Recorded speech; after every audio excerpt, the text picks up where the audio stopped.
never compete. I paint pictures, make them easy to see. When not put together to be, you can never compete.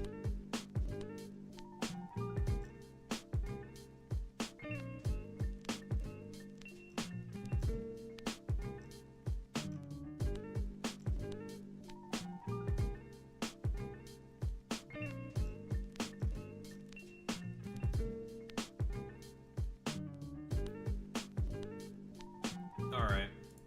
Boom. It is I. Barack Hussein Obama. That's me. Barack Hussein Obama. That's me, folks.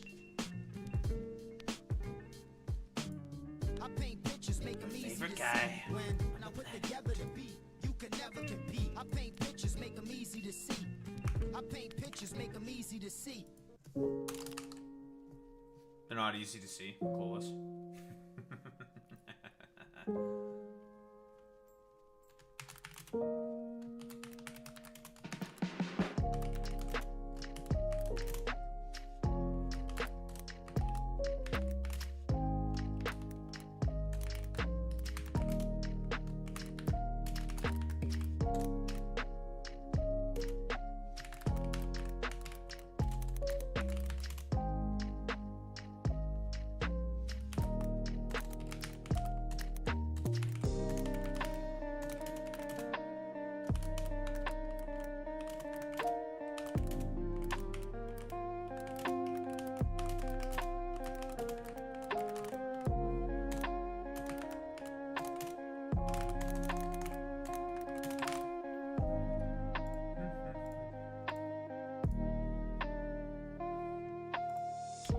Cool, lovely.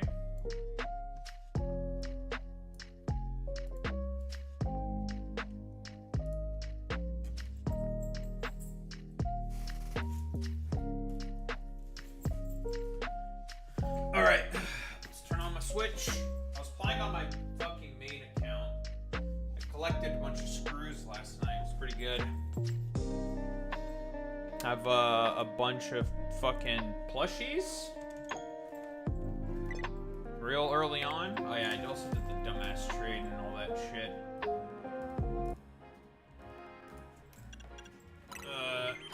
Obviously this is not our main fucking account that we're playing on stream.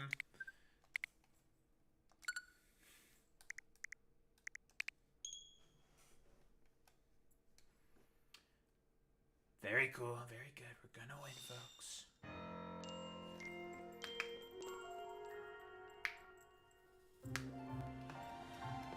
What were we doing? We have the boys, obviously. The lads, the boys. Strong. Or strong men. Alright. What's up? We're being cringe litards, aren't we today, folks? With the Elgato. Cringe fucking litards. More side quests? More side quests. More side quests. What the hell is this?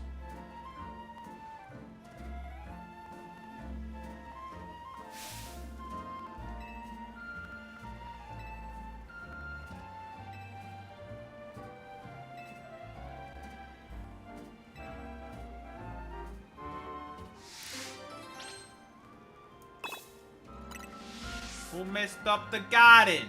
Boss don't like it when the garden's all messed up. I don't like that very much.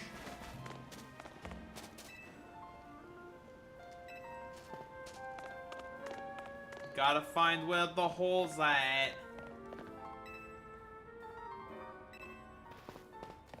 Gotta go figure out who dug the holes.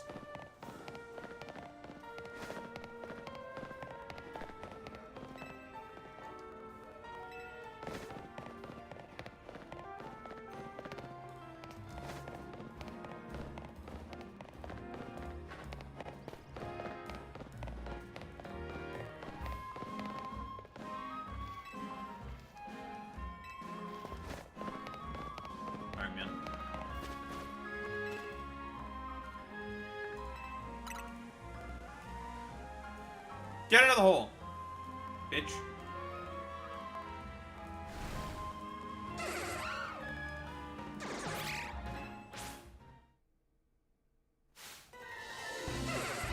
It's a drill burr.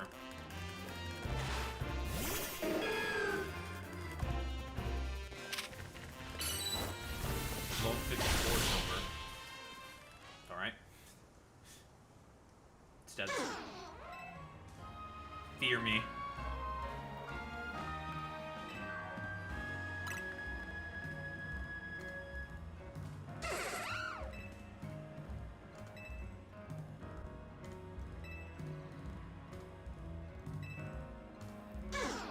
Oh no, poor little guy. He's just a little guy. No! Not little Drillbur, what the fuck? He's just a little guy who likes digging holes. He's just a little guy. What the fuck?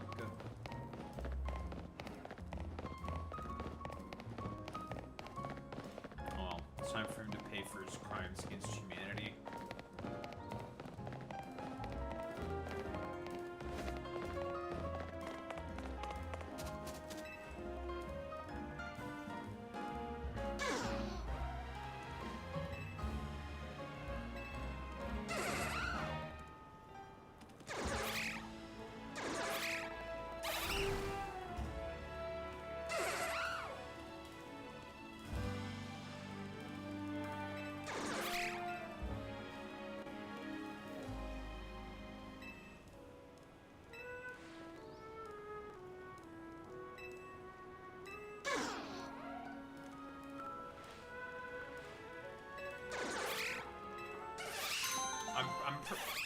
Does Drillbur even learn poison jab? Adamant mints. And a weakness policy, eh? Okay. Okay. I like free mints. Those things are typically expensive.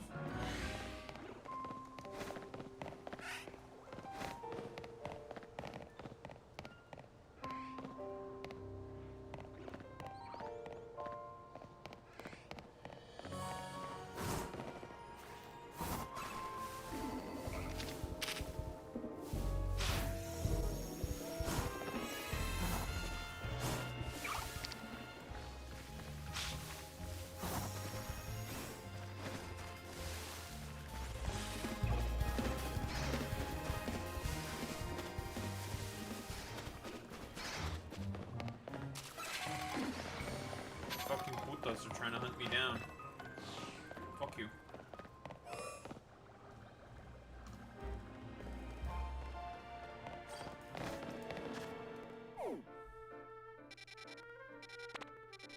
Fucking putas.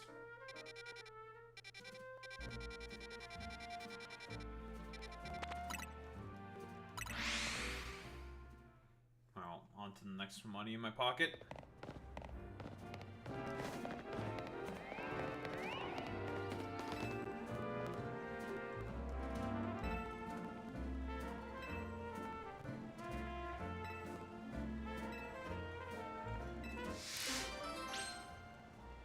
Sure, man.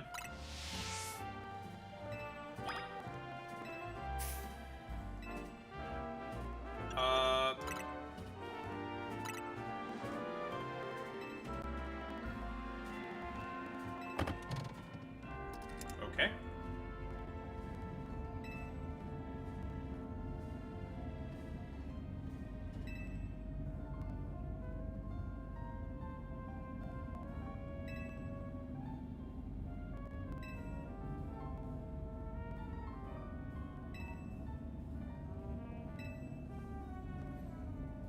Man, she's a yapper.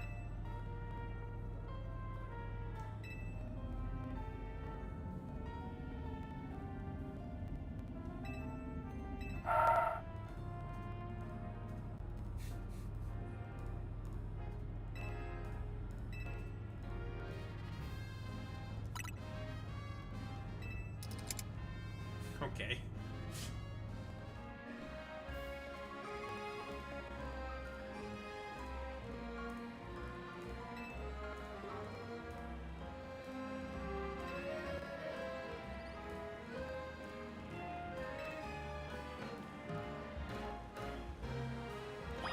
she wants to do a Pokemon battle on that. Hold on. Alright.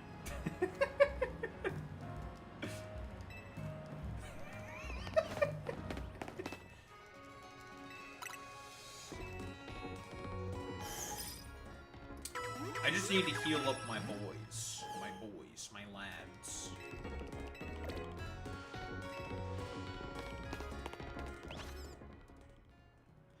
Alright.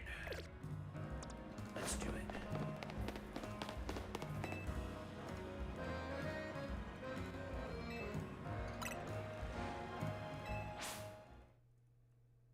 Sure, man.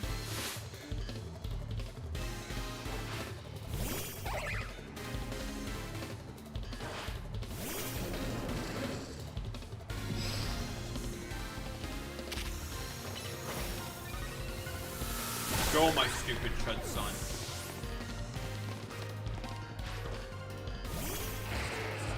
Excadrill? What the heck?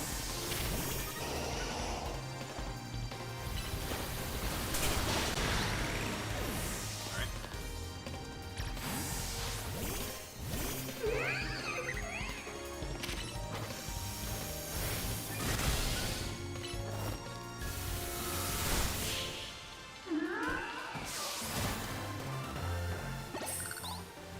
What?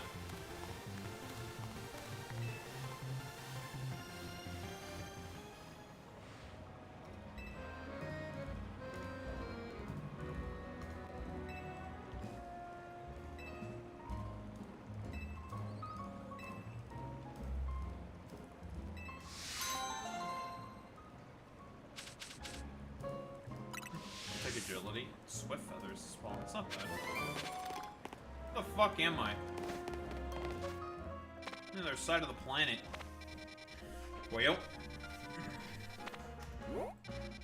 On to the next thing, I suppose. Oy.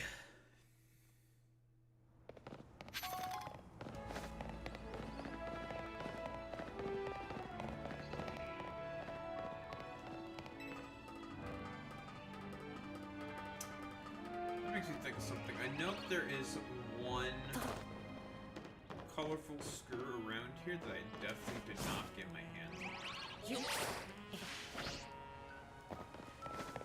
I should try to get my hands on it while I'm here. I know that you're here, you silly screw, and I'm gonna get you.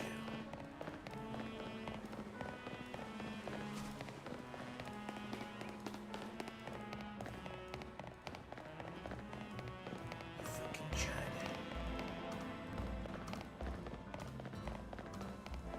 And then head to the side quest.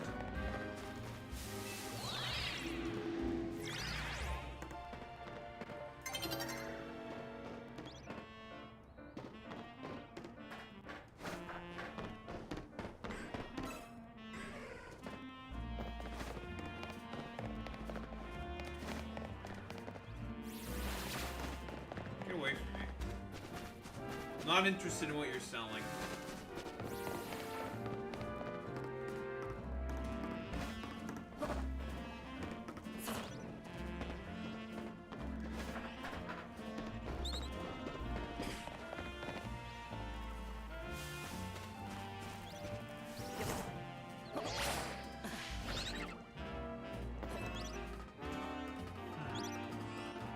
I don't need to be able to.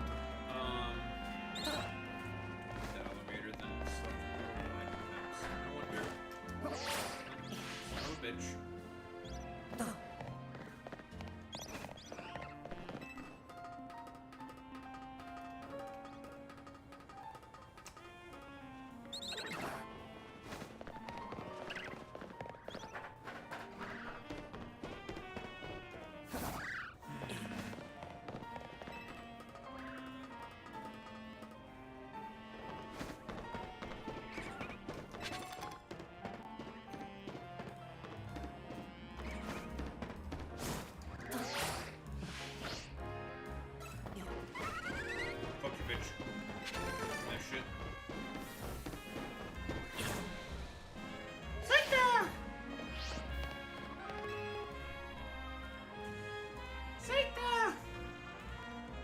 Psycho Cut. What do I have? Oh, Psycho Cut. Medicham?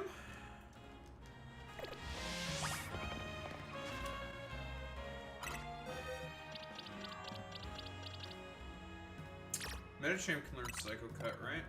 I might as well also do the quest that requires you to Mega Evolve a Medicham as well. Should have Medichamite, I think.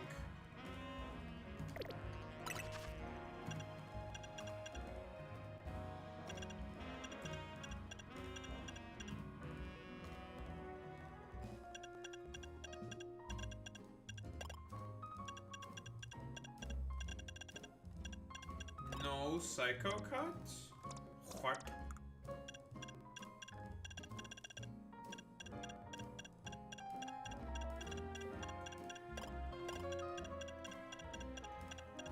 Fascinating.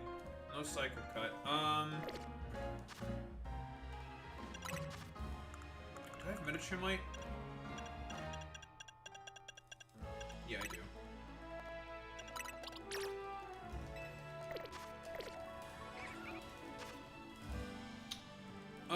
Who the fuck else do I have in my box that learns Psycho Cut?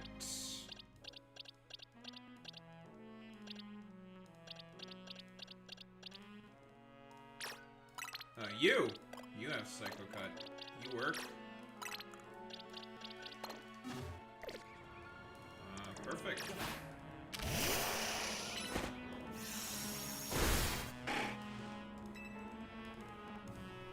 That works. Psycho!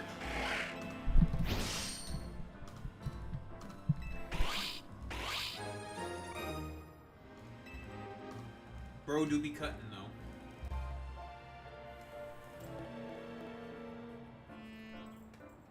Alright. Thanks, man. I will never use a Furfro. I'll take your fucking money and your big candies. You can give me your fucking money though.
Mega Medicham in a game with no pure power. It was bad, man.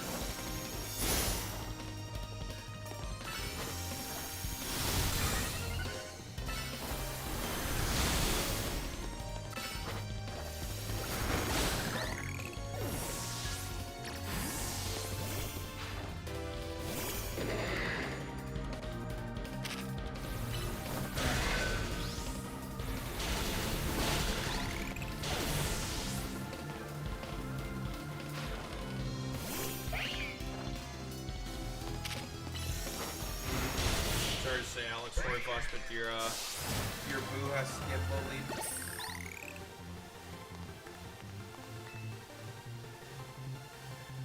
I have no choice but to destroy you.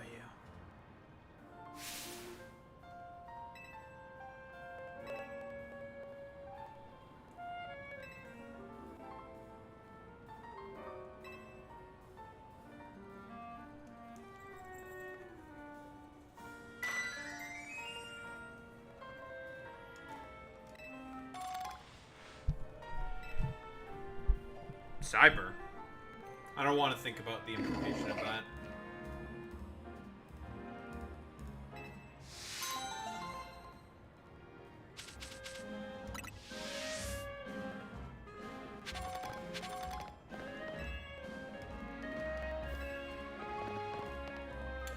there another fucking...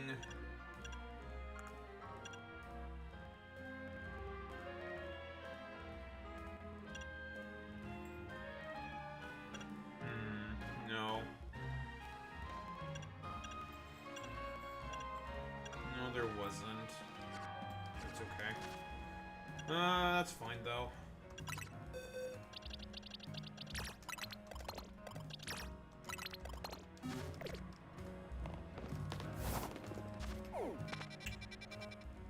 Another day, another side quest complete, folks. You love to see it, don't you?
Sure, man.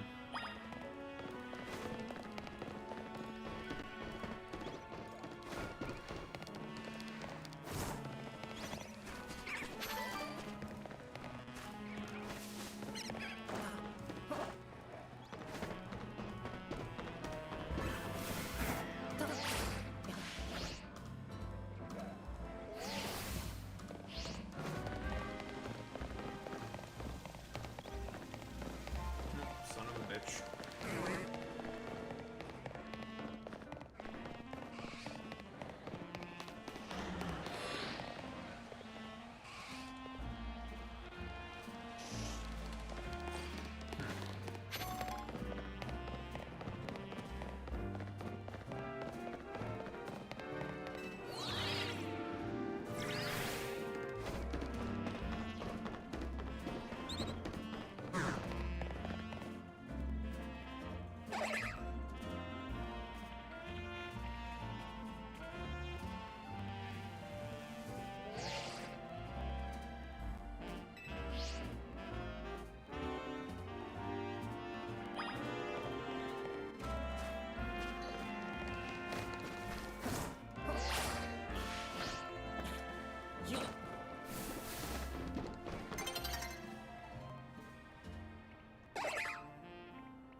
Oh, you have to sneak up behind it, don't you?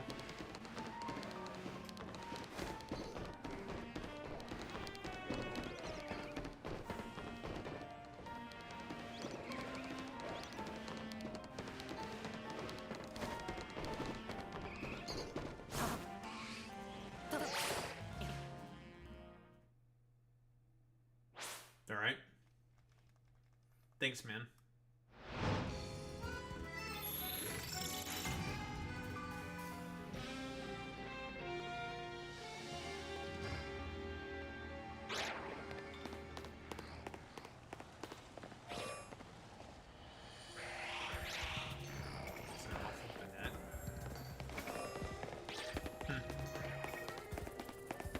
Interesting.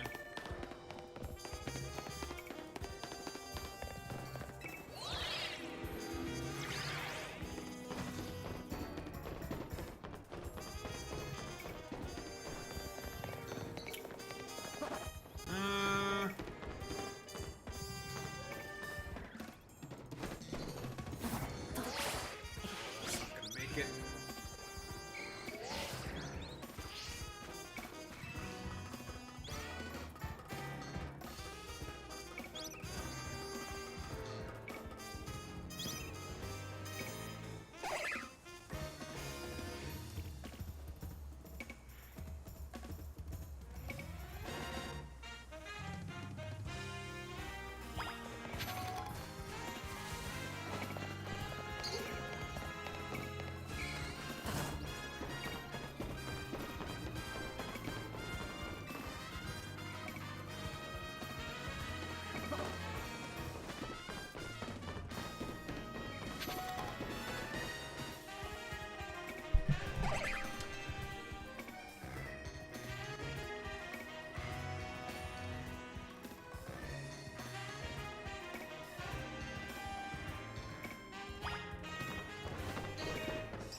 What's up, dork? Now, where are you gonna go now, huh?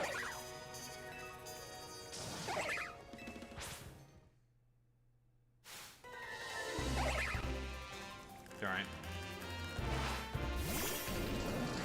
Sup, bitch? You're gonna die.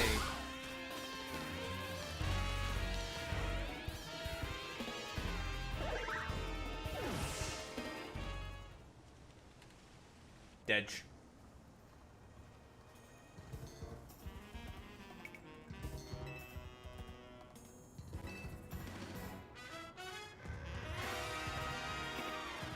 Keep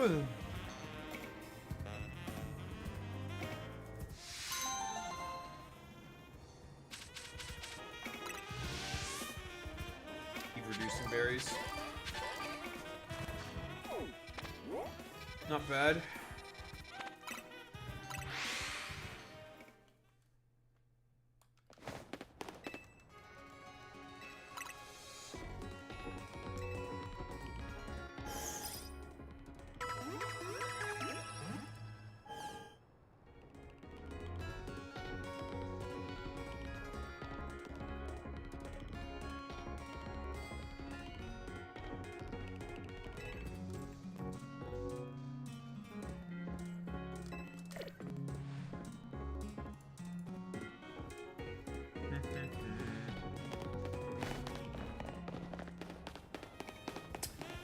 Alright, there shouldn't be any more fucking side quests. We can probably just do the main quest now. Very cool, but we're doing the main story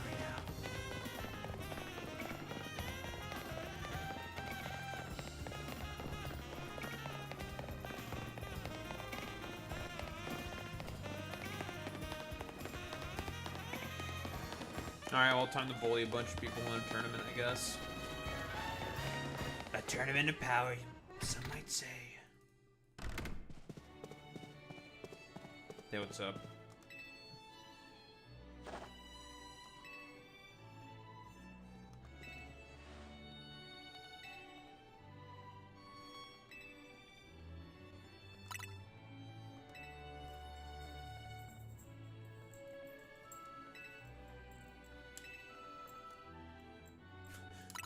What's fierce?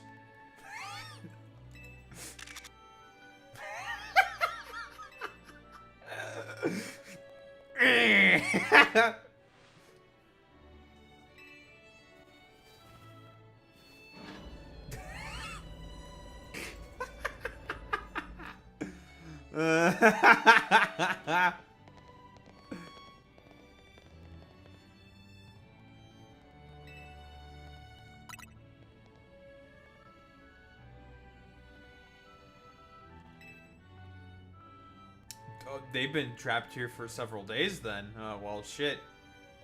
Oh, Jacinthe just gets a free skip, eh?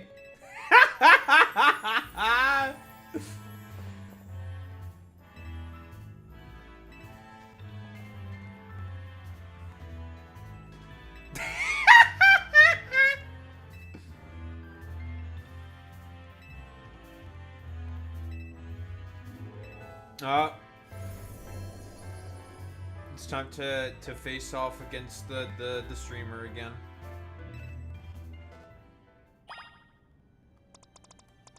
Alright, well...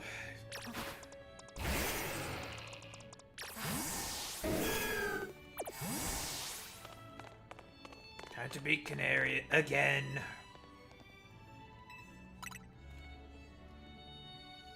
We're gonna put her in a pack again.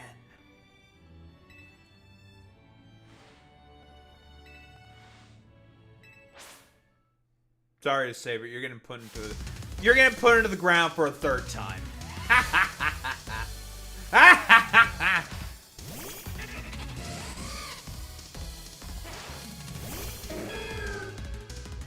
gonna guess the next person we're gonna face is I4.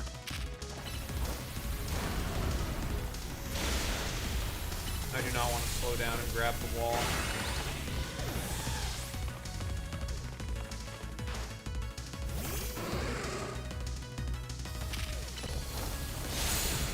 Nice.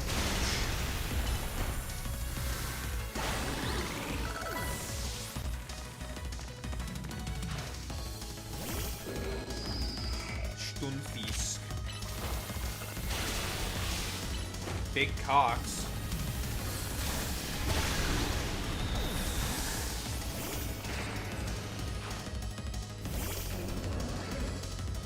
Well, you know me, I must show no mercy.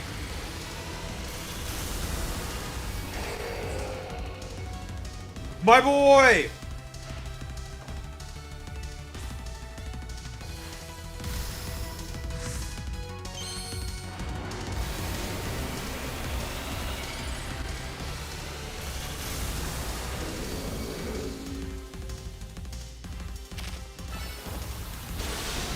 Okay.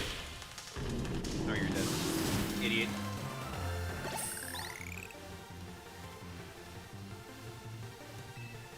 That's the third time. Three times.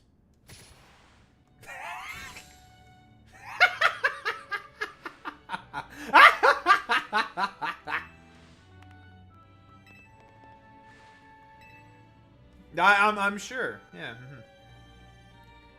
Yep, E4, and then I assume I'm going to go up against Corbeau again. If I were to take a guess.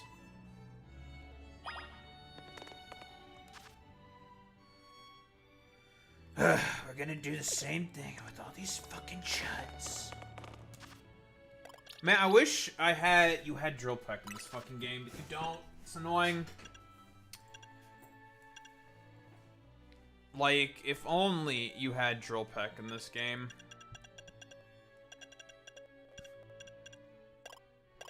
Instead of fucking Wing Attack. Wing Attack is just so fucking weak in comparison. Why does Skarmory not get Drill Peck in Legends ZA?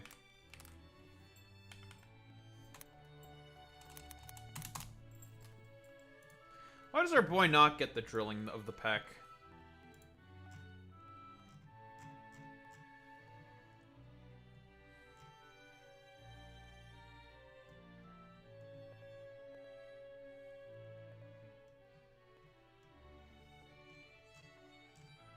God, I don't want to use Fly. It's so Chud-like. It's only for Chuds who want to be cringe. But it gives a similar amount of power and it doesn't have recoil damage. So I guess I'll use it.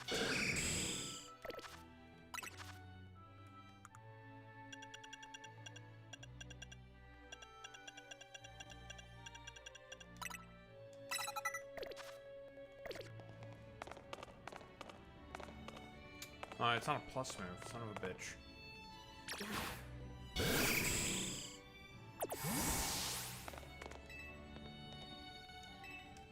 Whatever, it's fine. Alright, what's up? Putting into a pack again.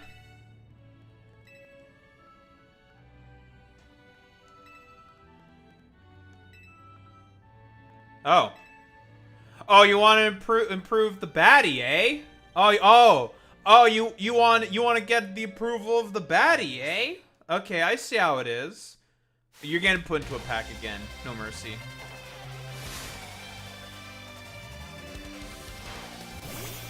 So I don't think your place isn't in this toxic Yuri. Sorry to say, Ivor.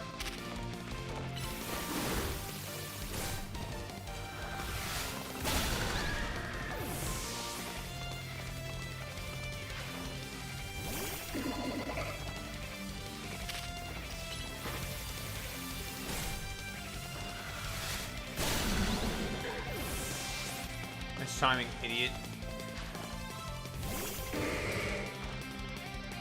I like how the Machamp, I like how the Machamp stance is now its original fucking stance from, the games. Or from the, Super Mario art. That's good. Alright, well, here's our boy.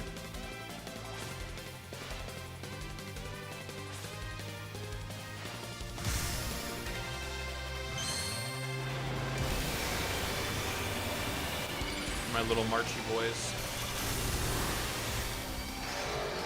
I love them. What's up, 5 Blitzer? Alright, well, you live. Who said you were allowed to live? Living is not allowed. Living, that's illegal.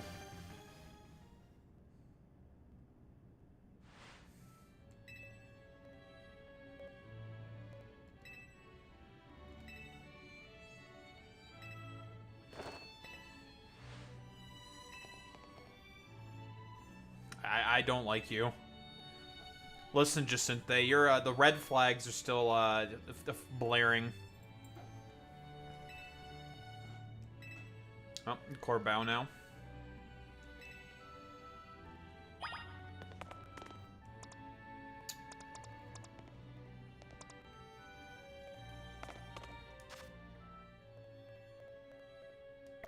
Well, time to put this chud in a pack.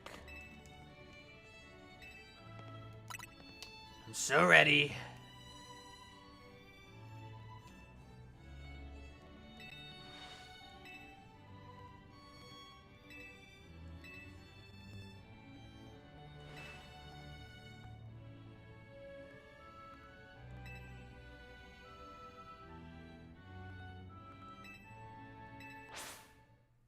All right, man.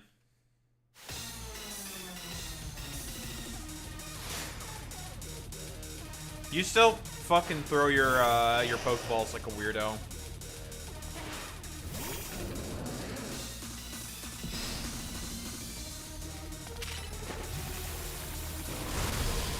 Because you know that you're toxic.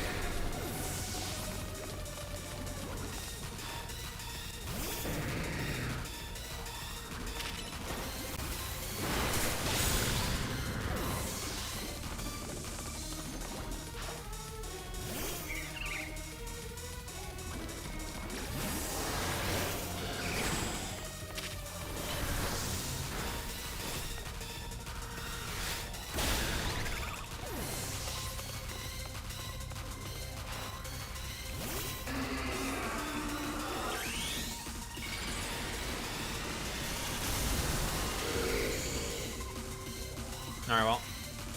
Time for you to die. Sorry, but Scoliped's gonna get put into a pack. You're a bad guy, we're gonna assassinate you. You are a bad guy, we're gonna assassinate you. Thank you, Bernie. You're gonna die. A horrible, horrible death. A fate worse than death awaits you. Living? Get the hell out of here. Who said you could live? Well, I guess that's why we need Brave Bird, just for the sheer raw strength. We need the power. Need the power. It's not enough power, folks.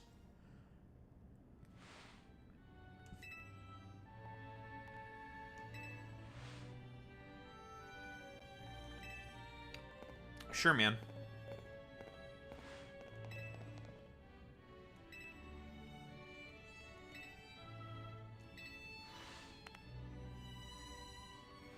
I still don't like her. The red flags, red flags. Sir, the red flags are still flashing in my mind. She's sus as fuck.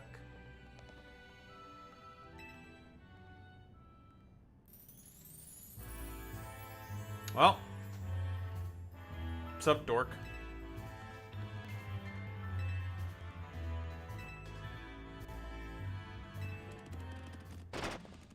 Now the dog said, nah, fuck you. When was there a colored Nurse Joy is so weird? What? Are you talking about all the dumbasses complaining about that shit? A 5 Blitzer? Because the dumbasses complaining about that shit are so boring, I hate them. The dog. The dog. Hi, Lysander.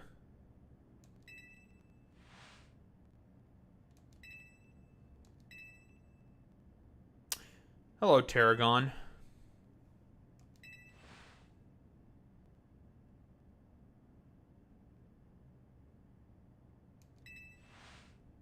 I don't care. I want to go home.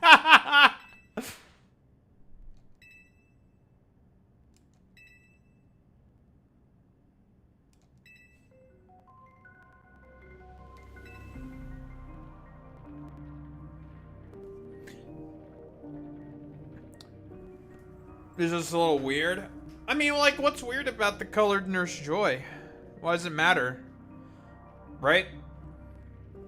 Like, it was inevitable for there to eventually be regional Nurse Joys, right? Because if it is just a giant family of Nurse Joys, assumably so, operating within different regions besides Japan or Europe or whatever, it's kind of inevitable that a lot of them have a bunch of influences from a bunch of different places or like colonial outposts they had. And I mean, it makes sense why there's some from there's a Southeast Asian Nurse Joys, why there's black Nurse Joys, especially in Kalos, considering the fact that France had a huge colonial empire. French Indochina, obviously they had stuff in the Americas, they had shit in, obviously Africa, the Middle East. So it makes sense. So fuck it. Why not just put them in?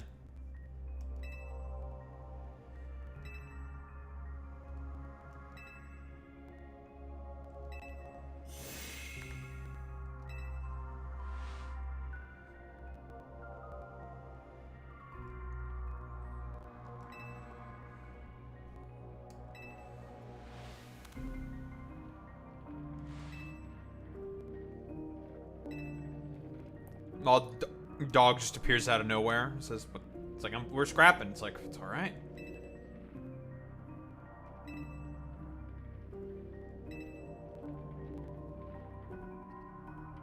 Doesn't matter who I was. I remember none of it. Okay, Lysander. Lysander's he's just a little weird guy. He's a little weird, bit of a chud. That face card.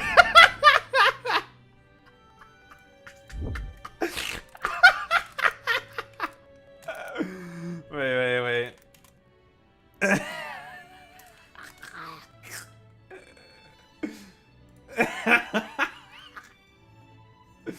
Dude, it's literally it's given this. Hold up, I gotta pull up the image.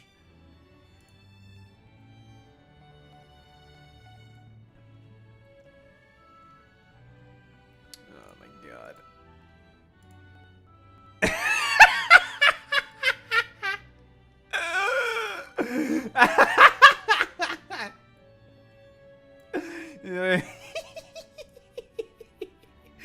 Dude, it's Zygarde. It's him.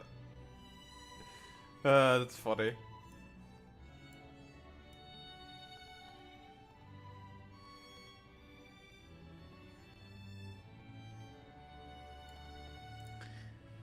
Oh god, that's good. That's good.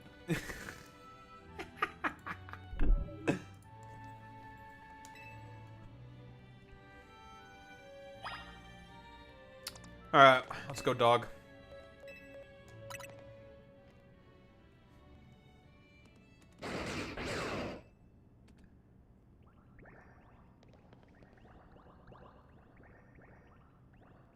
Oh, here's a bunch of Zygarde cells. And, some cores.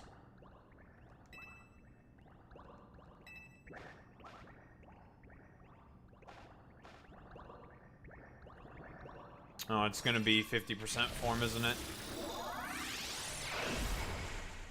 Snake, not dog. Hey, big man.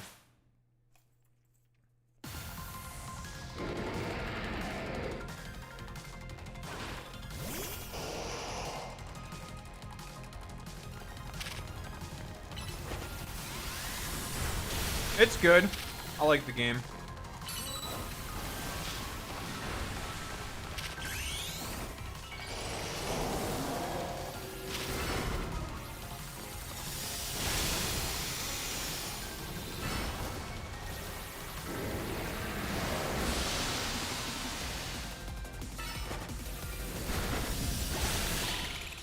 Down goes the snake. Bye-bye, snake.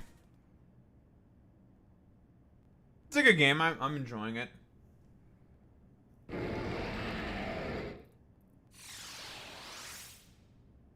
What's up, dog? Alright, goodbye, dog.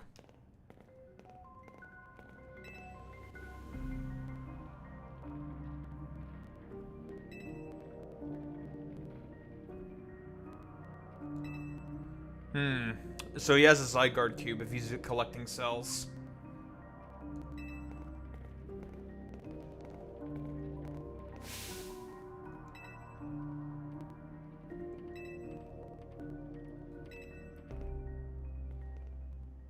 Alright, well.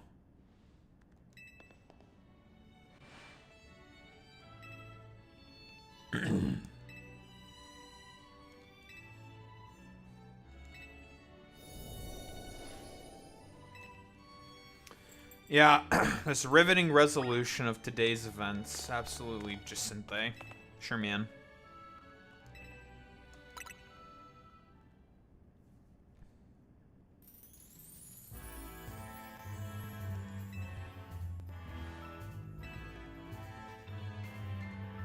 Sure, sir, she's still a little crazy. I don't like how close I am to her. I don't like her. She makes me uncomfortable. She's a little weird.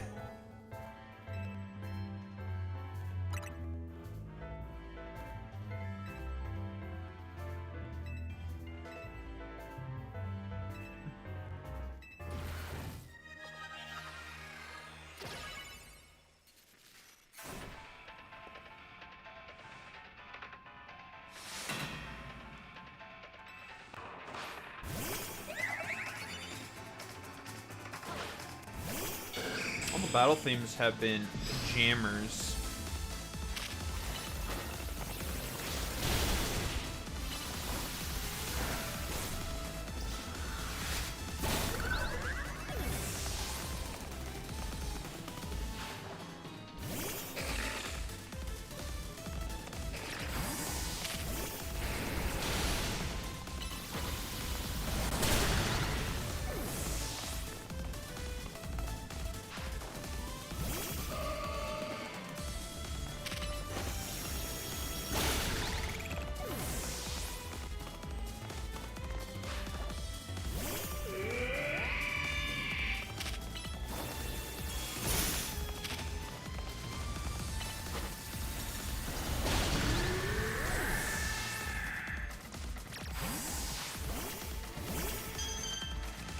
PP.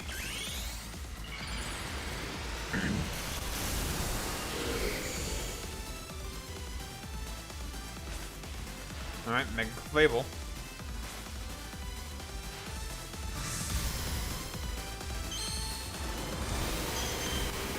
PP.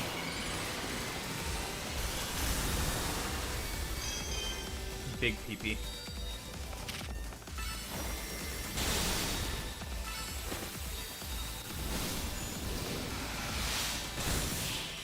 Put in a pack.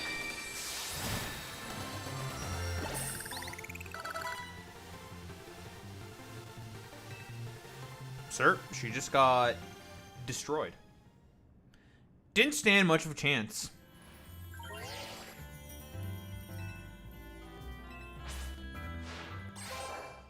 We're almost at rank A, folks.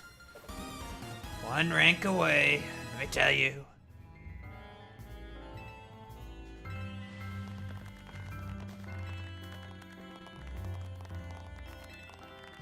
Thanks, guys.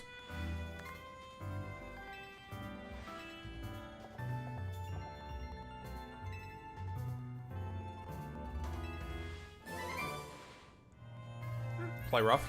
I'll take play rough. Sure. Cool.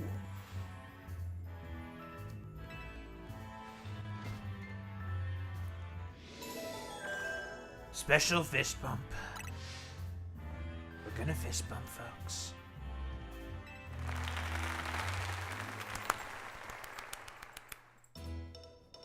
Alright, well.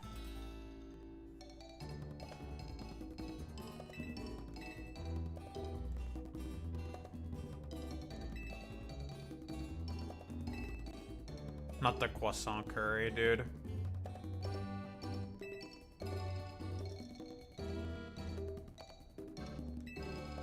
Having a bite? What the?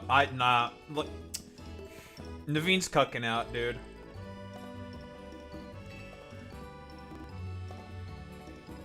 Okay, well, that's good. It's still consensus.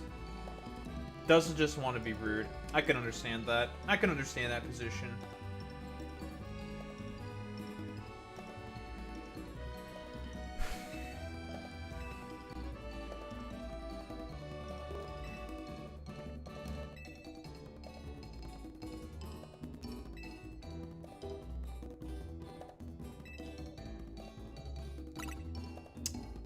He's a bit of a strange guy.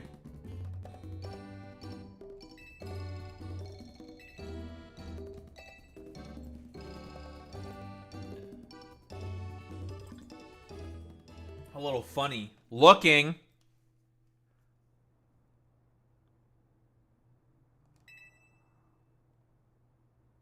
Agni. Angie. What,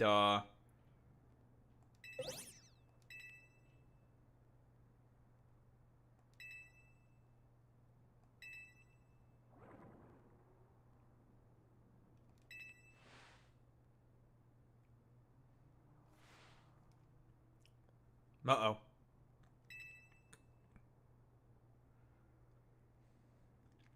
Hmm.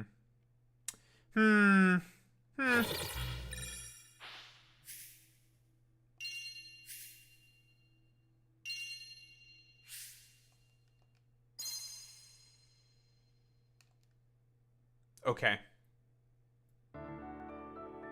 That was a little weird. But sure, man.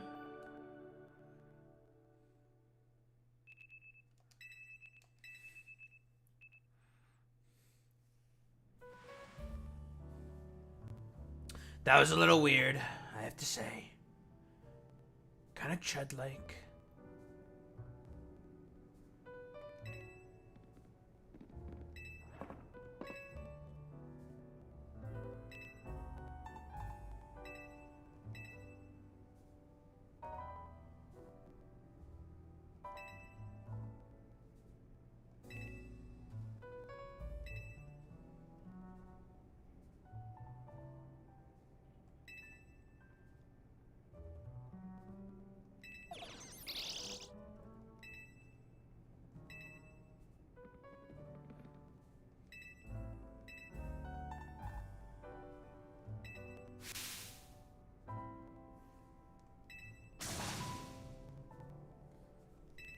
Yeah, we'll see.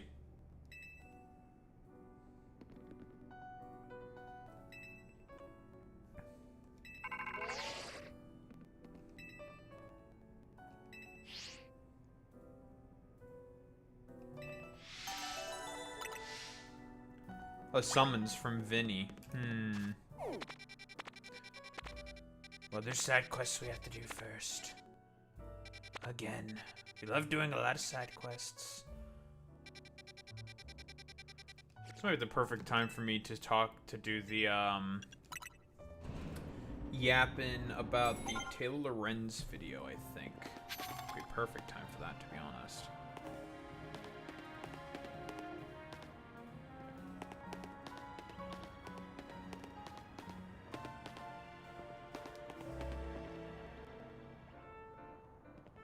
I know there's a color for screw on there, but I wonder, how do you get the roof?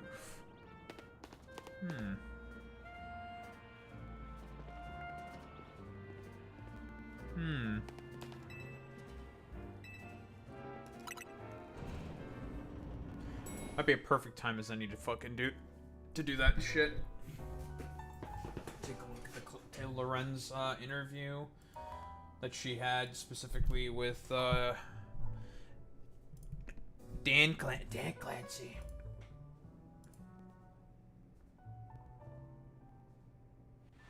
Oh, Jesus Christ.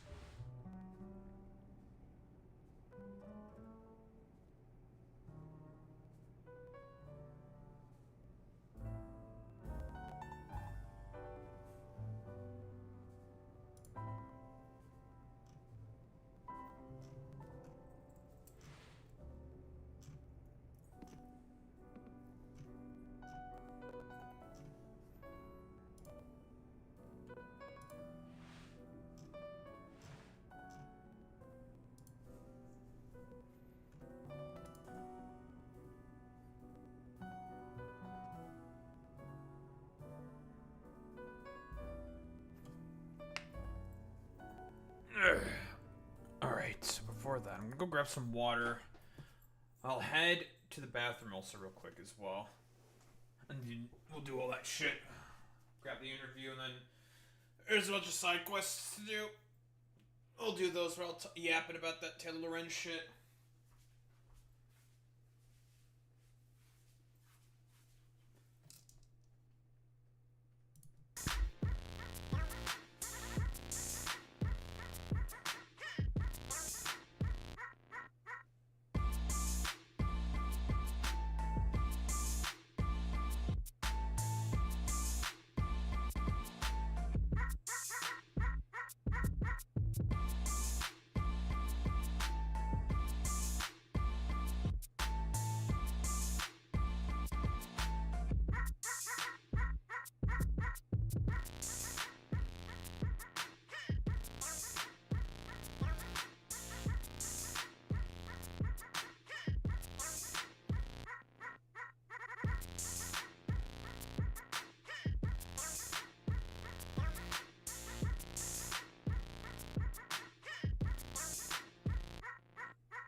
Alright.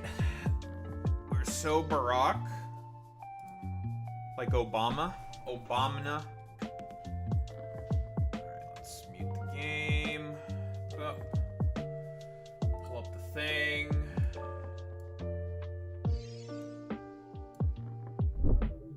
We're gonna yap about because it's a video.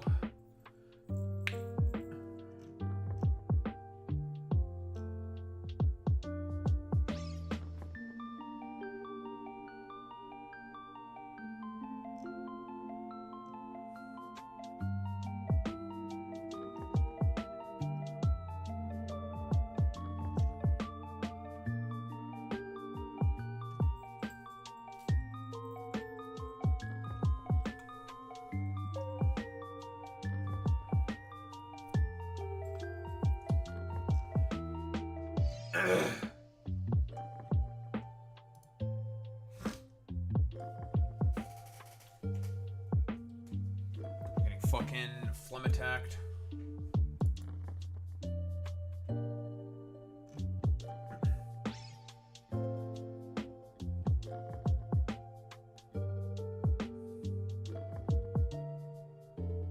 Ooh, that's nice. I'm getting distracted, having an ADHD moment.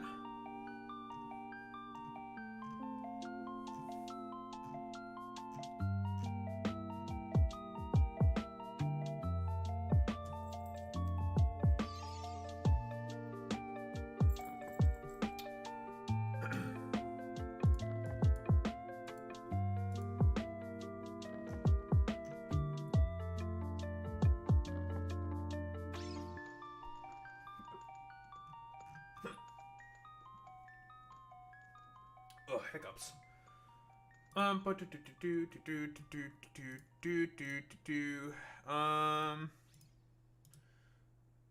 Properties.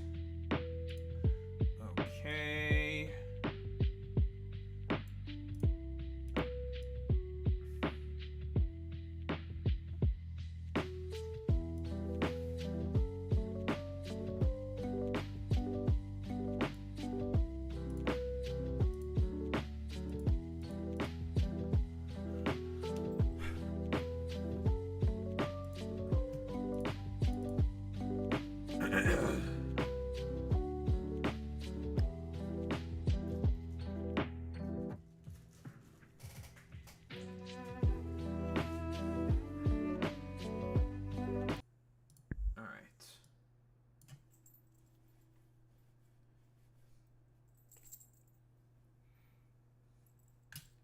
Why don't we get started with this?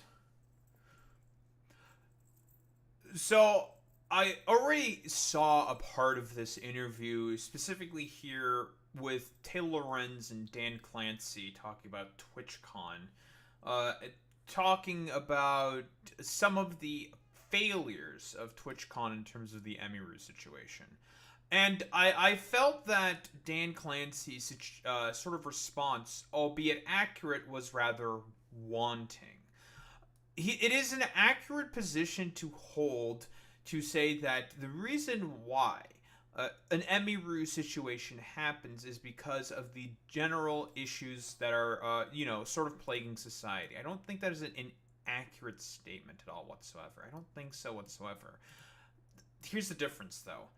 Dan Clancy is the CEO of a very, very profitable, I like to think it's a very profitable corporation that in Twitch. As much as, all the, 3IQ right-wingers like to pretend that it's not, they haven't presented, any evidence to suggest that Twitch is not profitable. It still hasn't been dropped by Amazon because at the very least, Amazon can very easily use it as a vestige for an advertising platform to attract advertisers to a platform where the quote-unquote demo, that being young people, will be attracted to it and will want to participate in that sort of space and get advertising for, whatever bumblefuck fucking companies decide to advertise on Twitch specifically, right? That's not hyperbolic or ridiculous to say whatsoever. That's one of those things where it's just the most forehead obvious nonsense to begin with, right? Duh. People want to advertise where there is the demo, quote unquote. However, the problem with this answer in terms of saying what the societal issues that Twitch has to deal with and that it's difficult for them to deal with is it gets undercut by the fact that specifically with Dan Clancy, with Twitch, it is a corporation with a lot of money and power and the ability to facilitate changes within those environments. They have power in this situation. They have responsibility to those women content creators. And seemingly, he wanted to shirk that responsibility. Now, obviously, I assume this interview is going to be about other stuff, blah, blah, blah. And Taylor Lorenz herself has also talked about the sort of problems within these spaces in terms of misogyny. Again, that is an accurate point that a lot of dumbasses will take out of context and go after Taylor Lorenz over for the fact that she's seen as like a social, like an internet pariah, basically.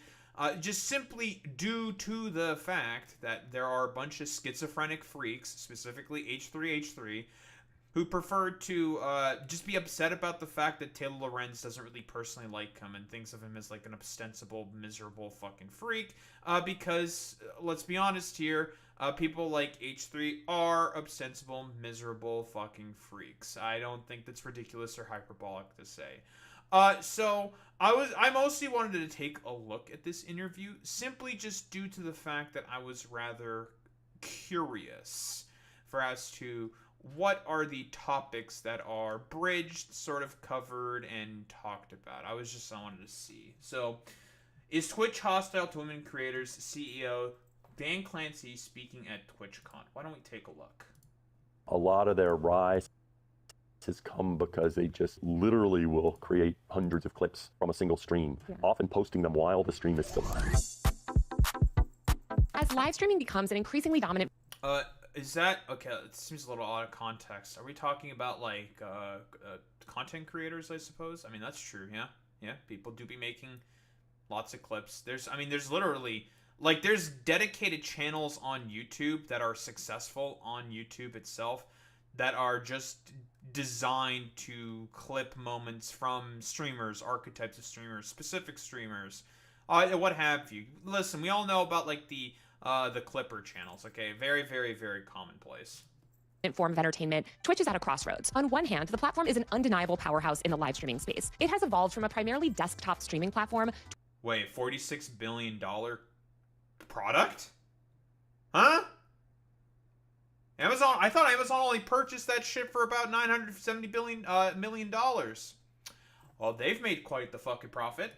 To a mobile streaming app that facilitates hours of just chatting and IRL streams. Soon, you'll even be able to stream to Twitch via Meta's AI Ray-Ban smart glasses. But not everything is rosy. The platform has struggled to effectively monetize, monthly usage has fallen off since 2020 peaks, and it's facing increased competition from TikTok Live and YouTube. The culture on Twitch has also been called toxic and hostile for women creators. Dan Clancy is the CEO of Twitch, and it's his job to navigate these choppy waters. He sat down with me this weekend at TwitchCon to discuss how Twitch is evolving, its broader role in the creator economy over the next 10 years, increased competition from Hollywood, and how he thinks about balancing streamers' creative freedom with safety concerns. Here's our interview.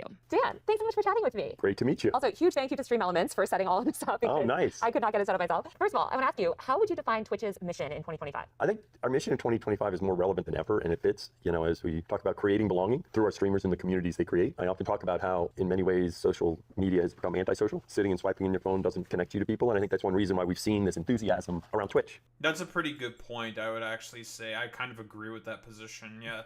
Social media has had a very, very adverse effect in terms of people's ability to socialize. I don't think that's, like, ridiculous to say. I think that is an accurate point. Like, we all know, about how 3IQ and stupid, a lot of these, like, stupid, dumb fucking far-righters, and even a lot of left-wingers, can be on fucking social media. I mean, more so, this is more predominant on the right. The general sort of ostensible, like, antisocial behavior that a lot of people seemingly like to engage in all the time, and it's just like, brother, why are you such a fucking freak? Why are you acting in the way that you act? Like, it's fucking weird, little bro.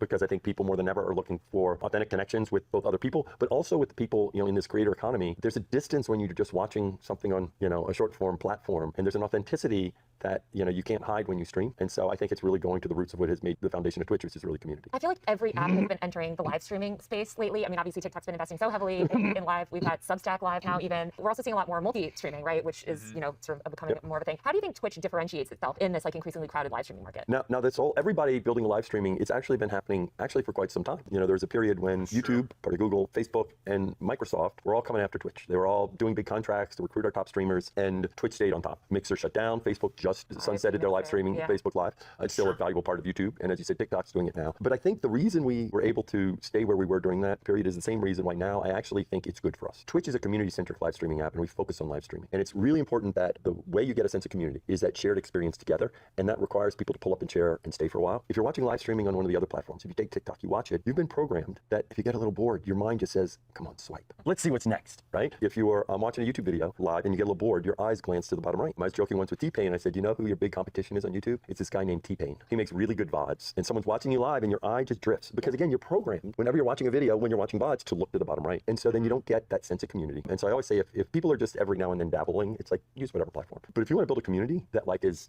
really there for you, then do it on Twitch. And once you build a community, it's yours. I mean, to be fair here, right? Like the idea of because this is like the sort of general consensus, I think, with all of these platforms.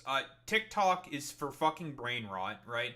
If you just want to sit there in your bed swiping away for hours at a time and then not recognizing where the time just went, that's exactly what TikTok is for. TikTok is excellent at just like turning off your brain and just like sort of having engagement, non-engagement, I suppose, for lack of a better term. For YouTube, it's about discoverability. If you want to make a name for yourself, essentially become more out there, I suppose, in the sort of general content creation, social media environment, YouTube is technically much better at that in terms of how the algorithm works, in terms of functioning to help build a platform, I suppose, for lack of a better term, but also it's also pretty bad because very often the algorithm will push itself to like stupid dipshits who I say this for my own videos mostly, where I make fun of dumbasses like fucking Tectone and Asmongold, those miserable fucking freaks. It's also good at attracting, I suppose, haters and people who do not like anti-fans, I guess, for lack of a better term. Mostly haters, I think, is a correct, much better term. People who just do not like you as like a creator or as a person or whatever, simply because you are willing to speak your mind and talk about, yeah, X content creator is a miserable pile of shit for X, Y, and Z fucking reasons. You doing like call outs of people for correct reasons, like, oh, because they said a certain thing that's bad for these reasons, blah, blah, blah, blah, blah. You know, like, people, like, standing on some form of, like, fucking principle or whatever. You know, a ton of different fucking things. Another thing is, where was I going with this? Oh, Twitch. Where does Twitch fit in all of this? Twitch, the main benefit of Twitch is the culture. I should know. I've been on Twitch since before Twitch was even Twitch. Before, during the days of fucking Justin TV, okay? I used to watch all the fucking old StarCraft streams. You know, your Idras, your Bombers of the world. These are old names. In Control, Naniwa, all these motherfuckers, okay? All of the fucking old names. Listen, if you back in like 2010, 2011, those the names are gonna fucking ring a bell, okay? That's when I was like watching Twitch during the old like raise your fucking dongers days, like everyone get in here. Well, that was a Grim Patron meme. You know, you get the whole fucking gist, right? That was sort of like the idea behind that is that Twitch, its culture, its chat, the third party, well, eventually the rise of like the third party APIs and differing applications that sort of made Twitch chat this more sort of like cultural sort of environment where people really enjoyed engaging with the chat, engaging with the community. Because, you know, it felt like you were a lot closer, I suppose, to said community or whatever. And these are sort of things in terms of like interacting with people in the chat and whatnot. Okay, everyone loves they fucking Pepe the Frog emotes. I also would credit like during the days of like 2014, 2016, you know, the post-Trump first-term election slash post-Gamergate stuff.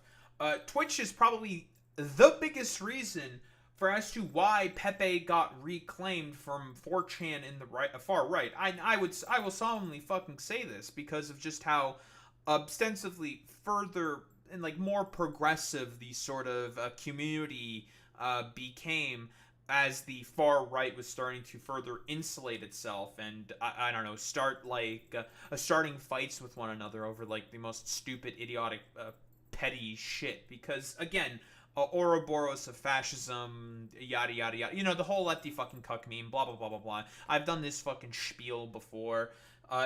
If there is one thing that the far right is consistently very, very good at, it is eating their own and eating itself. And that's sort of like, I would say, the sort of broader sort of consensus. I guess I should throw in Kick there. Kick is for if you have no scruples and you just want to forehead make money and you don't give a shit about like the heinous platforming content that you're doing. Like, Kick is just a toxic shithole of an environment. So yeah, we'll throw in Kick in there as well because I hate Kick. Yeah, I hate Kick. Fuck Kick. Yeah, if you want to talk about like, I guess it mostly depends on your goals, right? I think it mostly just depends on your goals, what exactly you want to achieve when you're engaging in all of these differing fucking platforms. Do you want community? Do you want culture? Do you want to just spread and get a bunch more people? There's so many differing sort of goals and objectives that I think you could get, or some shit. I have no idea, to be quite honest. But yeah, like generally speaking, the argument, of course, of saying that like, yeah, Twitch has always been about the community and the culture and whatnot. I want to say that's still pretty much the case, right? Like building a lot of social bonds with one another. Obviously, it's not a substitute for real, genuine, like touching grass human interaction. But I would say like I don't know, in terms of like cultivating like online friendships. It's either that or fucking Discord. I think Discord also does a pretty good job at it as well. But well, if you ignore all the weirdo sort of servers and shit like that, there's always exceptions to the rule and whatnot, obviously. But I like to think, try to be somewhat positive. That Twitch, generally speaking, does a pretty good job at it. At least that's what I like to think. Because the affinity on Twitch is with the creator, not the platform. If I asked you who are your top 5 TikTok creators, you'd have a glazed look over your face because you wouldn't be able to think of 5 that are your top 5. If you ask any Twitch fan who are your top 5 Twitch streamers, they'll give you the answer right away because the affinity is with the creator. And so we feel really good, and I think other people being in this space expose more people to live streaming, both from a viewer side and from a creator side, so I think it just helps us. I feel like, part of what you're talking about TikTok and YouTube, though, is the discovery aspect. And those platforms have succeeded so successfully in discovery. What are you doing from a Twitch standpoint in terms of boosting discovery? Are you leaning into more algorithmic recommendations? Like, what are you doing to ensure that new streamers can find their audiences and build that community? Yeah, so part of this is so many platforms, they just look at themselves when they view the world, and it just makes no sense. You need to think of yourself in a broader ecosystem and don't just stare at yourself. And everybody wants to say, well, I want everybody to do everything on my app. That's not what the user wants. So we absolutely are focusing on things for discovery on our app, but the difference you're talking about is more a difference of short form versus long form. And short form content, if on TikTok, you might see 2,000 creators in a week. Yeah. On YouTube, you might see 500. On Twitch, you might see 10. And so the thing that creates the community on Twitch, the fact that you stay on the live stream in a long form experience, is the thing that makes discovery hard. So we absolutely are investing in helping people create clips, but we're very clear we don't want to be a short form content. We are a live platform. That's why you get community. So we're investing for our platform, but a big part is so here's the thing with what Dan Clancy is saying here specifically. I don't disagree with this, right? Like I wholeheartedly do agree with this position, but here's the problem.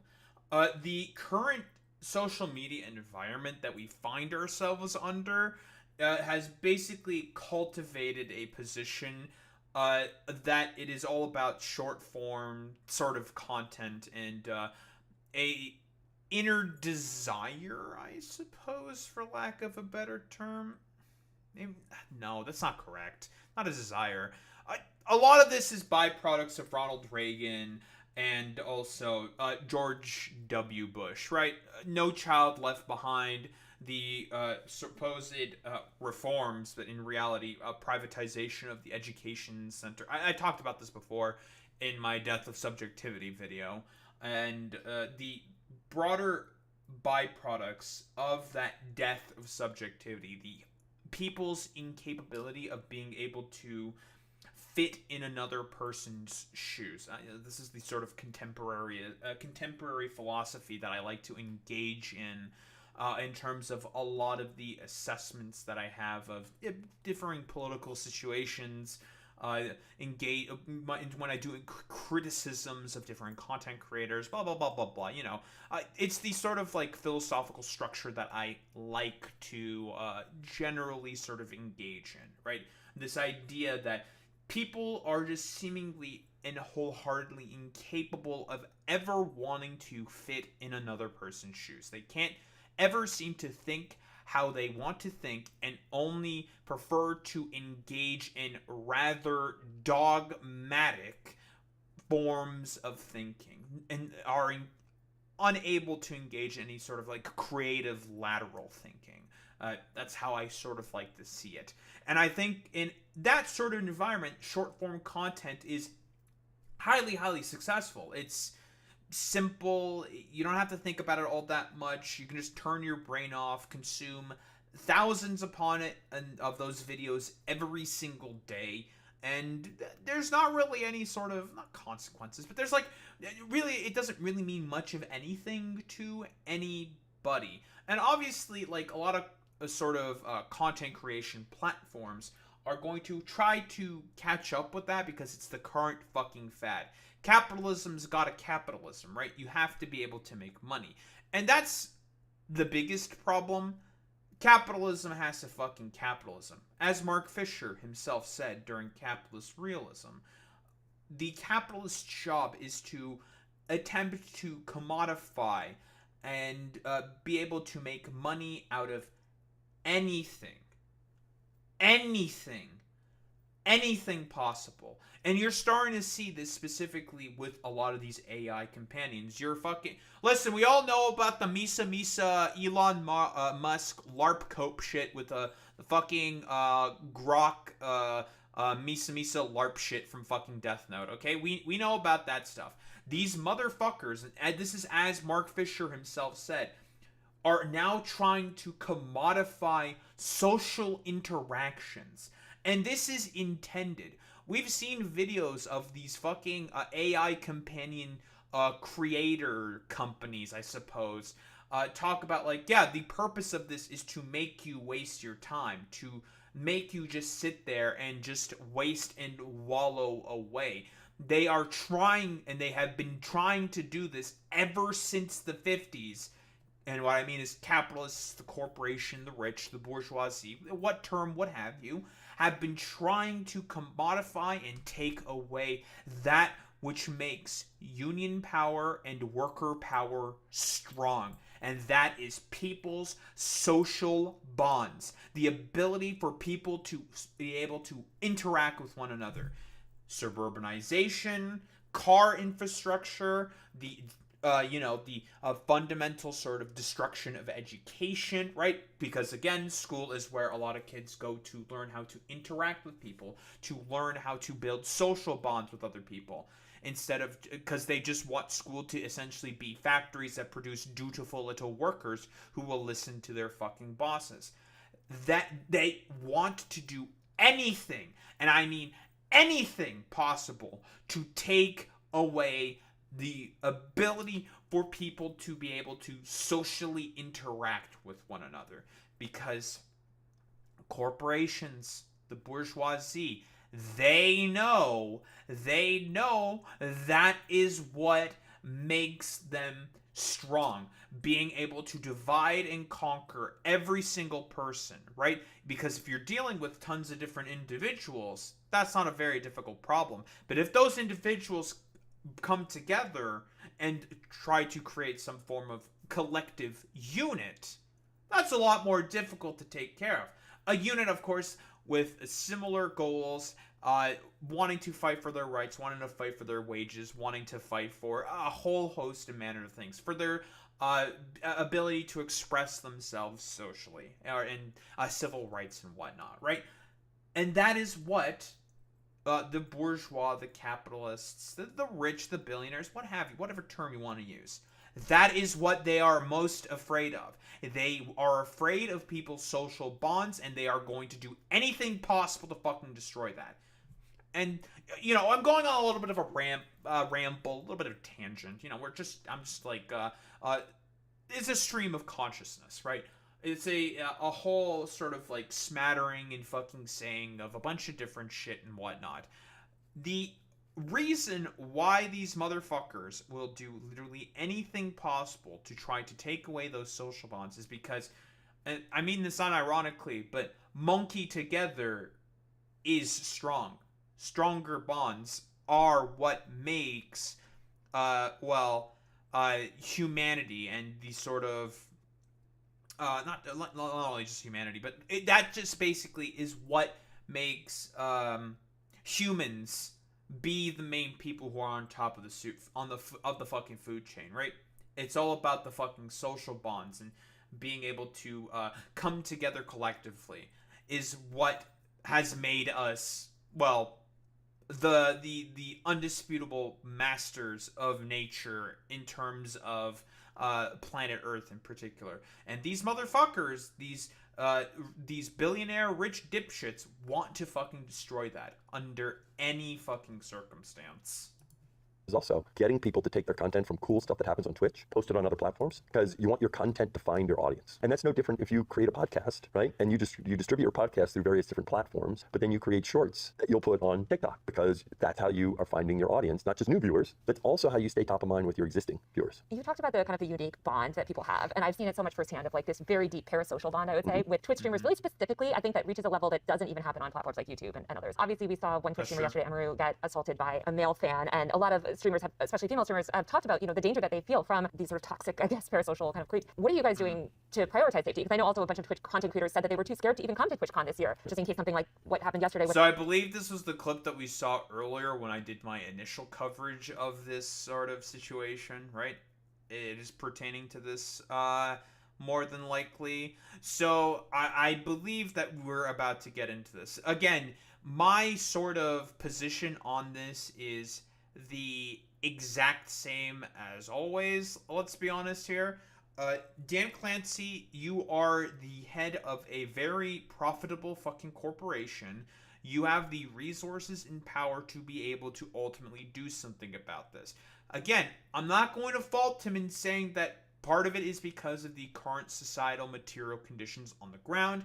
I do agree with that position. However, you have power in this situation to be able to do something about it.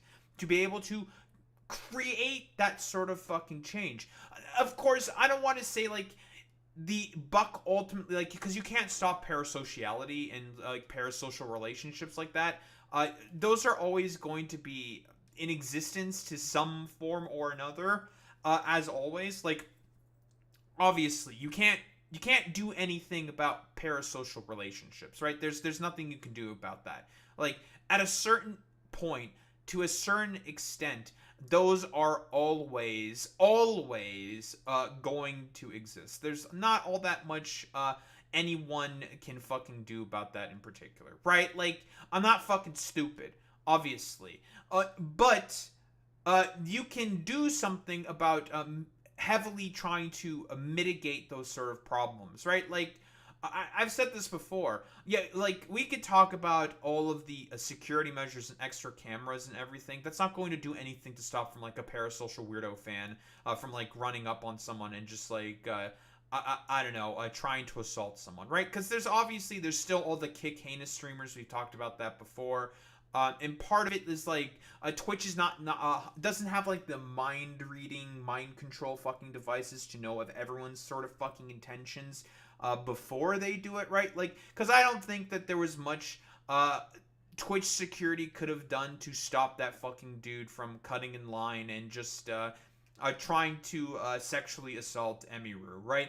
I think that shit was always going to fucking happen because there's no way of knowing that fucking dude's intentions when he was doing that. Like, I mean, some dude, like, we can talk about, and I would agree with this position, how the dude there should have been some dude immediately trying to step in to try to stop that fucking behavior, and that I can agree with, absolutely.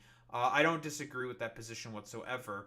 But, like, it's one of those situations where it's just, like, knowing the intentions of somebody like that, you're not gonna fucking know that inherently, based off of, like, someone who's just going to, like, walk up and just do that fucking shit randomly. Like, you're never going to fucking know the intentions of somebody, like, off the rip.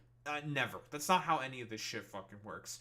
But, you know, like, could Twitch have provided personalized security guards for a lot of their sort of, like, main, bigger sort of creators in order to mitigate this problem? Absolutely, and I think they should have fucking done that. They certainly have the money to do that.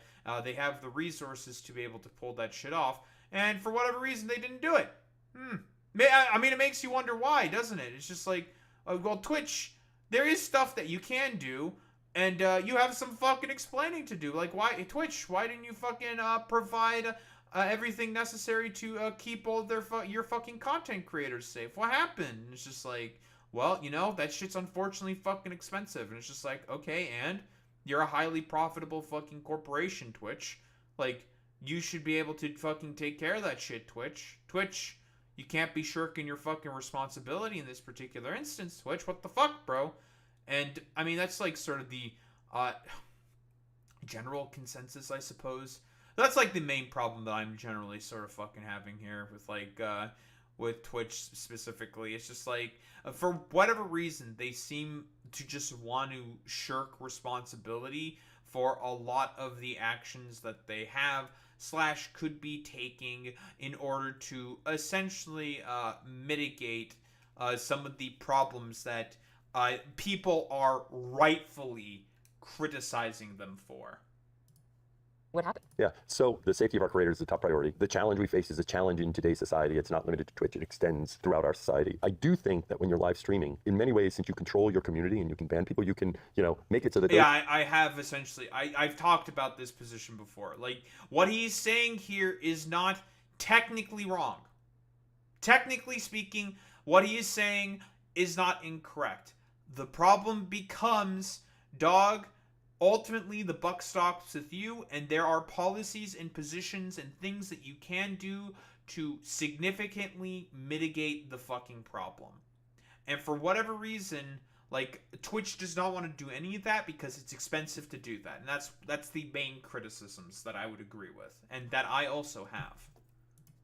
those people that you don't want engaging with you and participating with you aren't there. You know, when I use other short form content and people say all sorts of stuff, well, I can't stop that. But when I live stream, they basically don't bother me. Now, what happened yesterday obviously was something that we care deeply about, securing this environment. You know, we're looking very closely at everything that happened there, and I care deeply about Emmy. She's a friend of mine, and so I want to see how we can support her to do that. But this is just something we have to keep working on. I think everyone identifies our tools in terms of trust and safety as the leaders in the industry about helping creators, but that means there's always more work to be done because that's the world we live in now. Demi had posted earlier today that I guess this fan was allowed to cross multiple barriers at TwitchCon. Why should, I guess, streamers trust Twitch to keep them safe at TwitchCon? Because I feel like simultaneously this has been such a secure event to the point that even like journalists have had struggle. Like, you know, it is very secure, but you know, here's this man that just walks up and is somehow able to bypass all these things. So why should they trust the platform when slip-ups or, you know, issues like this have happened? Right. Well, I mean, as you know, I think you toured some of what we do in terms of security. The reality is, even as you do a lot in terms of security in today's world, there are challenges that can present themselves, especially when someone is putting themselves out there, right? And so, you know, we try to work very closely with each creator about what they want to do and what works for them. So I don't want to get into any, you know, specifics or details, but part of that is working with creators and, you know, trying to find it. Right now, we're definitely, you know, ramping it up. Okay, here's the problem with this sort of position, right? Then why would you fire Emiru's personal fucking security guard? Because this is another position that I've also talked about before.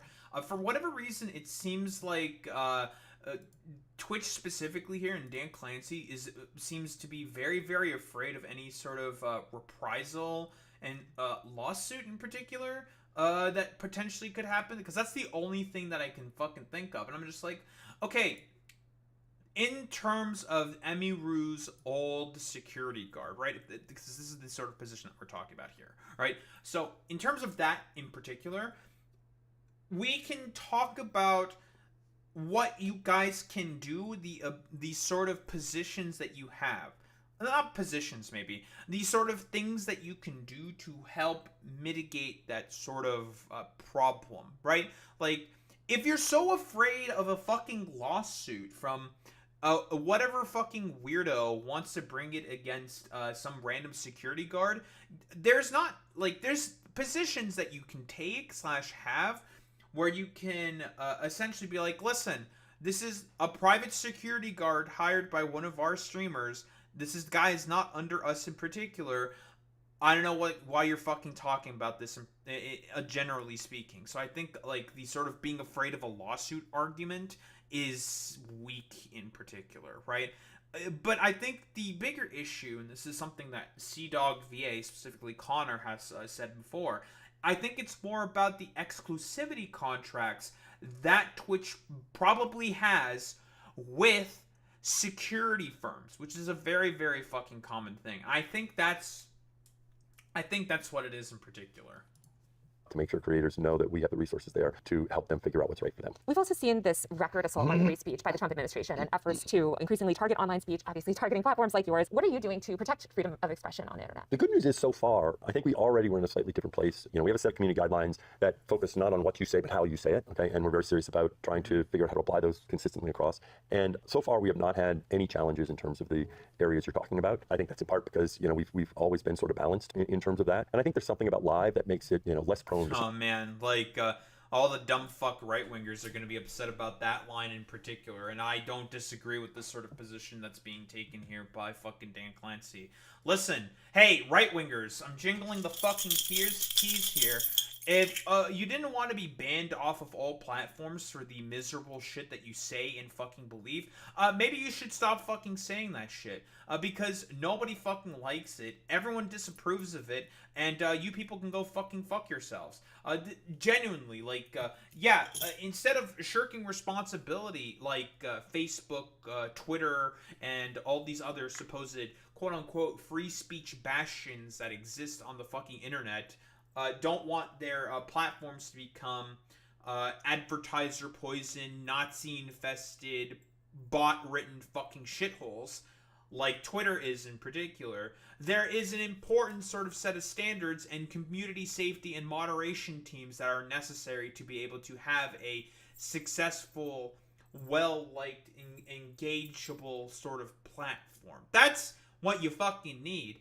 Not this, like, laissez-faire free speech dip fuckery that all these, like, ostensible fucking weirdos want. Because, listen, Gab, there's a reason why nobody gives a fuck about Gab or 8kun or 8chan or whatever.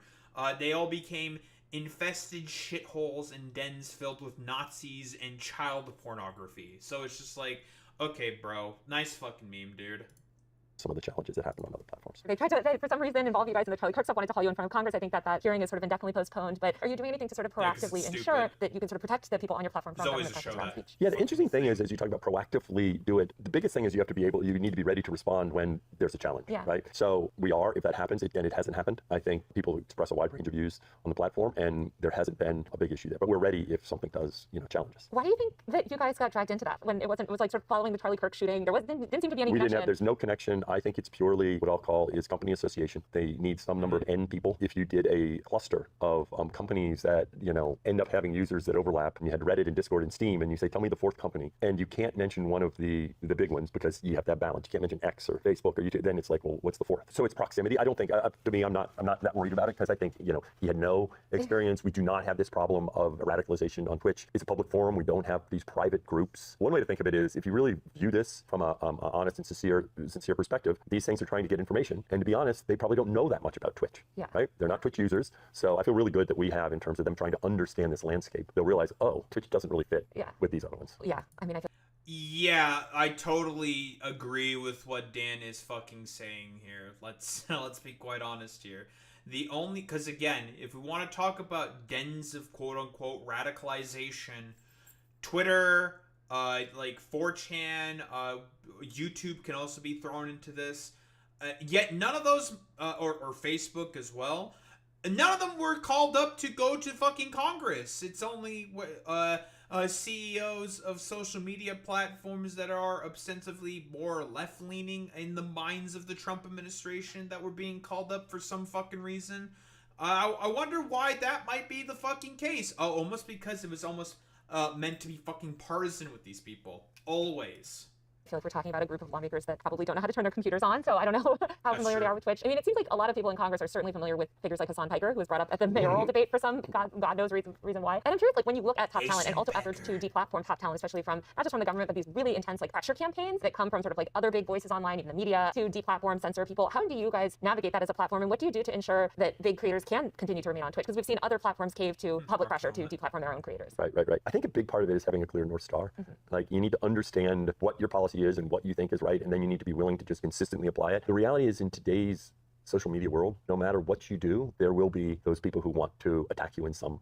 So you can't make decisions to avoid any type of, backlash from some vocal group. No matter what decision you make, you're going to have that. So given that, you can't do it by trying to avoid or ban or whatever, right? You just have to say, okay, what do we think is right for our platform? And then just stick to your guns, and over time, that's going to make sure you can continue what you're doing. Because as you say, it's important for our creators to feel like we're going to consistently apply these things. Yeah, I mean, I feel like that is so well and good, and obviously. I mean, I don't disagree with what's being said here. The problem is that very often Twitch can be rather fucking inconsistent with these things. Like, a lot of creators have felt like Twitch can be rather inconsistent with a lot of their fucking positions in terms of certain positions with the fucking TOS and with the differing ideas that they have. And I don't really disagree with that. Like, Boy Meets Mini can attest to this. If a dumbass wants to be, like, stupid, annoying, and wants to just do, like, a fucking brigade or whatever and just be incredibly fucking irritating, they can do that, right? Like, no one can fucking stop some dumbass from being a stupid, annoying fucking dumbass, right? Like, that's 1000% entirely the fucking case.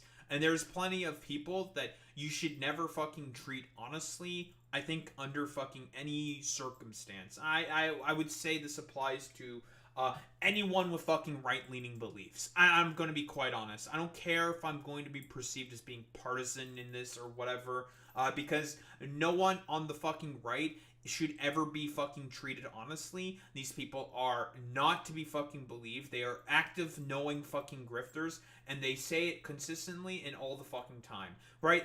And that's what it is. Like, it's the problem is also part of the fucking social media environment that we're in right now, as I was explaining earlier, which is highly favorable to the right because they already, like, as a prerequisite to be a right-winger, you must already engage in the fucking death of subjectivity to basically be wholeheartedly incapable of being able to engage in the shoes of another fucking person in order to understand what they think and what they ultimately fucking believe in. And this is a very consistent pattern of behavior and an issue that has stemmed from the right as a byproduct of the first Trump administration, of the current Trump administration, of Gamergate, of Transgate, all of these stupid fucking, like, idiotic attempts for the right wing to want to stay culturally fucking relevant is what has led ultimately to this fucking position.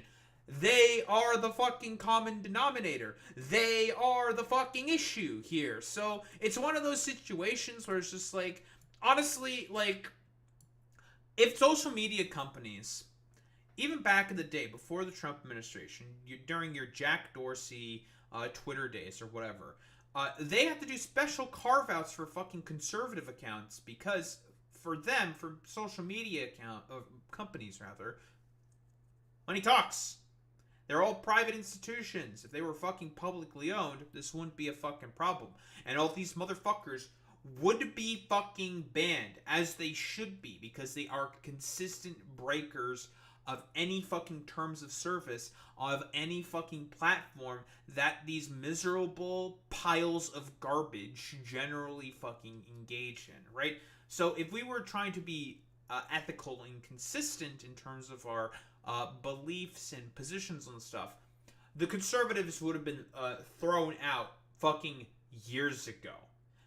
But guess what? They drive a lot of people to the platform, a lot of engagement, a lot of advertiser bucks. And so, what ultimately speaks in that situation? The money. basically agree with you, but then it's really hard, and I empathize with executives going through this when you are in the midst of those campaigns and people are calling your advertisers, right, or targeting these people, like, to really hold firm. And I'm curious. Fucking Dan Clancy, not Dan Clancy, Dan fucking Saltine Cracker, the fucking weirdo stalker, that schizophrenic fucking freak, along with, like, Ethan Klein, and a bunch of other, like, miserable wretches who just, generally speaking, make social media platforms 10 times worse to fucking engage with. Like, you know, we'll call out people. Tectone, Asmongold, all the anti-woke sort of content creators, your Grums of the world, Smash JTs. God, there's so many fucking different people that you can, like, throw into this sort of position. We could talk about the conservative pundits, Matt Walsh, Ben Shapiro, Jordan Peterson, Steven Crowder, although he's not really all that relevant to be honest. I mean, who else can we throw in here? There's a whole fucking gaggle of them, a whole collection. Critical Drinker, Shoe on Head. If we want to talk about why social media is as miserable to engage with as it is, it's because of these motherfuckers who are wholeheartedly incapable of engaging in any form of subjective thinking and are wholeheartedly incapable of engaging in how and thinking about how people think and engage with the environments around them, because they're not interested in any of that. For them, it's all about maintenance of hierarchy and control. They just want to subjugate people who they perceive as being radically different from them. That's all that it is with these people.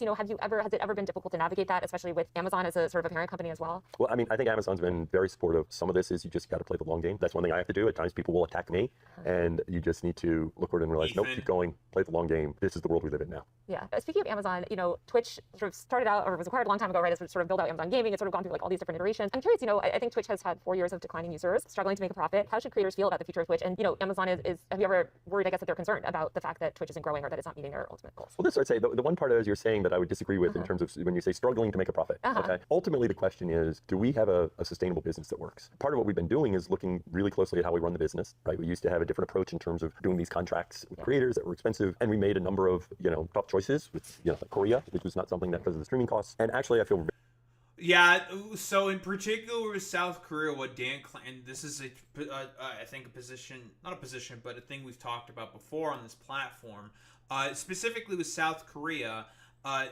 telecom companies within South Korea, so that would be SKT and also KT, although they're the same thing, whatever. Samsung and all these other SKT and KT, all, like, you know, the esports team, that's who sponsors those esports teams in fucking Korea, blah, blah, blah, blah, blah. You know exactly what I'm talking about. They basically passed super heavy, like, anti-net neutrality laws. Any fucking traffic that comes into Korean sort of channels and pathways, I suppose, for lack of a better term, bandwidth is the term I'm looking for. I'm in IT, I should fucking know this shit. In terms of the Korean sort of network, it gets either throttled or heavily fucking charged way more in comparison to and are forced to have to pay a lot more exorbitant prices to these sort of internet service providers, the telecom companies that exist within Korea, in order to be able to use their infrastructure, because that's how it works, right?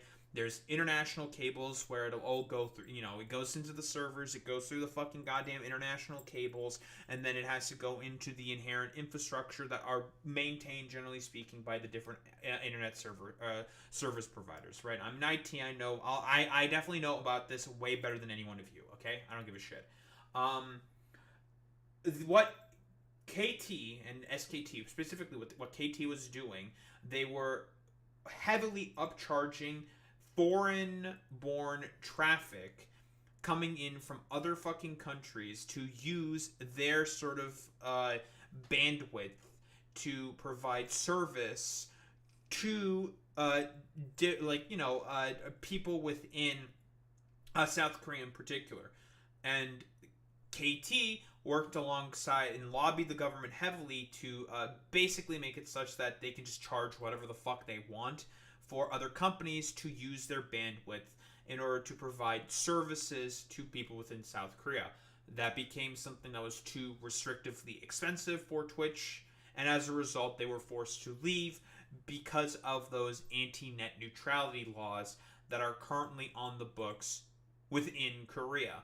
And, well, as a result, a lot of fucking goddamn creators that live in South Korea were forced to just up their bags and just, for lack of a better term, just move on to fucking Afrika, which is the Twitch sort of competitor, the streaming sort of competitor within Korea. And Twitch was essentially forced out because of, a company with a monopoly in a country working alongside the fucking goddamn government. And it was with the current not the current one. It's like some liberal, stupid, conservative dumbass currently in power. But it was when the fucking fascist was in power that fucking law got passed. Because again, fascists and melding the state with fucking companies in order to secure their own fucking power.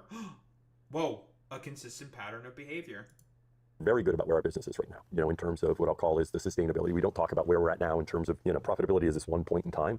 Really what you want to do is understand, does our business work? When you look at the cost of content. Well, we also have to think about it this way, and I feel like this is a thing that a lot of people like to consistently forget, I think. COVID, in terms of profitability for streaming platforms, that was not an aberrance.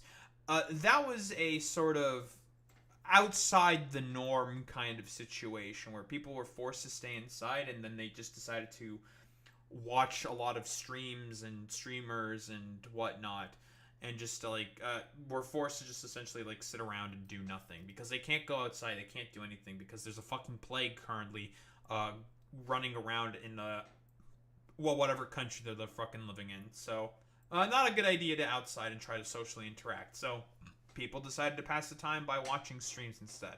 So it makes sense that a lot of viewership is starting to go down significantly for these fucking streaming platforms, right? I mean, it's pretty simple.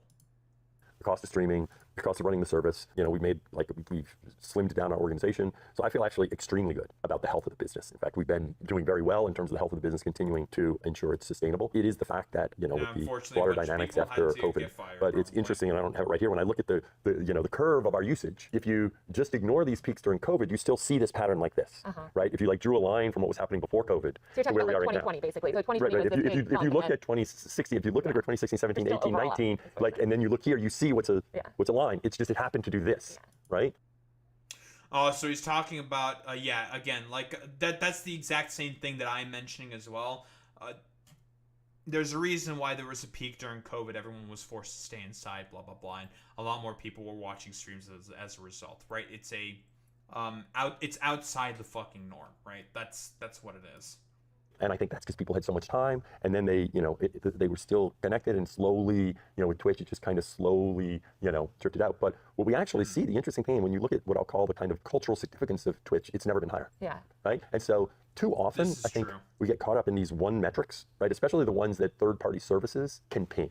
Yeah. Third-party services don't see how much money our creators are making. Yeah. That's not in our API. And by the way, third-party services, because they don't actually, they're actually estimating based upon when we eliminate viewbots, third-party services detect that as viewership going down. It's like, no, viewership didn't go down. Our internal metrics were never, dealing with these viewbots. It's just Right, yeah, because that was also another thing that, because a lot of these, stupid dipshits, specifically social media accounts, and a lot of it is pushed by social media as well, by people who seemingly just want to have, a problem with fucking Twitch, right? People who are out to get Twitch are talking about how Twitch is dying because of all these various reasons, and it's just because they want their stupid current streamer, far right dipshit weirdo influencer to have undue amounts of fucking accommodation on platforms that they are generally not sort of friendly with, because they just want to feel like they're fitting in with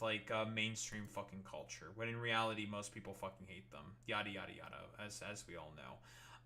So that's trying to think, that's purely what it is. These motherfuckers, they also have a lot of I guess, for lack of a better term, haters, people who just are out to get Twitch and are willing to report on anything negative possible, if it means being able to take down certain sort of platforms, they have like a sort of, let's just say, for lack of a better term, an out to want to get them, I suppose, right? Like, they just want to fucking get them.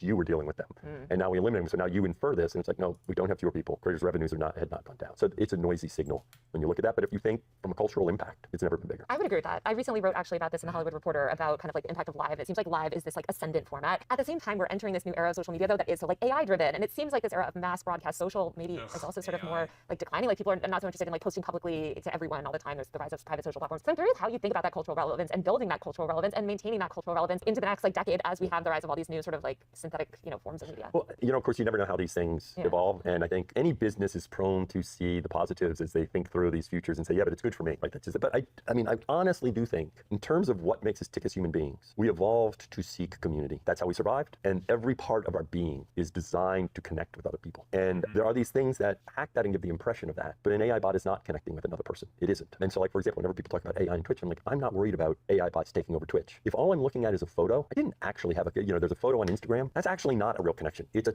two-dimensional photograph, right? And so, yeah, the two-dimensional photograph, that maybe AI, takes over two-dimensional photograph. But I will say we are four-dimensional people, because obviously we live in three-dimensional space, but in fact, all the emotion, everything else about who we are and how we change. And so I actually think with all those changes, it's almost like it fits perfectly, because more and more people are going to be yearning for some type of authenticity in their lives with other people. One thing that I've noticed a lot is Twitch. There's nothing ostensibly disagreeable there, I'd say. Like, I don't, like, okay. I don't think there's going to be, like, I'm trying to think, who's, like, the only AI streamer that exists who's very, very popular on the platform? That would be Videl with Neurosama. But that's not, like, generative AI. That's a bit of a different situation. From what I understand, I could be completely fucking wrong in my assessment for as to how Neurosama works. But it's a sort of, well, essentially, as Videl would put it himself, it's like his fucking daughter. Like, unironically, it's like his, well, there's two of them now. The Neurosama and Evil. Does she go by Evil Sama? I have no fucking idea. Whatever. They're both AI, like, VTuber streamers, right? Unironically. Like, they have a bunch of, if I were to take a guess on how it works, I haven't seen it, because now I'm curious about how Videl made them work. He's like a fucking genius, basically. It's if I were to take a guess, it's probably like a huge database, maybe like a language learning model, specifically that can take certain prompts and things that people say, and they're able to sort of think and output differing sort of answers based off of that, off of like whatever database or what have you that Videl himself might have fucking created, or that he is using. I'm assuming he probably created it himself. That's my assumption that I'm going to operate off of, which takes a lot of fucking data, but whatever. Whatever fucking floats your boat. Whatever like database Videl uses in order to have Neurosama or Evil, because they probably use similar databases. They just have like differing sort of like personality traits, filters, blah blah blah blah blah, ways that they fucking behave, blah blah blah blah blah, and they are able to act and behave and even play games in differing ways based off of all of that data that I presume that Videl has put into the databases for as to how Neurosama and Evil also work. I could be completely wrong, right? Probably am completely wrong, but that's just how I'm generally sort of assuming that it works. Because, again, I've talked about this with generative AI. Generative AI works rather similarly as well. However, the difference is instead of the person, that being Videl, being the main guy who inputs all of the data into Evil or Neurosama for as to how they are supposed to behave with video games, with other people, with I don't know, also like differing like social interactions and like events and whatnot, right? Like I think he's had them fucking do like singing gigs and shit like that, right? Like original songs or whatnot. That's a thing that he's done with both of the AIs that he's fucking created. The thing with generative AI is that it is essentially a void. It is a black hole of information where it will scrub the internet for every possible bit of information on the internet, petabytes, tetrabytes of fucking data. I think is that a term? Is tetrabyte a fucking term? Is tetrabyte a term? Oh, terabyte. Whatever.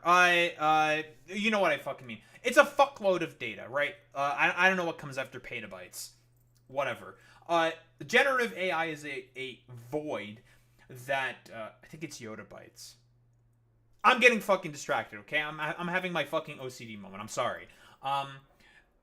After, like, it goes through such an incalculable amount of data where it, essentially scrubs all of it and sort of creates an amalgamation, something relatively close enough based off of the prompt that exists in order to output something that is, it's close enough. It's okay maybe in terms of what you're asking for. It might not be exact, but it's probably good enough and whatever. Fuck off, onto the fucking sort of next thing, right? And that's the problem, is that it is taking data that is ostensibly not the companies. It's not OpenAI's. It's not fucking Sam Altman's. It's not fucking SPF. It's not all these like motherfuckers who created these AIs. It's not Grok's. It's not OpenAI's. It's not Sora's. It's not their data that they're scrubbing off of the internet to create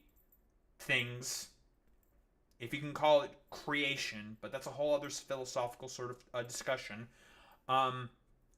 where it essentially creates something that's close enough without the permission of who created that original data.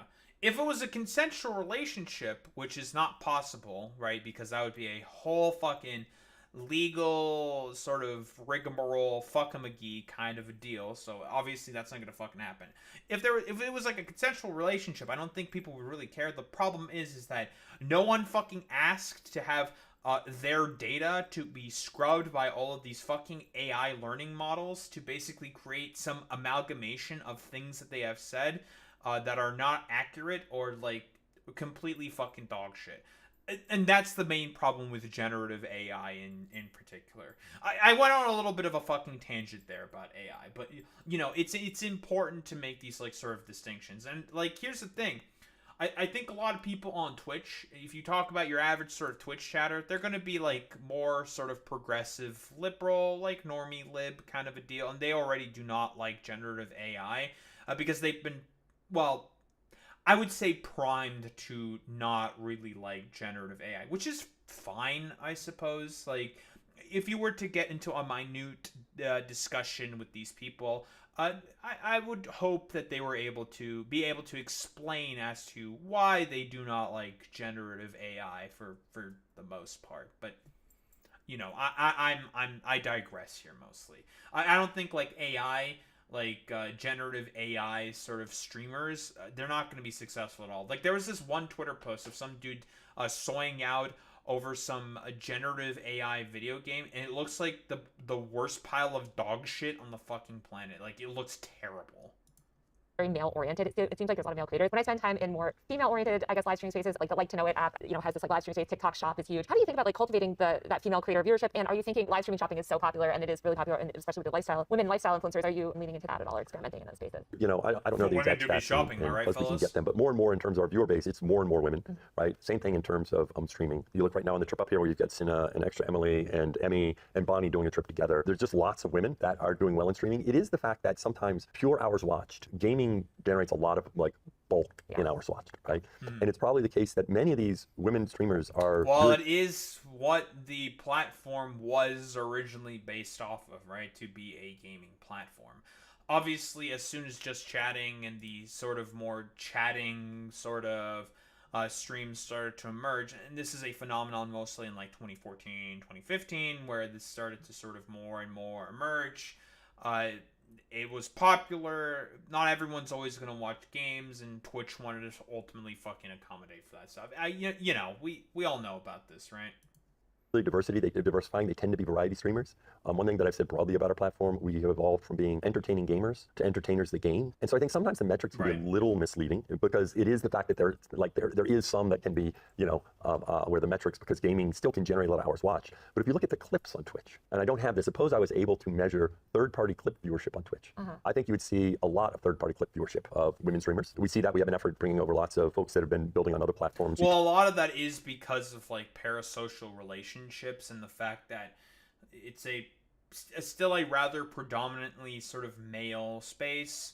And listen, men like a nice pair of tits and ass and fucking hips. Okay, it's really, listen, monkey brain activate. They see a nice pair. They see a nice pair of fucking people want to watch. It is what it is. They see a pretty face with a pretty body with a nice rack and a potential and a nice ass or whatever. And it's just like, damn. I like that. Well, crazy. And sometimes the fucking, I don't know, the porn brain activates for them or some shit. I don't know, sometimes it really is just that simple. To TikTok, Instagram, and a lot of women streamers there. So, I do think that as live streaming evolves, interestingly, I think it's better suited for women streamers and viewers. That kind of community connection is a role that often women have played in our society, right? And when you think of other shows, other things, I think live streaming fits well for that. Well, the content creator industry as a whole is female dominated and was built by women and continues to be community. In other words, this kind of true. desire for community is something that fits very naturally. Yeah. So I see a lot of the fucking trends are either started by women or by queer creators, and I want to say that's partially the reason that might be the case is because of part of it is like it's because of like societal sort of like norms that have existed before, but also because it's not that a lot of it is because of like the male sort of spaces being more like corporate sort of oriented, maybe. And shit like that. But also, I think it could be as a byproduct, and also due to a sort of as a result of a sort of result of a lot of the freedoms and civil rights and liberties that a lot of women were given. You know, like 1974, the ability for women to own their own bank account and credit card was given to them, and that's like, I mean, we are mostly seeing a lot of the sort of byproducts of that, like play out, generally speaking, right? As we continue to evolve kind of more broadly, I see women playing a bigger and bigger role. You bring up shopping. It's something we're always keeping an eye on. Obviously, it's really big in China. Amazon has a live shopping which a lot experience. of female influencers are on and have found huge success. Yeah. So that's something where how do we bring them over to Twitch? So it's something that, yes, we're thinking through and keeping an eye on. It is oh God, I hope we don't have those like stupid, because I do not like social media platforms also being used as like an avenue for fucking shopping. I'll be quite honest. Like, I don't like that either, because it does not produce a sort of very, very good environment. Parasocial like relationships being used to leverage people into potentially very, very predatory like loaning and lending structures. Like, we've talked about this in a video before. I forget the name of the fucking companies that exist on like TikTok. It's not Kalshi. Tegna, not Tegna. I've done a video on this talking about like people having to take out loans for like a $15 fucking burrito, and the fact that that is a thing that exists is really, really bad, which I think is also a potential problem that Twitch could potentially fall into. Because of the sort of like further enshittification and hyper commodification of like social media and differing fucking platforms. it is a different space, but I do think there's opportunity there. What do you think the future of live streaming is going to look like in 5 years or even 10 years down the line? I think it's this idea, if you look at where we've been, in general, live streaming have been dominated by people who are first and foremost streamers. I think that is in part because of the origins. When live streaming started, of course, gaming, every of the competitors started out as general live streaming apps. I was at YouTube when we started YouTube Live. It was a general live streaming app. It really became a gaming. Facebook Live was a general live streaming. It became gaming. Twitch was just in TV. Yeah, this was, He's correct here. All of them used to be like general live streaming and eventually just became gaming. This is just right on the fucking money here. And, well, none of them were really able to compete with fucking Twitch. Twitch is still fucking dumb. Like, listen, we all know about these motherfuckers who love to huff their fucking copium all the time, talking about, Twitch is definitely going to have a downfall. It's definitely a jover for Twitch. And it's just like, okay, bro. Yeah. Sure, I totally fucking believe that. Yeah. TV between gaming. The world has gone full circle, interestingly, from where all the apps started. But it's still the case that most of the people who, like, they're first and foremost streamers. I think the change you're seeing now is more and more people using live streaming as a secondary conduit of engaging their audience, community, or whatever. So if you go through 5 to 10 years, I think you just have more and more people that they may not be streaming 20 hours a week or 30 hours a week, but they're like, yeah, no, I need to stream 3 hours a week. If you take musicians, right? Musicians used to have this, they'd write an album, they'd tour, they'd disappear for 2 years, and they'd come back. That's not the world we live in, right? They need to stay connected to their community. And more, I think, look, if you have a fan base, like, engage authentically with them. Right? You don't just play music. Do something you love. Yeah, this is Doja Cat, right? She's also started fucking streaming as well. Because fuck it, why not? Right? If you got nothing... Like, I mean, it's a good fucking medium, right? If you want to just connect to, talk with a bunch of people, blah, blah, blah, blah, blah. She's always going to have, like, an inherent big fucking fan base of people who are going to fucking follow her. Despite her fucking checkered past and whatnot. But it's so fucking... Like, people ultimately do want those fucking relationships to continue further and further and further. Considering the sort of, like, ridiculously hyper-commodified world that we live in right now, like I mentioned earlier, like, it's been the goal of the rich, of the billionaire, to essentially commodify every aspect of life as per capitalist realism from, well, from Mark Fisher, right? And I mean, not that Dan Clancy's above that sort of same thing fucking applies to him here. Like, obviously, like, Twitch also plays into that further stratification and commodification of social fucking interactions. Twitch also is a part of the particular problem here, but there are also actors that are significantly fucking worse. But I do think that, like, a lot of people should go out and fucking touch some grass sometimes and learn how to build rapport and local fucking community, besides with, like, all the shit that they with all the people that they know online, generally speaking, right? Like, Twitch is not beneath these sort of exact same criticisms that I've had before.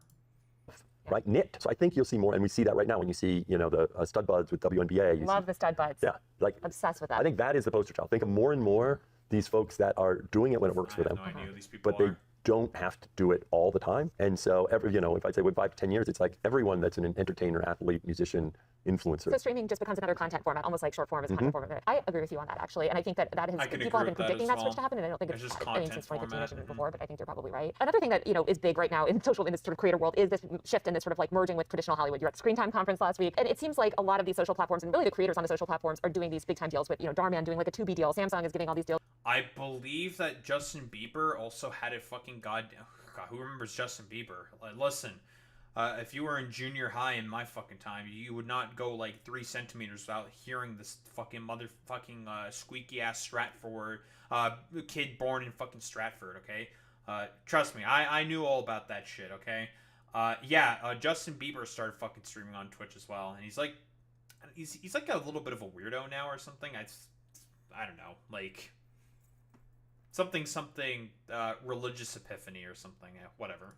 To creators, like, it seems like there's just this merging. What do you think of this sort of, like, merging of traditional entertainment with the creator space? So obviously we encourage it. I think it's a great opportunity for our creators. I think the world is just becoming more what I'll call creator-centric. And I think that is about that kind of connection. When you think of Hollywood movies, right, a movie creates a character. It's not who the actor is, right? But more and more you see these people where it's who they are. that is appealing to people, right? I often say if you look at Kevin Hart in some ways is IP, right? Kai is IP, right? And the world is moving more and more where people want connection to and by creator, that includes actor, right? In terms of who they are. And you see that by now having these creators now having these vehicles, but these vehicles are usually focused on them. They aren't really actors taking on some. I don't know if I 100% agree with this, right? I guess it's a sort of broader byproduct of just the mentality that Hollywood is in right now. They're still stuck in like old ways where they just generally do not want to improve with the times and have their actors become more like social media influencer sensations because they can see that as not being profitable for their movies that they want to push, right? I think that's generally speaking I think that's not like a ridiculous or hyperbolic thing to say. I think because there's a really good Adam Conover video about this, talking about how Hollywood does not really advertise or like not advertise. That's not correct to say. How Hollywood does not really celebrate or he's not really able to sort of capitalize on the fucking fame of people anymore. And I think it's because of a byproduct of being behind in the sort of times, right? Of like more creative like liberties and freedoms and mediums being changed and whatnot. Because like what fucking Hollywood actor do you know of that's like a modern Hollywood actor or something? Like you can think of like Tom Holland, Timothy Chalamet, Zendaya. That's about it. Like Gal Gadot, I suppose. Those are like the only actors that are like more recent upcoming actor. Gal Gadot's not really an upcoming actor. Like I'm trying to think. Like there's not that many that immediately pop into my brain. But that's because of I don't really engage with those sort of mediums. So I'm probably not the best sort of person to ask this. But then again, I might also be the best person to sort of ask this because I'm like super normie, I suppose, in terms of engaging with like movie properties and whatnot. I would say in terms of that position. But like a lot of people don't really know about who's like a big famous like Hollywood movie actor anymore because of just honestly the mediums broadly speaking sort of just being constrained and destroyed in terms of like its artistic and creative liberties and freedoms. And I mean Twitch is probably at the forefront of that and is okay. It hasn't seen that sort of general capital consolidation as much quite yet, which is why it's not the worst for them. And people still, broadly speaking, know of people like iShowSpeed or Kai Cenat or other people who have like become more household sort of names in this sort of space, I suppose. Or like Mr. Beast, for example, right? And why these people are sort of like household sort of names in content creation, social media kind of spaces, blah, blah, blah, right?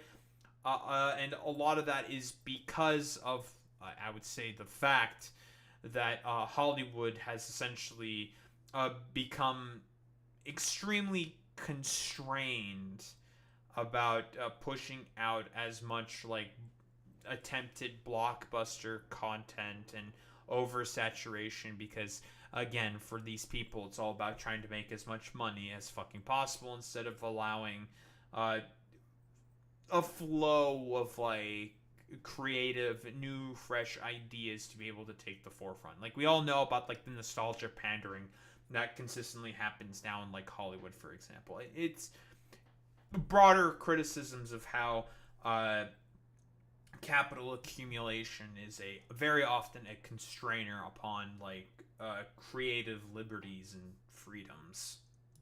Some other character. Yeah. They are who they are. And I often say, I mean, really, the rise of podcasting is the rise of the creator economy. Anyone who has a podcast, it's a creator-centric, it's premium UGC content. Which we're seeing these podcasts now, moving to Netflix and et cetera. And hopefully we see a lot more. I feel like one thing that's shifted in the past few years on Twitch is this more structured programming, like Streamer University or something, like really, like obviously what Kai's doing so much in his like subathons and stuff. Could you see something like that, like getting that content onto like a streamer? Absolutely. I think all these Streamer things. meaning like Netflix platform. I know, absolutely. I think all these things are kind of blending and merging, and we used to have this concept of premium and UGC as phrases. The way I describe it is there's a parameter, which is how many human hours go into create an hour of content. So if you create a podcast, it might be 50, okay? Somebody showing up, waking up, turning on their computer and starting to game, it might be 1.01, because they just game, they stop, they're done, they're the only one. Avatar the movie, it might be 100,000. I don't know what it is, right? But there isn't any line. Streamer University took more human hours for every hour of content. Mafiathon took a certain number.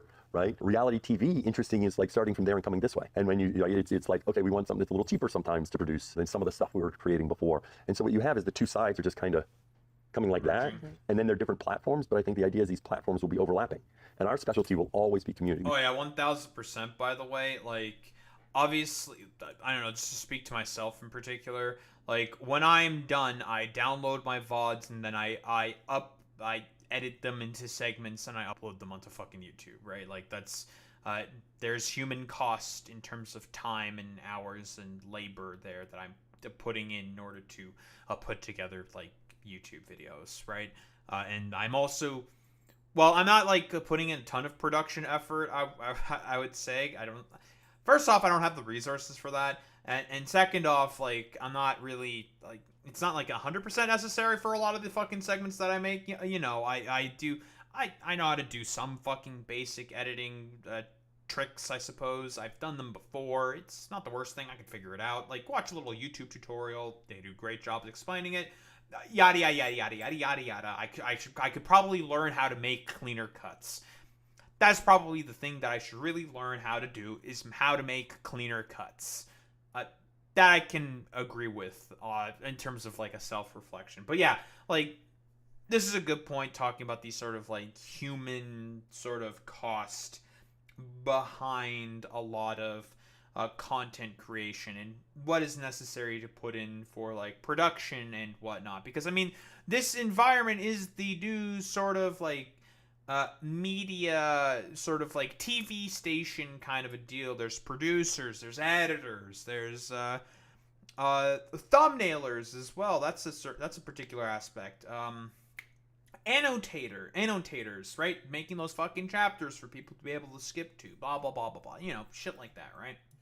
We talk with Prime Video as an example. We've talked about various ideas. I won't say who is talking about some ideas with them. And part of it is creatively thinking, okay, but if you really want community, those platforms are community platforms. So that you're not going to get. So how do you, and so a lot of the blend is saying, oh, but I still want that community in that live. Last question, because I don't have much time. What emergent trends are you seeing sort of in the creator space coming up on Twitch? Like, what sort of interesting user behaviors are you noticing, trends that you think are interesting and worth paying attention to? Well, the most interesting one is all that's happening in the clipping world. That's one reason why we're doing the auto clips. If you look at, groups like FaZe or Marlin or Jinxie, I've talked to all of them, a lot of their rise has come because they just literally will create hundreds of clips from a single stream, often posting them while the stream is still live. I think that's something that is really a big part now, and that's one reason why we're investing to make it easier, not just for big creators, but medium and small creators to do that. Yeah, it's all about clipping. Like, clipping, shipping, sending all that shit out. Listen, clippers, clip and ship that shit, that's just that.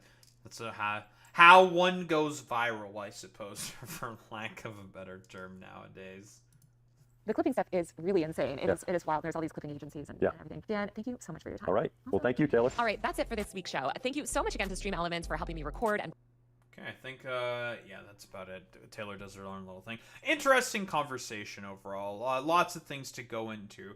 Obviously, this sort of whole position, if we're talking about the problems that people are going to have, again, with the TwitchCon security stuff, Buck ultimately stops with you there, Dan. You have power, resources in order to be able to stop that. I've made suggestions before, but ultimately it was an interesting conversation. Things to look into, things to learn about and think about in terms of like the broader sort of environment that we find ourselves in, right? Like looking at you dipshits like Asmongold, Tectone, Ethan Klein, and a whole other gaggle of dipshits and morons who have created this sort of like dog shit social media fucking environment, and broader sort of commodification of media also playing into this quite heavily. It was an interesting conversation, lots to learn about. Still, again, ultimately the responsibility for what happened to Emiru comes down on you, Dan Clancy. You are the ultimate sort of main, I guess, final stop who needs to do a much better job in terms of bringing about security for your own fucking creators and whatnot. But yeah, overall interesting conversation. I would say a solid interview. Lots to like think about, learn about, criticize, as I've hopefully done. Talk about like overall sort of like media trends and stuff like that. And these are all things that I've just broadly sort of like noticed myself, just like through pattern observation. I am a little bit of a fucking autist, okay? I'm a little bit autistic, folks. Just a little autist. I took all my Tylenol. Remember, folks, if you want to become autistic like me, you gotta take your fucking Tylenol, folks. Very, very important. But yeah, overall, like, yeah, media forefront, death of subjectivity, a lot of, like, a general conservative backlash is due to what is perceived as like transgate and woke culture emerging, which is now going to have a backlash to all the dumb fuck like conservative dip fuckery and bullshit that's happening because nobody fucking likes any of their bullshit in reality. But yeah, interesting conversation, lots to fucking think about to ultimately learn about. And you know, grifters are also always going to be grifters. That's also another aspect to all of this. So people like XQC and Asm Golden Tectone, right? These people are just going to be grifters and they're just going to play to whatever particular crowd that makes them the most fucking money possible, right? So again, you know, if there is one thing overall in terms of the whole general broader criticisms to everything that I bring in terms of the interview, problems with Twitch, problems with the creator economy and stuff like that. It's all about money in the end, right? Money is the ultimate thing that fucking talks, and overall, that is the always going to be, I guess, the sort of like main problem in I guess broader general society. It is people's inner desire to just want to make as much money and all of the money possible. But yeah, I don't think there's really much else to say besides it is overall an interesting conversation to sort of like think about and engage in. Nice.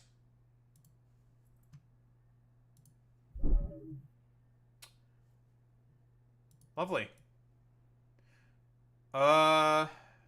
Doing great. Gara's going to kick Kimimaru's ass. That's true. True, Andrea. Kimimaru's going to get his ass beat by Gara. I need to just do one fucking thing real quick.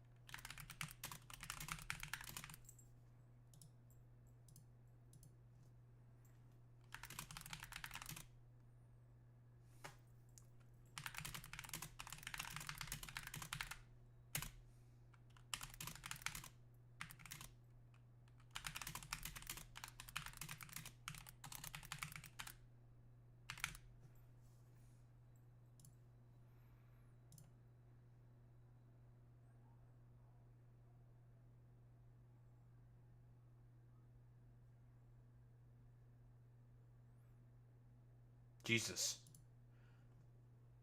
Okay, I don't know what it is today, but I keep a bunch of these dang VTubers. The random VTubers following me on goddamn Twitter. Yeah, it's crazy. Bunch of random VTubers following me on the Twitter. Simply, listen. It's like the whole fucking meme specifically about how certain content creators are like collecting all the VTubers like fucking Pokemon. Like, yeah, it's time for me to also, I guess, engage in that exact same sort of fucking behavior. Start collecting all the fucking VTubers like Pokemon and shit or something. Alright, we're taking... I have to kill this noodle, so I can finally try to catch the damn noodle. Hello, noodle. Oi, puta! Get away from me.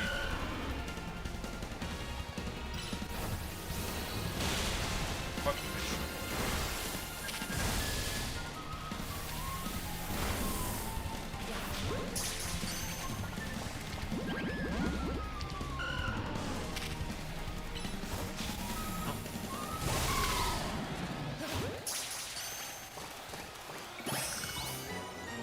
We got the noodle. We got the fucking noodle. It's a big noodle, too. We got big noodle.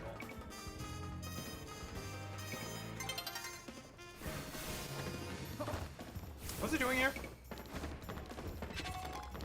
Right. Seeing if there's anything on this rooftop, and then going to collect that screw.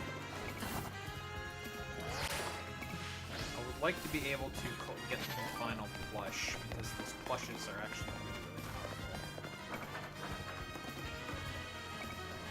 I think on my main account, before even like I'm starting the main story or getting through much of anything, I've made sure to just collect as many screws as possible.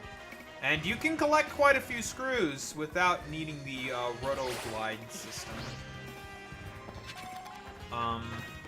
Like, you can get over half of them without any gliding. It's like, if you can do some appropriate rolling and whatnot. Although, some of them, like, you're not going to be able to get simply due to the fact that they seemingly have not spawned in. I think I found that this is the case for about 4 of them. You can't get them because they just don't spawn in. So I think you can get about, like, 60% of them or something. Shit like that.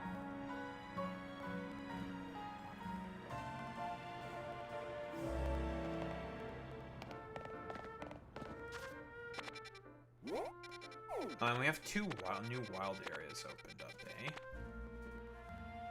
With Pee-Pee, Dragon Grandpa. I think Kangaskhan also spawns there.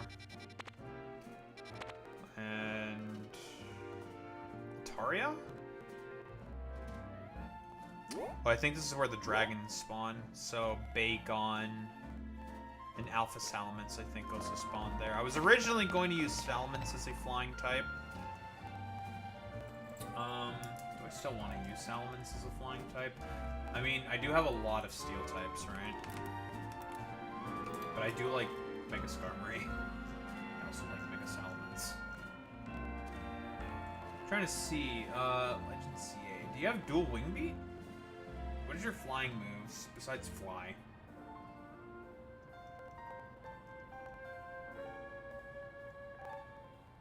Dual wing beat's not available in this fucking game. I mean, fly is... it's not great, but whatever.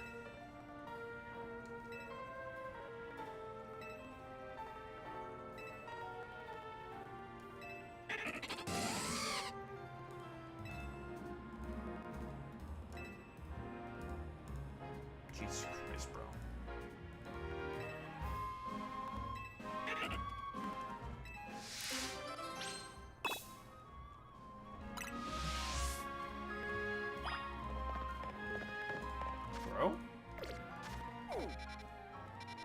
Why am I finding an apartment for you, little bro? What the fuck? Huh?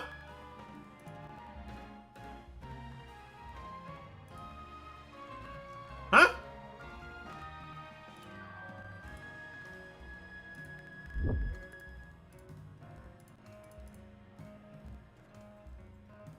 Huh?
fuck is that pin?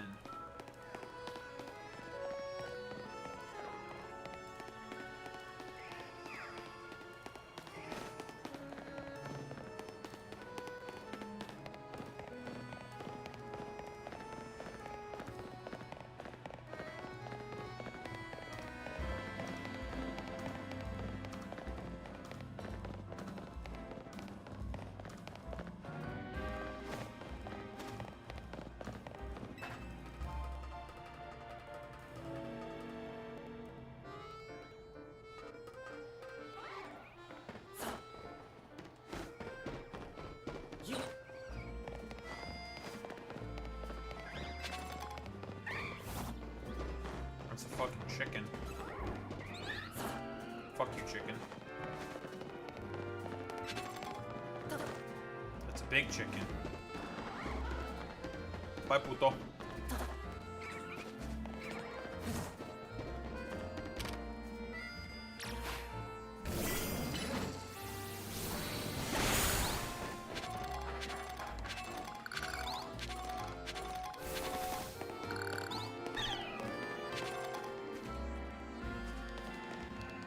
It's right there.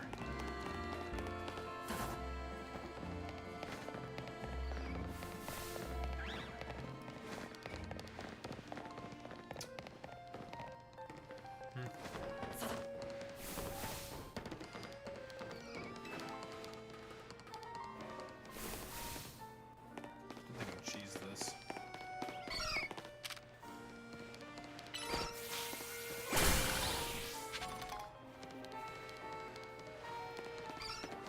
Well, I have to get there with me and my stupid chud son. Gotta get on there somehow. What do you want? Bitch.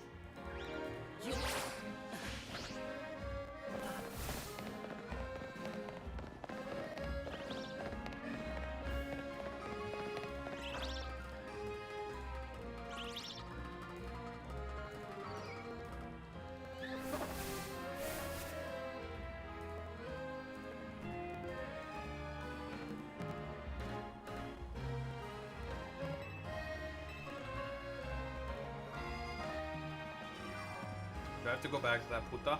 No. Okay, no. Thank God.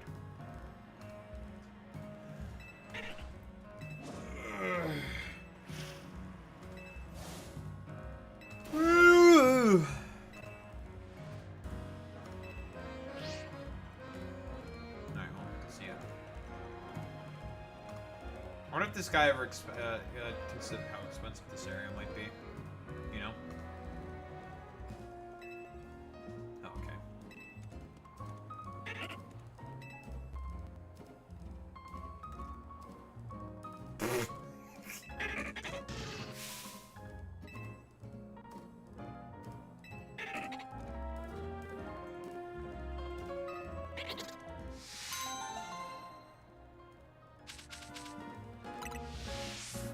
Sunstone to evolve your own Heliolist. I mean, you have fun paying the rent, I guess.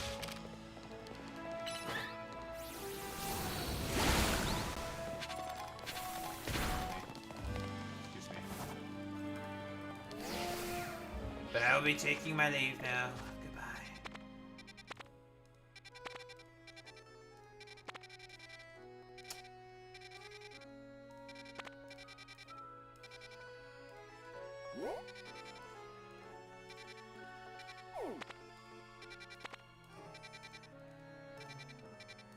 I want to head over here. Because I know there's a screw there that I have not gotten before. So we'll head to the next quest.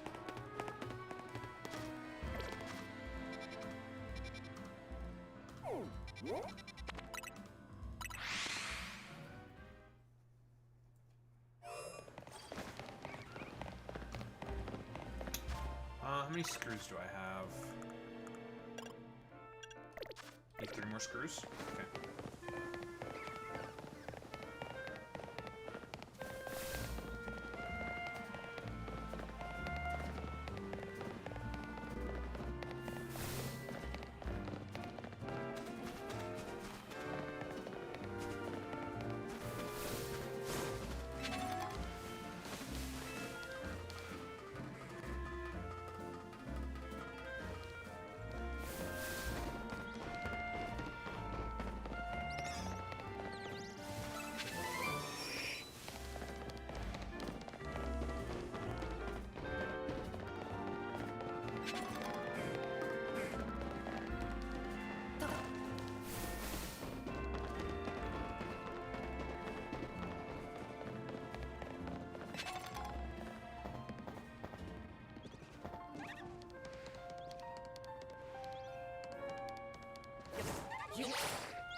clap. There's a Larvitar up here. Oi, puto! Fuck you. I'm leaving.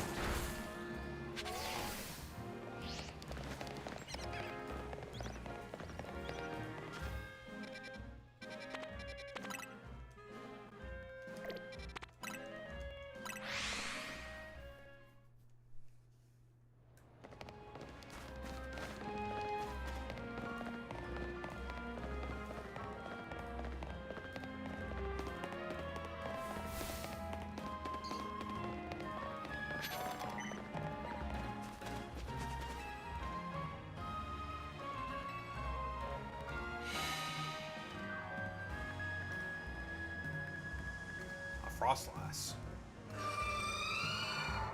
Can I help you?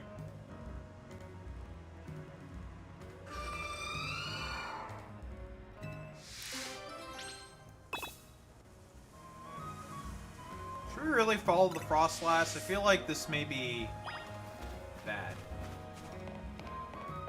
I don't want to follow the Frostlass. I don't like this. The Super Sussy meter is going kind of crazy right now. It's kind of sus. El Butis Maximo.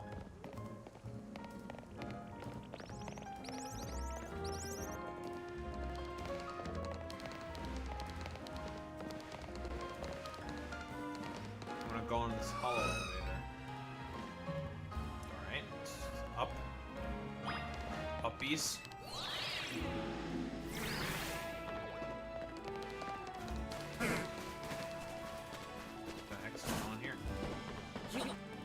Where the rogue Mega Frostlass was.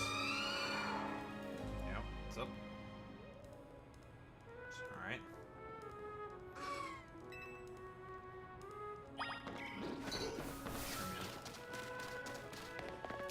I have a feeling, why do I have a feeling that this is the exact same Frostlass that you fought during the rogue fight?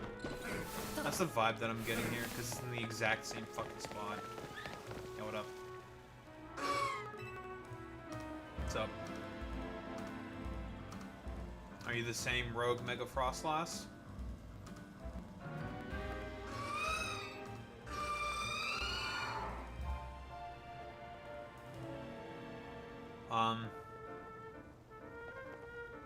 Why are you talking about my chud son?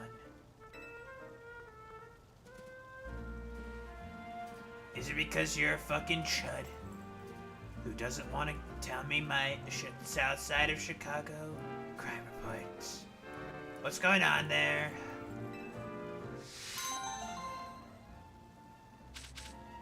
All that for a Dawnstone. Okay. Whatever, man. It's because you're a fucking chud. You're a fucking chud, Alex. Since I'm here, I might as well also get this quest done. Alex, why are you such a chud?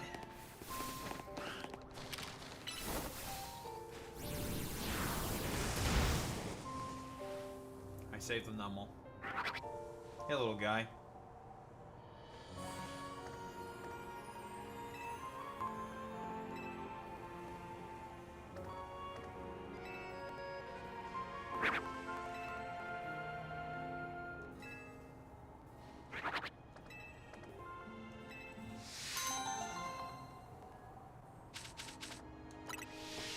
Ice and Border Patrol using fake plates. That's funny. They should get arrested for that. Because that would be funny.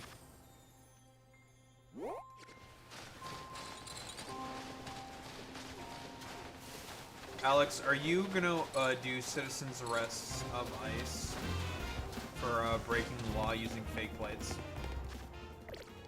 Are you going to do your due diligence as a vigilante cop against ICE? Alex Roivas? Alex?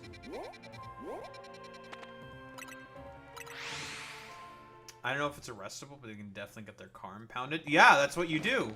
Get their car impounded because it'd be funny.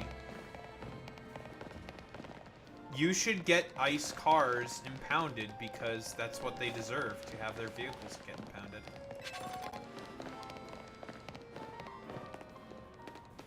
If you won't do it, then you have to do it for my stupid chud son. Even though it's female, so it's technically a daughter, but no, it's in reality, since I'm anti-trans, it's my son. So you have to do it, Alex. If you don't do it, I'm gonna deport you. I will deport you, Alex, and there's nothing you can do about it. Well, these are the 2 screws that I need, so... So I hope you're ready to get deported, Alex, because I know you're not going to make it, so I'm going to have to deport you instead. Time to get deported. Because I will deport you.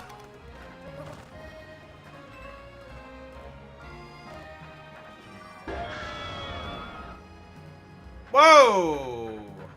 A raid from Real Radhom. Hello, Raiders. How are we all doing this fine evening? Let me shout you out really quick there, bud. Real Radhom. There we go. Gamers, hello. How are we doing this fine day? Whatever. I'm Da Harumba. I am a simple, humble variety streamer. I yap politics, I play video games, do all that fucking good, algo fucking shit. You know how it is. Pleasure to have you all be here. What were you up to this day, Radhom? Just out of curiosity, for my own, well, satiation of my own curiosity. You, I hope you also had a lovely stream as there, Radhom. Listen, knowing you, Radhom, you were probably painting some model or something, okay? That's my bet. I'm making a bet. It's something to do, yapping about our favorite thing, that is politics and painting Warhammer models, if I were to take a bet. But, thank you for the raid. Appreciate that. Welcome in, Raiders. Welcome in, all that good fucking shit. I'm playing PLZA, because I like Pokemon. I'm a simple creature. And I have to catch Alpha Salamence, because I see Alpha Salamence, it means I have to fucking, catch it. Because I love him. That's one of my stupid chud sons. Gaze upon him, because he's a chud. Like me, folks. Conspiracy stuff, someone who claimed to be a Nephilim-blooded assassin. Like, half angel, half demon Nephilim? Is that what we talking about? Type shit? Well, so what minis were you painting?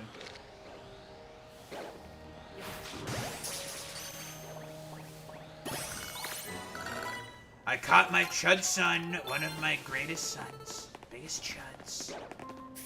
Salamence, my boy. I'm very tempted to replace... Oh, we've rolled adamant on this thing too. Holy shit. Very tempted to replace you with this. But Mega Skarmory is also really, really good. Boy, fuck you.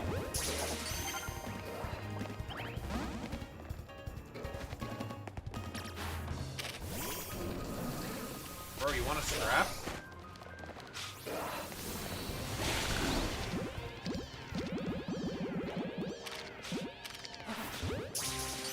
He didn't go into what he thought the Nephilim were, painting Necromunda minis at the moment. House Usher, nice, hell yeah. Didn't go into... I'm going based off of like Diablo, I guess, more and shit like that. I feel like that's a necessary proponent, but then again, we are talking about like dumbass like conspiracy theories. You know, these motherfuckers don't believe in anything, so it is. But yeah, don't let me keep you for too long. Of course, you do have to get to work and whatnot. But I appreciate the raid, as always. But thank you. Oh! Hello. Unerbane. Fuck you.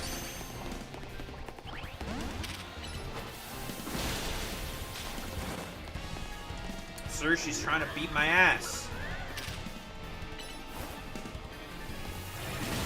I mean, if you just want to sit there and chill in a corner, I'm totally okay with this. The Bible, they're giant half-angel, half-demons. Listen, for all these people, it's all distinction without a difference.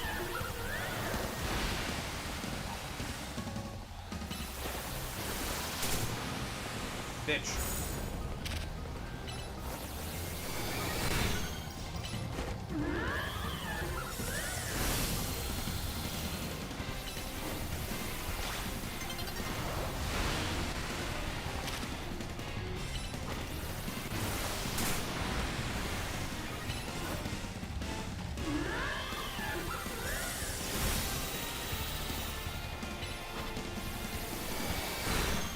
You as well. You as well.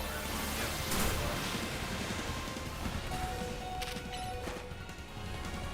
Hey, get back here. I'm not done with you.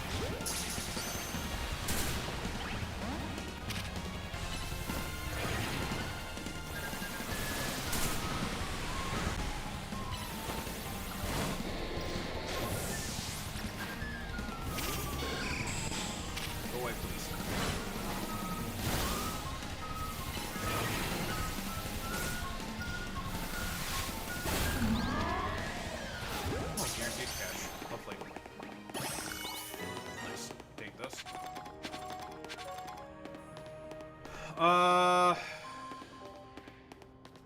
Alright. Altaria and... Who's this other silhouette? I have no idea who the fuck that other silhouette is.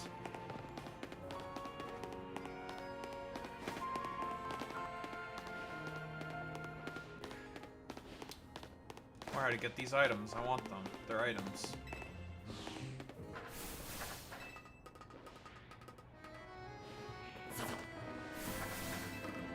I want these items. Give them to me. They're mine, obviously.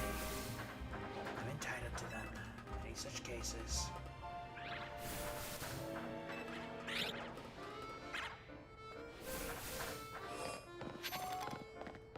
The hell is even up here? Well, there's our fluffy bird. I don't want you. I want to lock onto your large version. Nope, not interested. So.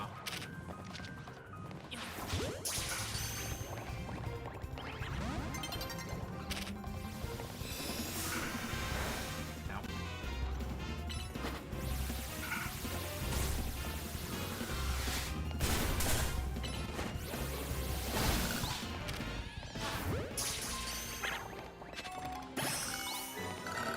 Nice.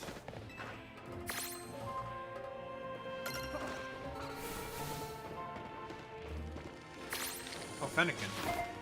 Bitch!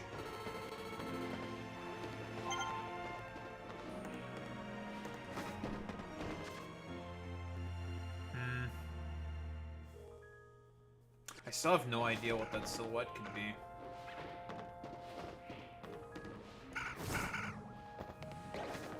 Just let the little poofy birds need to chill. The little poofy birds. They can just relax. Although that might be something that's available during the night as well. That's entirely possible. Another screw. Hopefully. That's enough. I have enough screws to be able to get the last plushie. And any other screws I collect is just a formality now. Because I'm not interested. I don't really care at all about getting the canary plush. I don't give a shit about that. I'm not looking to 100% the game, not on this file.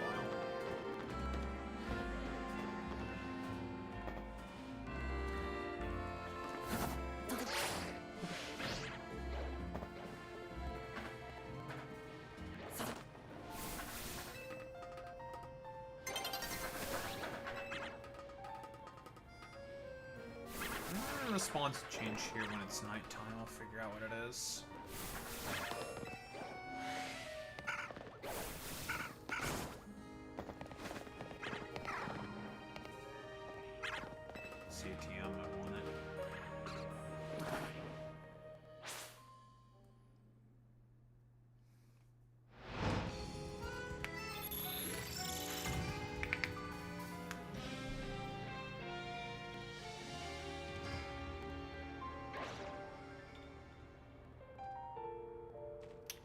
Oh, it's a wyvern.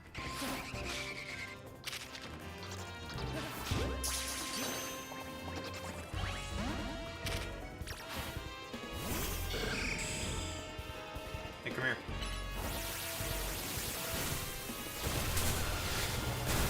Is that necessary? Oi!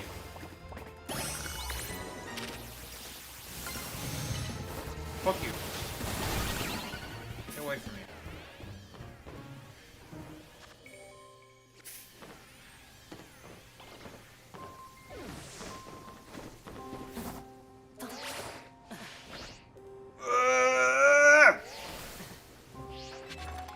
Unlucky. Want the TM. Assuming it's a dragon move. There's a lot of dragons in this area.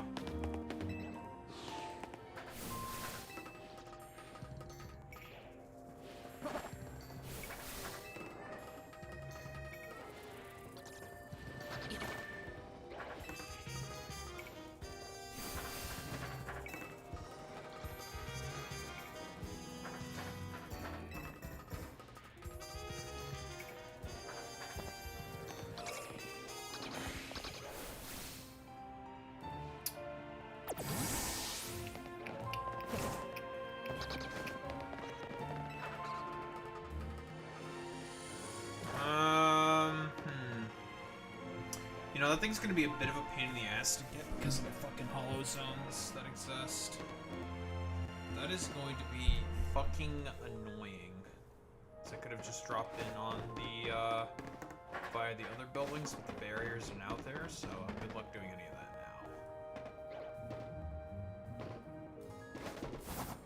that now. Or you can just, be better. So there's no, I'm not interested in what you're selling. Thank you. I actually completed that. Excuse me. Excuse me!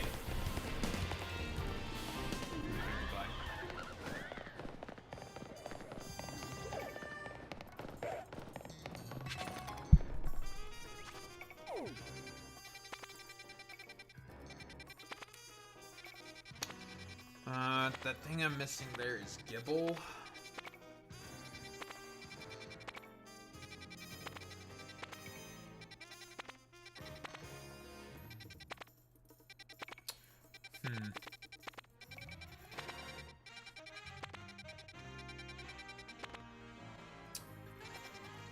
Okay, let's go catch stuff from 19. There is only one area left. Oh, and I forgot to mention to the raiders, of course. How could I forget this? I do also have a YouTube, exclamation mark YouTube. I do also stream on fucking YouTube. Listen, when Boy Meets Mini always remembers to do this shit for me because, well. I keep doing my own thing. It is what it is. But yes, I do also have a YouTube. You know, like, comment, subscribe, do all that good YouTube algo shit. I bully dumbasses on the internet there. And YouTube segments. As one does, folks. As one does.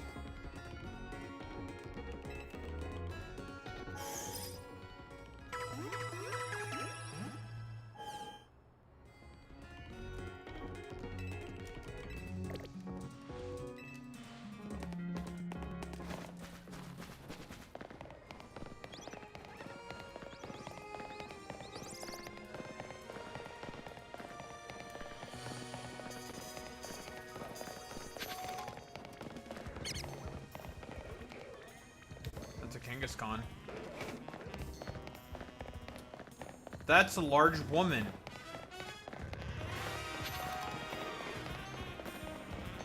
Dog.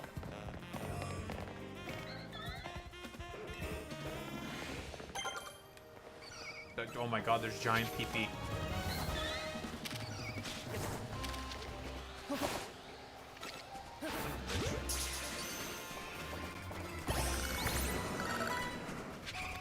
Oh! Excuse me. Excuse me.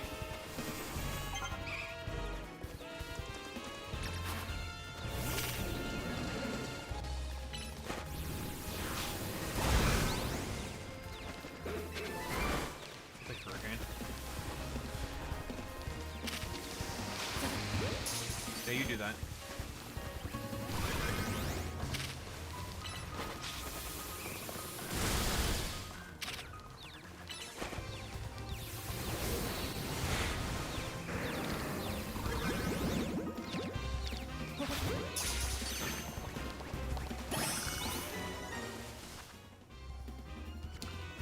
Where's Grandpa?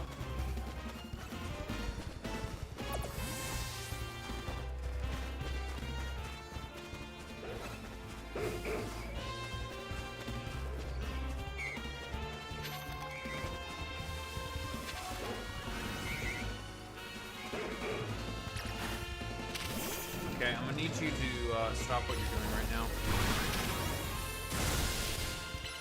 I'm not interested in what you're selling. Fuck you.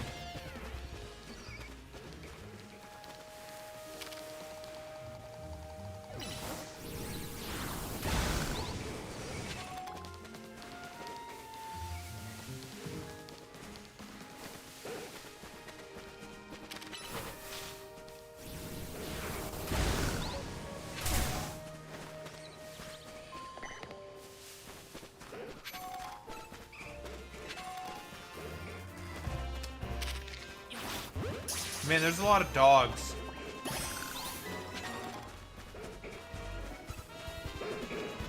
A lot of dogs. Whatever happened to dogs being man's best friend? I'm just looking to ransack the place. Fuck you. Fuck all of you. I hate all of you.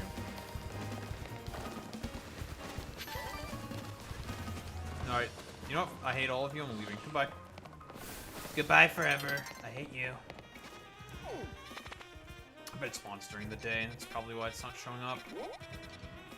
Where is the Justice Yojo? The Justice Gojo. What's up, you dorks?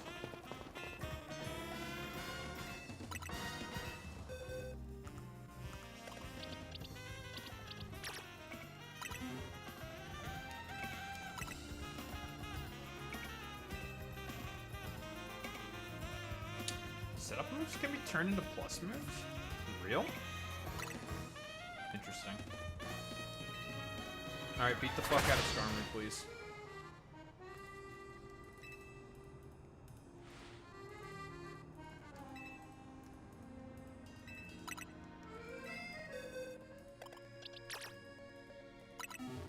I needed to beat the shit out of my chud son as well. Thank you.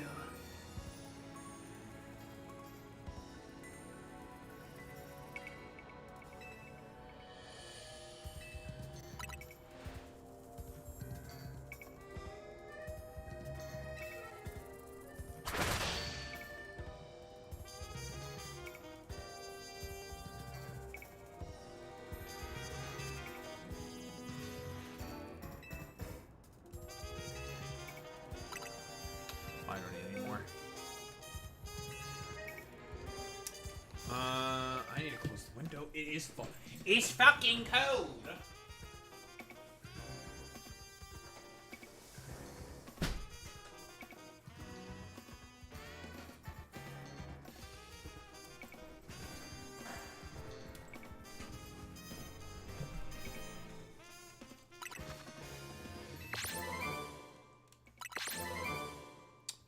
Oh boy, heal block.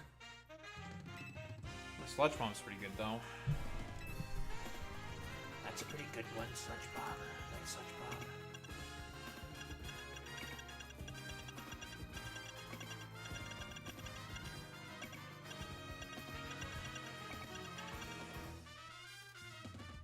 Wait, you have to fucking relax at cafes and do research tasks?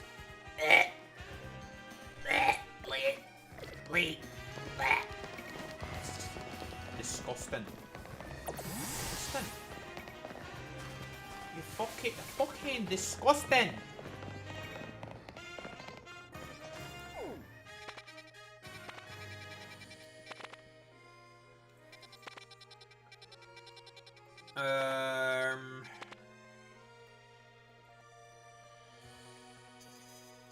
What's that question mark for Area 16? It's Barber Crow, Forges, Frog. If I come here during the night.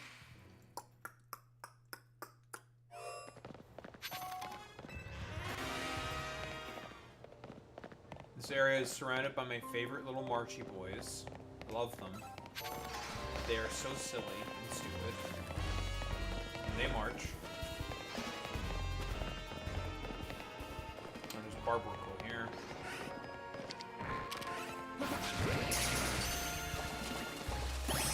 Thank you. I'm not interested in what you're selling. I'm leaving.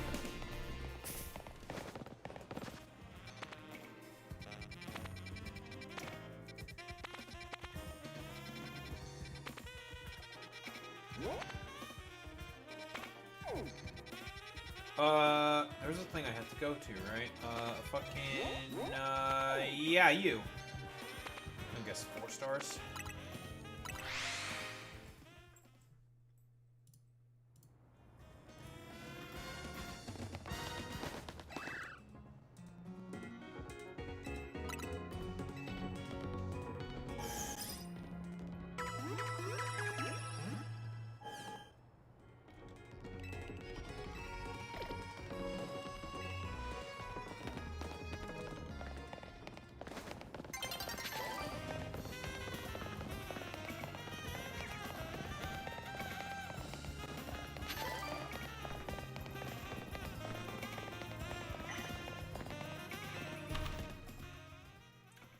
Oh, wow.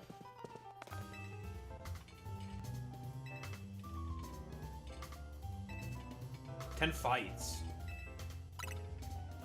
Jesus Christ.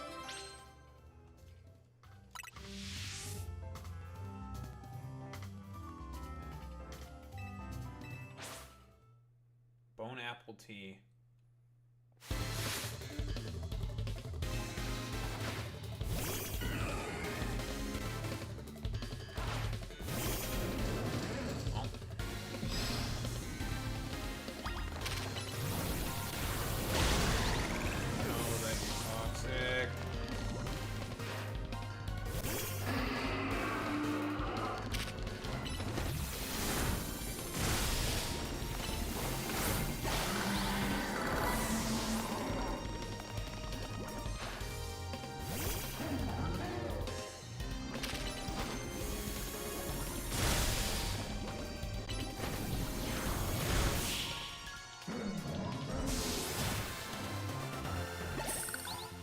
Oh, that's not the correct scream, Alex. I was like, ah! That's the victory bell scream, okay? Get it right. Shaking my head. Typical Alex Royvoss not knowing SMH. That's not a fucking victory bell scream. We get no heals in between, I guess? No!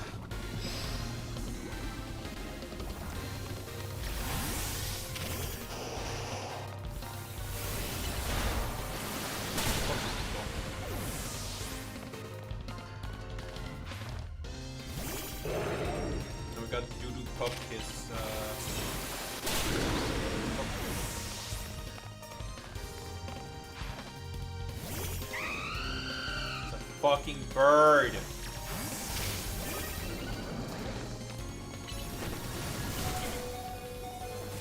Okay. Fuck you, chicken.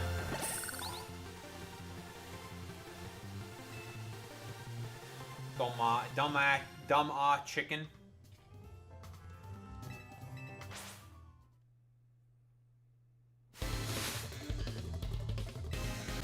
Sevra.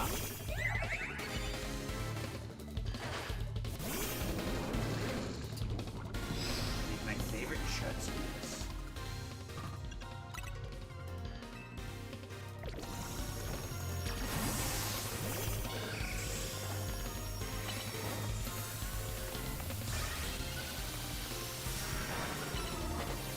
Okay.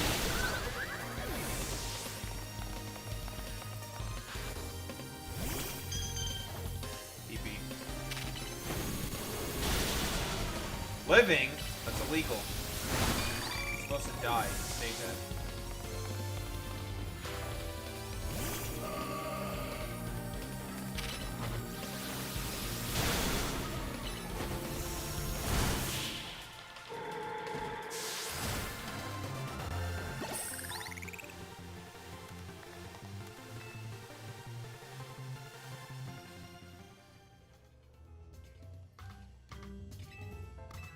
Bone apple tea.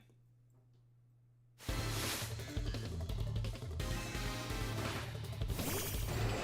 fucking table. Well, we know what this guy's gonna be all about.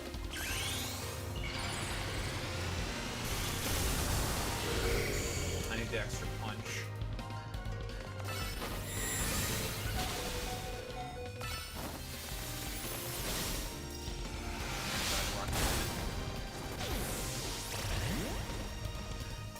Why do you have Rocky Helmet? Get the fuck out of here, you stupid people.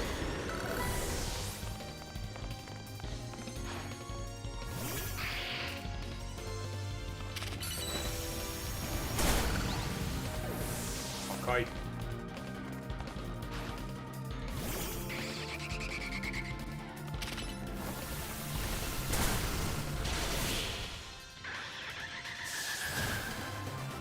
Death.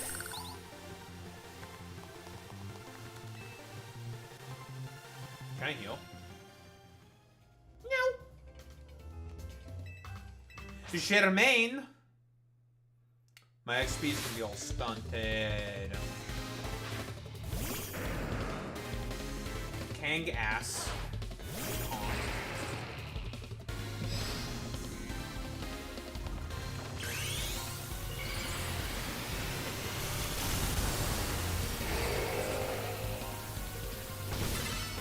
Death.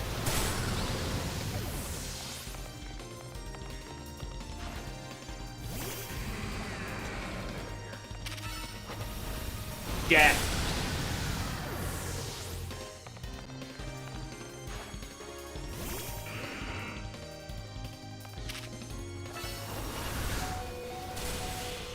Death.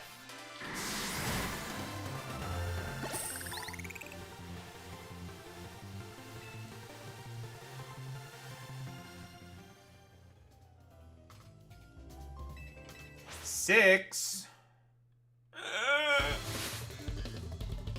Ah. Does this work?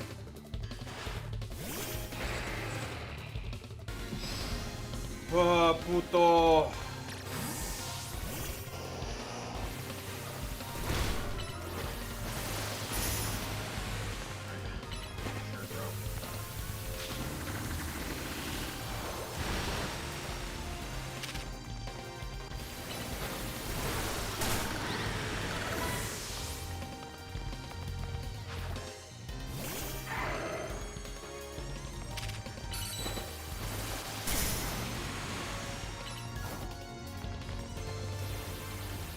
Standing there. Alright, you want to be like extremely cringe and annoying? Die. I'm not gonna keep protecting and being a stupid fucking annoying ass bitch. Alright, man. Are you using shield? You are a puto. Alright. That's cool. Hey, fuck you. Know your place. Eat it. I'm gonna keep constantly spamming protect over and over again and being really fucking annoying. Alright.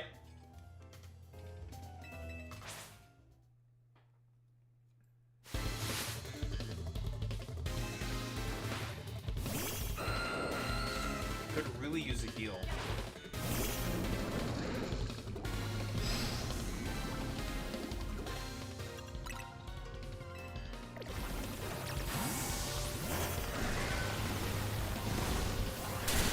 Protect you from move. Exactly as advertised.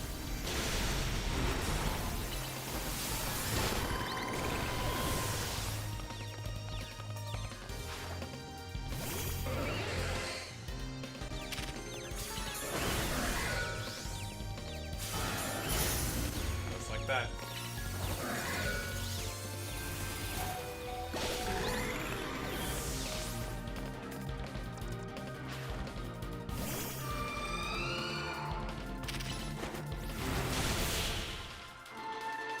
Mind Reader does not protect you, Detect does.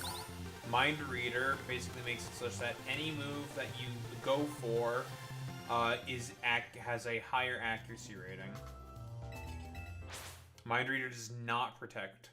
Does not have a protection effect. Spiky Shield. Painful Bunker Dude. Not Mind Reader. Mind Reader is different. It's similar to Laser Focus.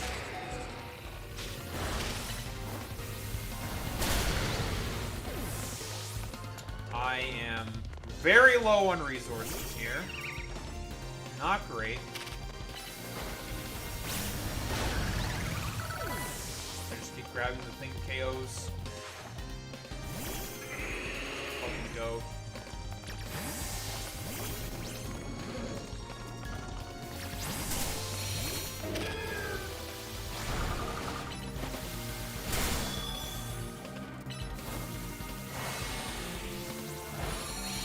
I just need to drain Tang.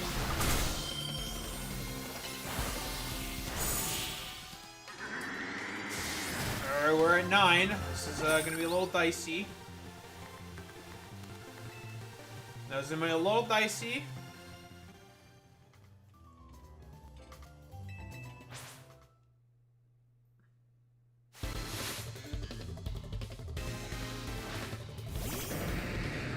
Okay.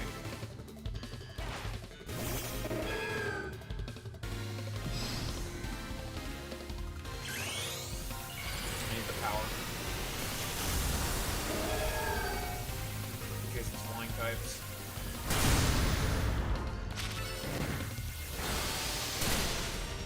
Ow.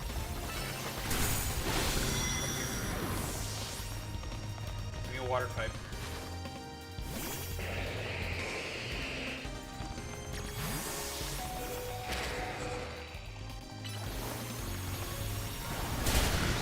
Fuck you, bitch.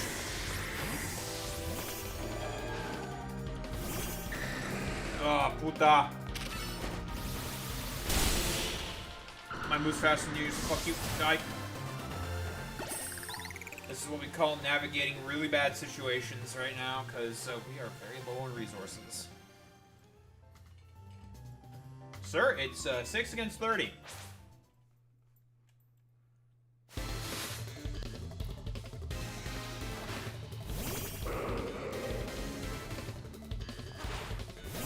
Right now. I just need to drain tank.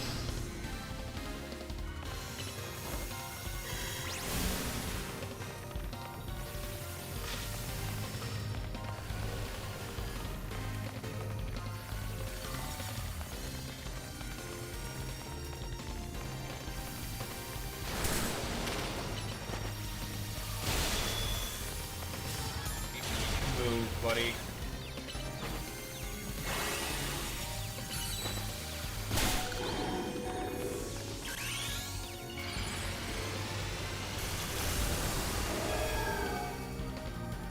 This is rough. Skarmory!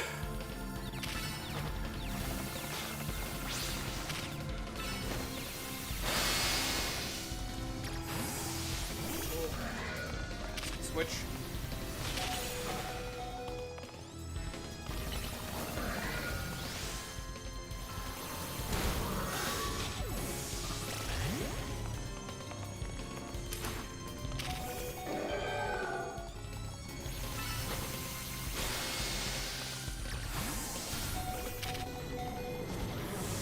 Second cross.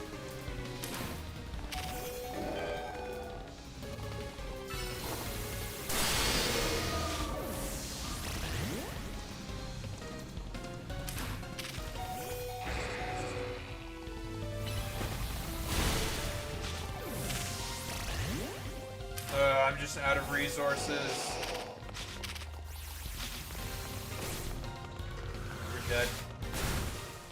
This is not an easy quest. Alright. So 6 against 30, eh?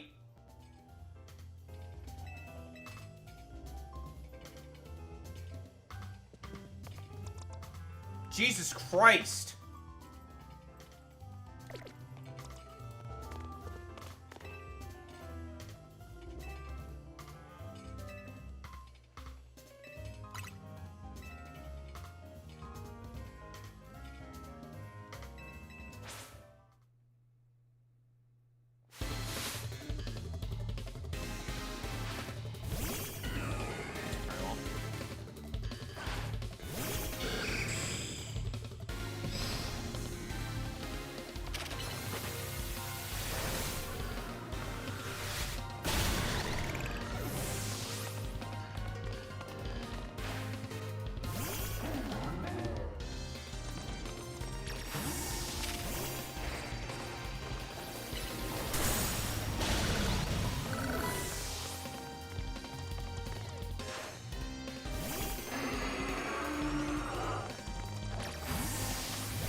Aggressive and switching.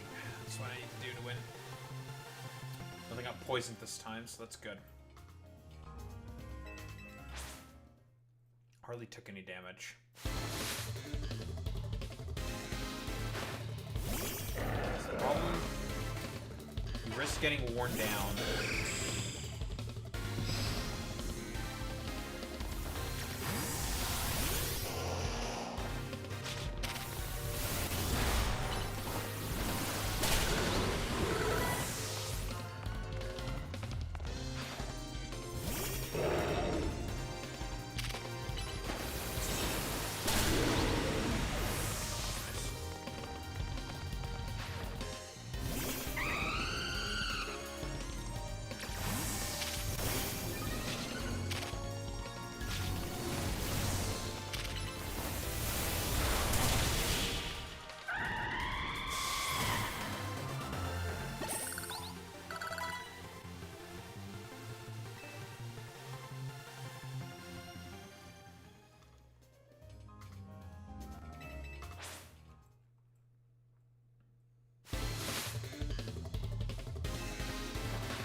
Stop.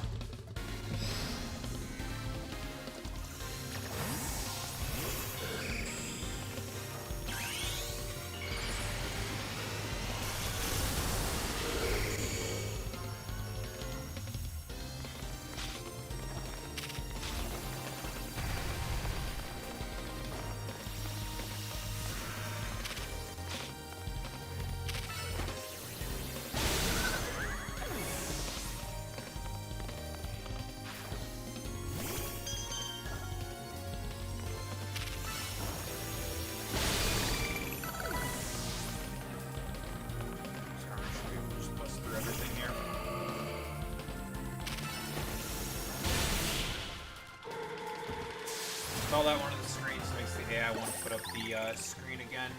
Use that as a moment to just go for the kills.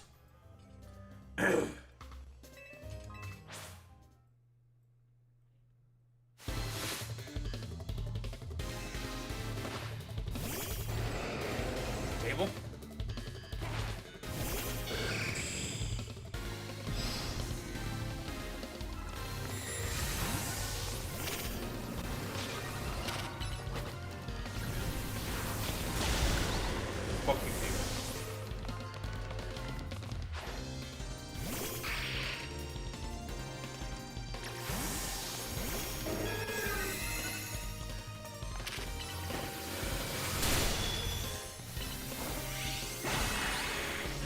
Should let them recover go through so get more HP back. That's fine.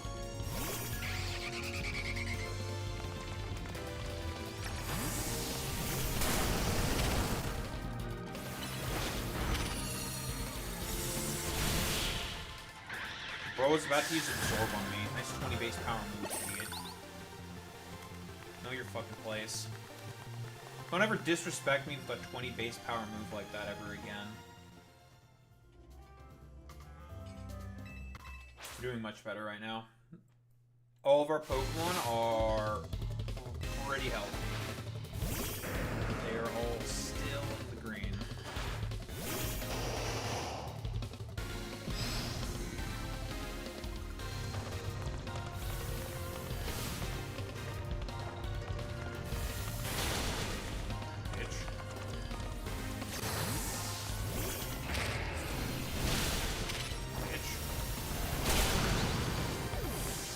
Ow.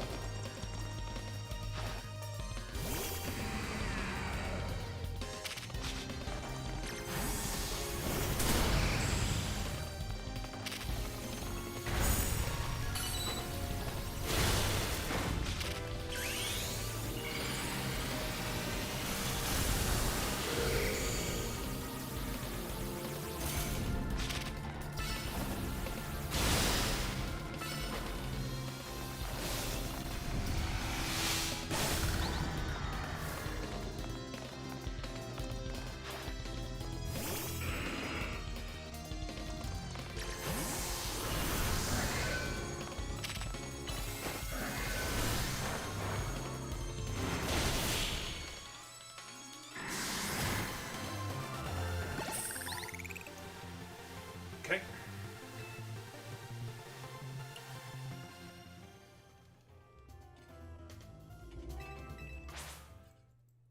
Halfway through. Relatively healthy, relatively.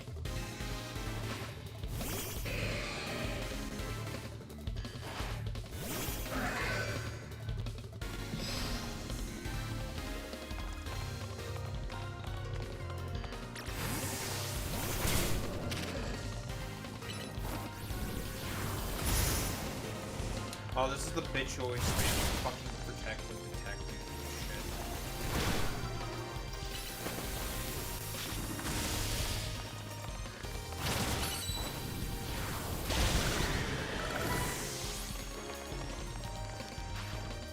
No, you'll never beat my tread, son.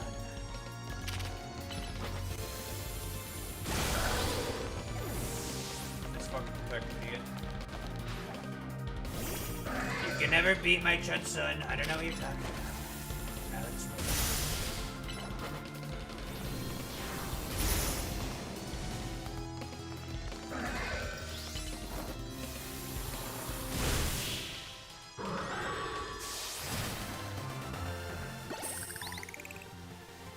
Know your fucking place. Alex Roybos. You can never beat my chuds. You'll never beat my chuds, ever.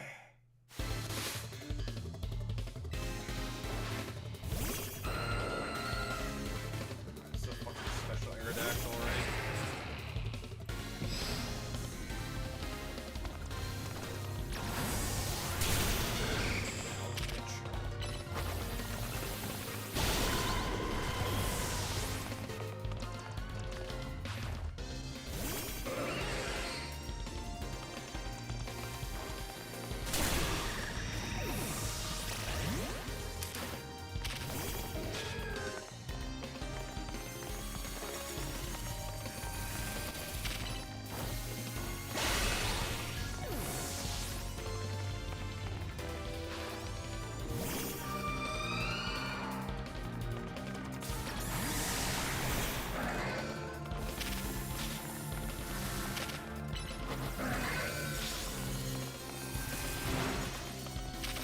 Are you fucking serious? I got fucking frozen.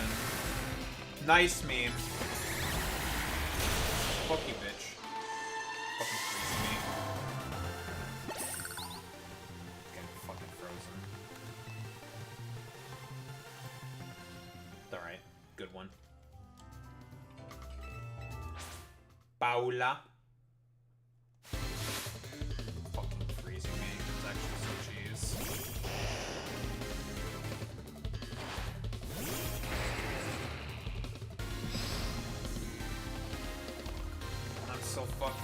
So I'm down 2 Pokemon right now, essentially, because one is frozen. I don't know how freeze mechanics work in this fucking game.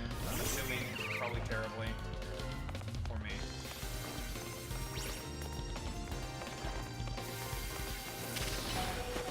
That hit.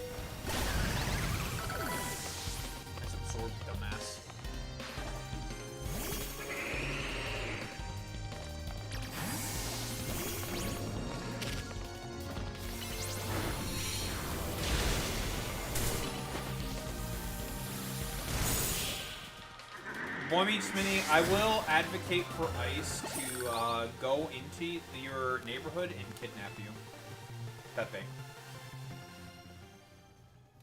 I'm not even watching the baseball game. I have no idea what's going on, but I'm assuming it's about that. Thought you Canadians hated Trump? No, it's all tactical. It's tactical. Jays won game 1. It's tactical. It's tactical.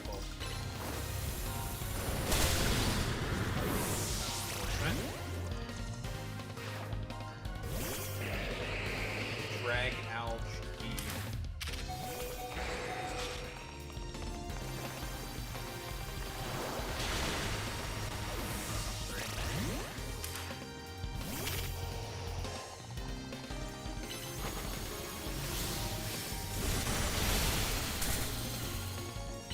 Oh, thank God I got a freeze. Go down to Pokemon.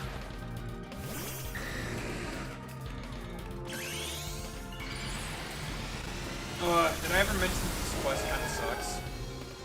This quest really fucking sucks.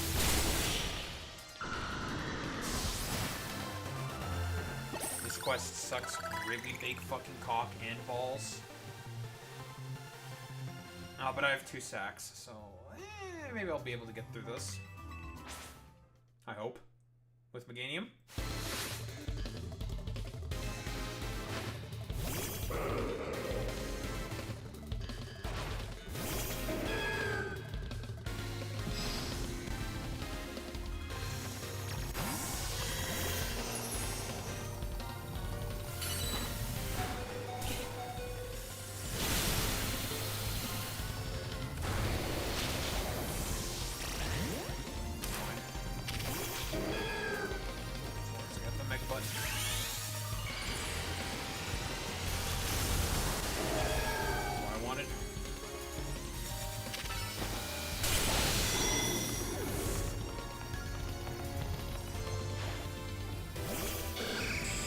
Ugh, this is so bad.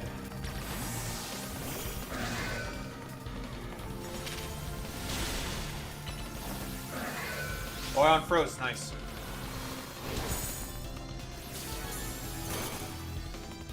Can we lock on, please?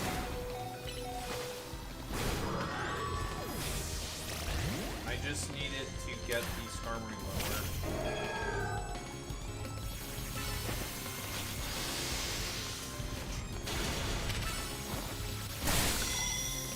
Die, please. Oh, that's lit. That's all that's left. Oh, it's fucking Mega Teeth, alright. Get me out of this fucking... Get me out of here. Fuck you. I hate you. Jesus. That was awful. God, this...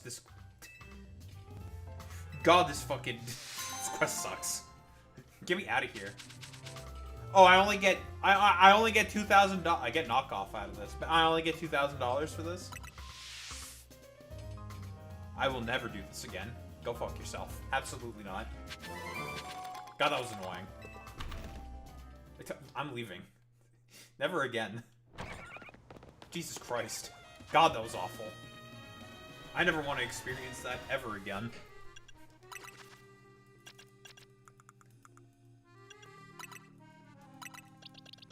Jesus Christ. Also, Radhom stopped by for a raid. Boy Meets Mini, you missed it. Shaking my head. Typical Chud Boy Meets Mini. Missing all of the big raids. Shaking my head. I expect nothing less from that Chud. Boy Meets Mini.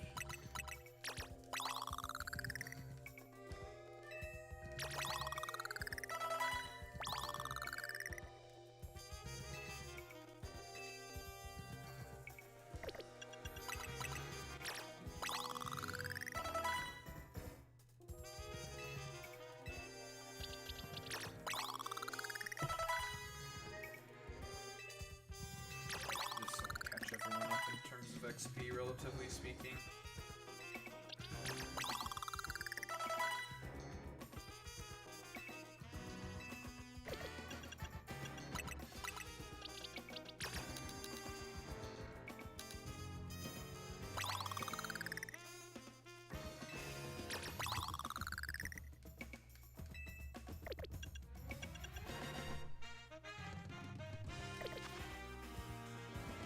Ugh. Jesus de la Cristo.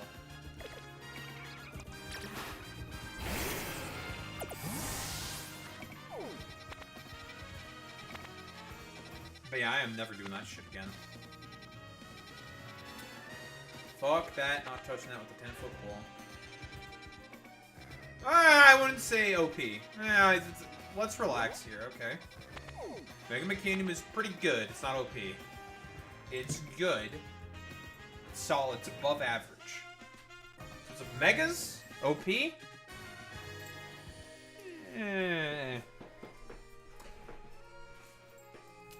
It's above average. It's above average. The starter Megas are... I'm gonna be honest. Out of the starter Megas, it is the best, but unfortunately, the starter Megas are pretty bad.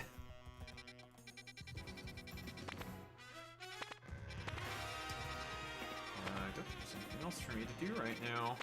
Alright. I think so.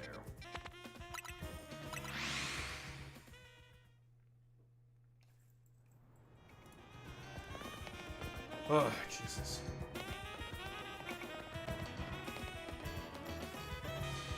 So Finny. No, you're good.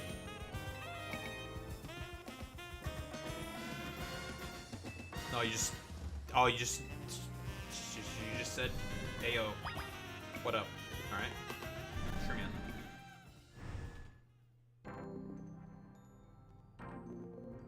Well, okay, Toronto's not my city. I live like 40 minutes away from Toronto. I mean, it's the only Canadian team in baseball right now, so. How are we doing in the fucking World Series? I have no idea. Blue Jays versus Dodgers. Oh, we won 11-4. Gotcha.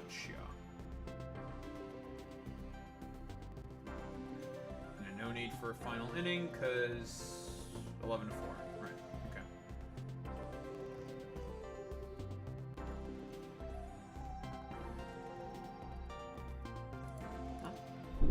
The 1-0 is pretty good. Isn't the World Series being hosted in Toronto right now? Or in Canada? I don't know. Whatever. It is. Nice.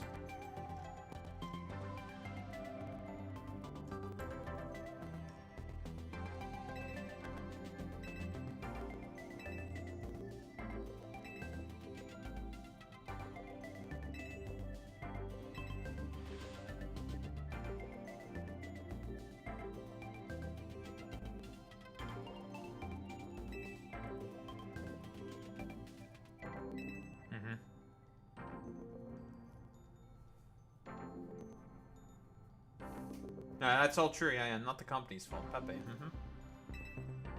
Also, we did. I forgot to mention. We also did our yap on the Lorenz Dan Clancy interview stuff. So it's a good interview overall. Lots of concepts and stuff that I was able to blither on about social media, commodification, the capitalist realism, of course. Always bringing up capitalist. Daho bringing up Mark Fisher again whenever he can. Who would have thought?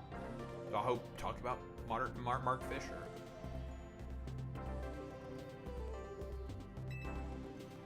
Can I spend my Mega Shards? I have way too many. I need to just spend.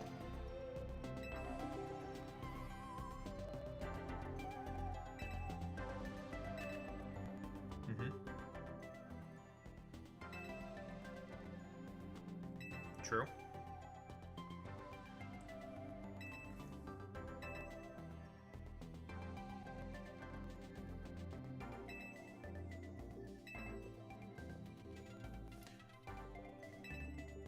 So yeah, there's a problem with the Prism Tower, yada yada, big meme, kind of a deal.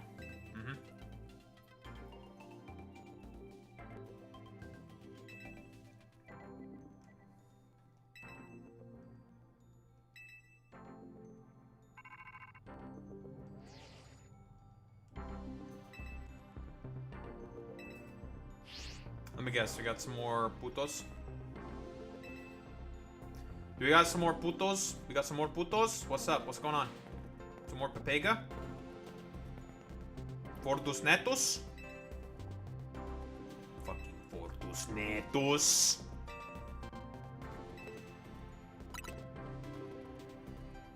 Yeah, sure.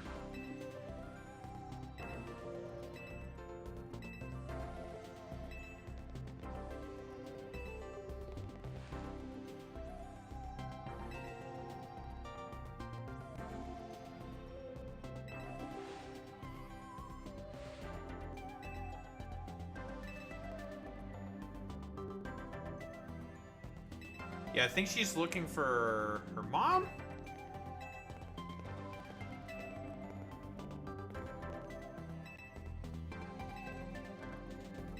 Yeah, well, it's another round of 3 rogue mega evolutions, I suppose. But I don't want to leave the... Okay, thank you.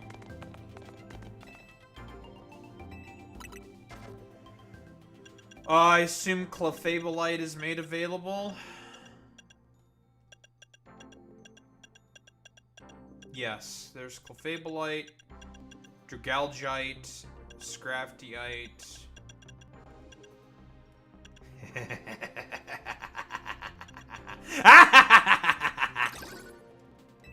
The real power. Yeah, we're just gonna grab this real quick. Okay, we're leaving. Bye.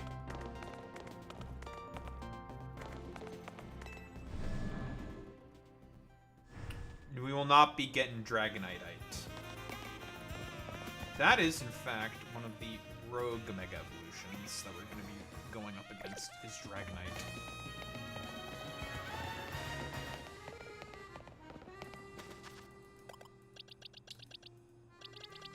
I believe in this final set of 3, it's Starmie, Dragonite, and something else. Starmie, Dragonite, and something else.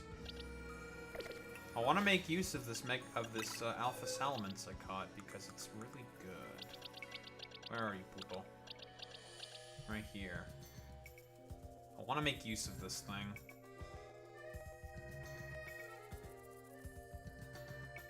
I was originally going to use Salamence over Skarmory, but because I do have a lot of Steel types, and eventually this is going to get replaced with another Steel type.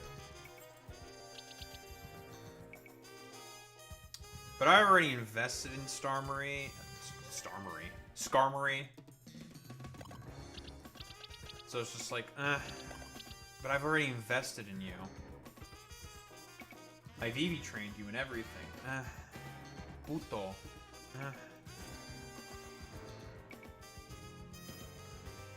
And it's good. It is a good Pokemon. That's it.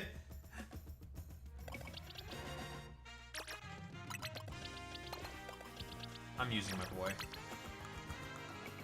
We're going with the original plan. Fuck it.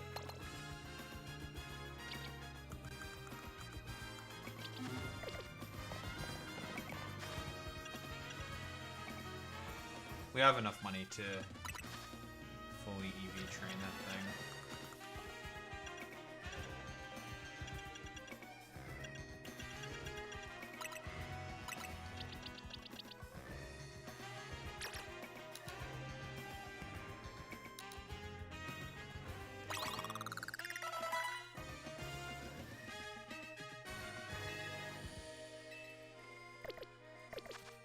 No Aerialite, obviously, so there is no point in having a double edge.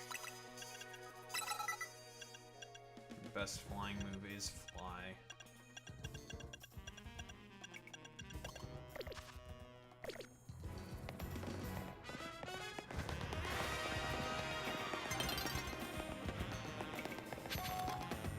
Well,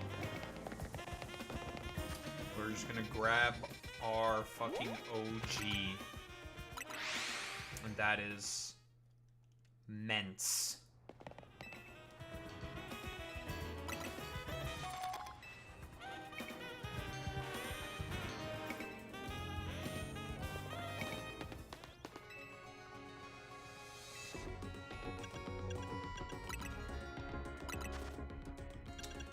I just wanted to make that change just because we just have too many steel types. That's the problem.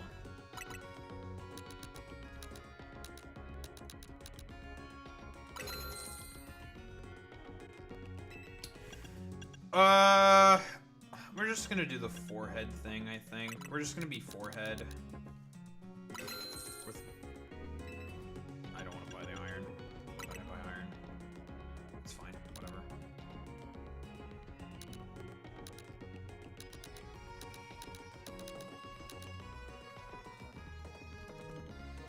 Let's go max. I'll keep adamant. It turns out plus speed natures in terms of recharging moves, because speed dictate how fast you charge moves. Doesn't matter. There's an experiment done, so I'll just keep adamant. Just for more power. Alright, there goes all my money.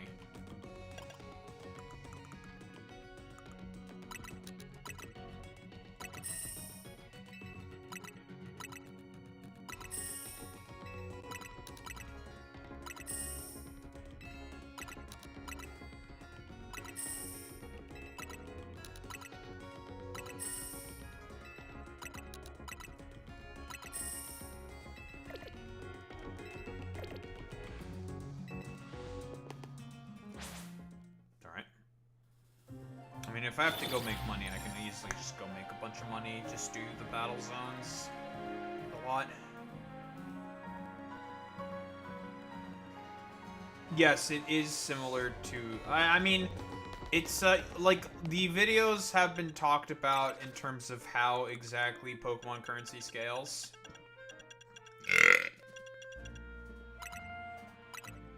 You know, it's a meme. It's a bit of a shit show. The videos have been done, talked about, and everything.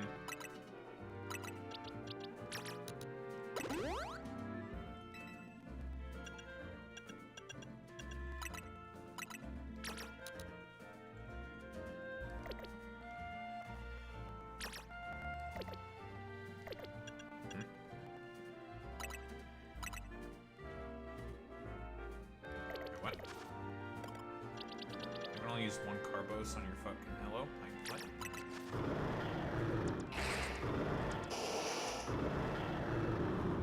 You're a big man, I know.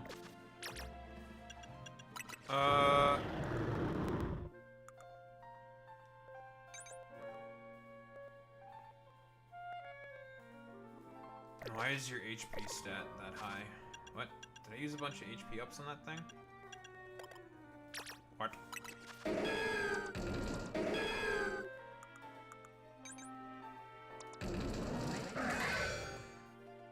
Yeah, you're all fucked up. It's fine, though. Yeah, you're also fucked up. It's fine.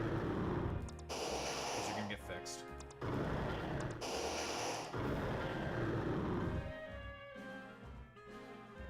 I mean, max HP on this thing's actually not that bad, though.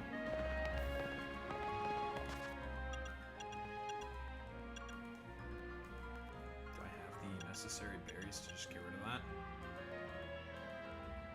Is that a byproduct of catching it as an alpha? You get a random stat all fucking juiced up? I thought HP is terrible on Salamence, right? Because that's good defense. Very often you don't invest fully into speed. You don't need to. Because you have Dragon Dance. But we don't have Dragon Dance. So I want as much speed as possible. Which means I need to find some Pomegs. Because I'm not going to Lady Clear to reset all that shit. Fuck that.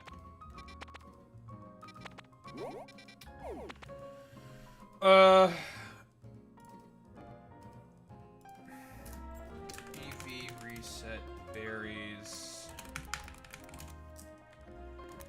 Pokemon Legends. CA.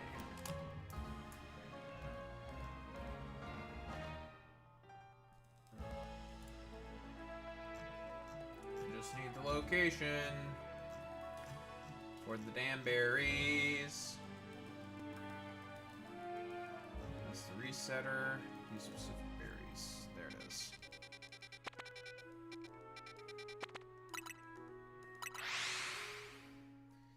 I need a bunch of Pomegs. I need 17 of them.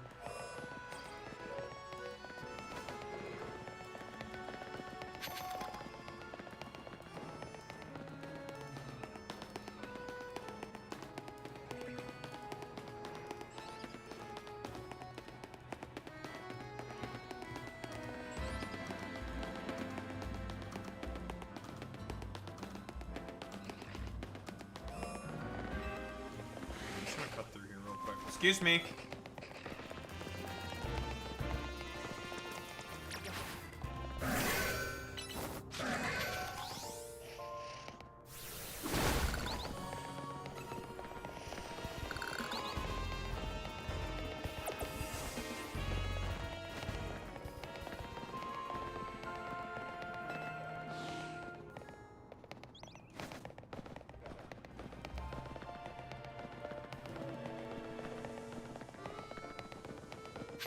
Well, obviously, it's going to be Epstein's ballroom. That's kind of the point, right?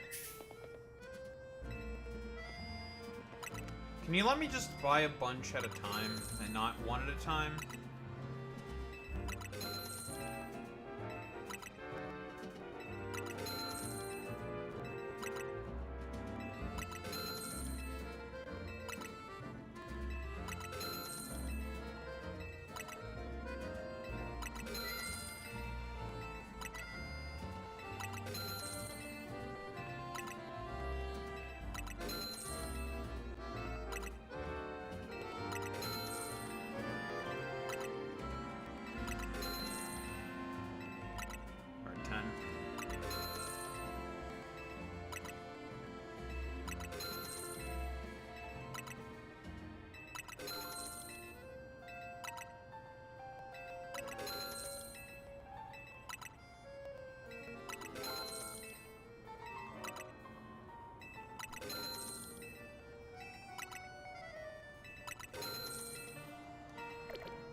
There's our Pomegs. Now for our Carbos.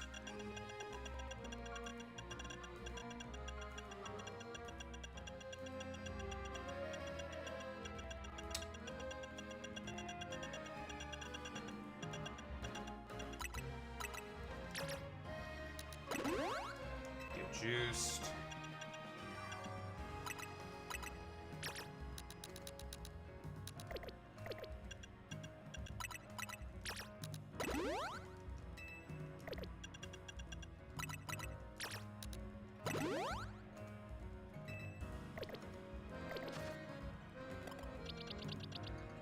I'd rather have those 4 on the defense, but it doesn't really matter.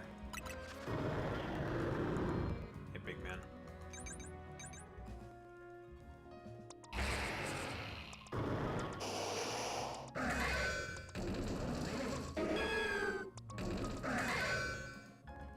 You're being gotten rid of, and you need to be fixed.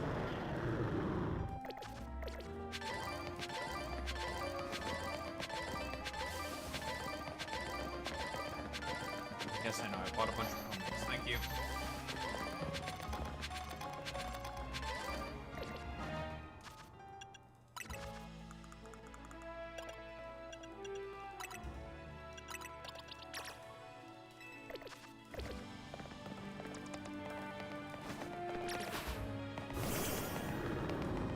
This is my Chud son. My new Chud son. Look at him. He's so big.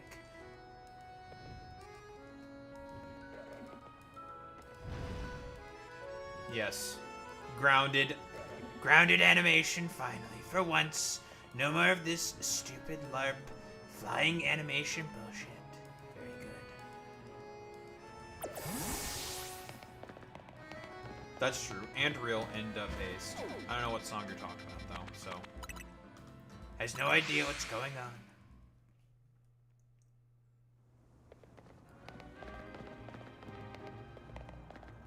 Actually, instead of flamethrower, I could teach it Iron Tail. It's not a bad idea, actually. Teach Iron Tail. Hit fairy types. No Iron Tail? For Salamence? Hello? We taking away from Mensa's move pool? What the fucking... What kind of sussy baka ass shit is this?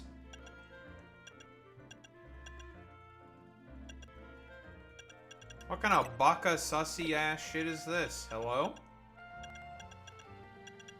Oh, I got an Iron Head. Fine, whatever. Give me the fucking puto. And the flamethrower. Whatever. What an Iron Tail. You run Iron Tail on Salamence to in Yu to hit fairy types. That's why I got banned. You just kill everything. With one of its stabs and Iron Tail. It was too good.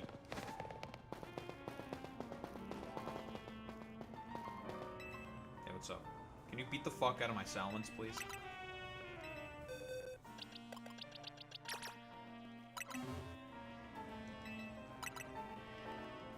Yes. Beat the shit out of my Chud son, please. Make it stronger.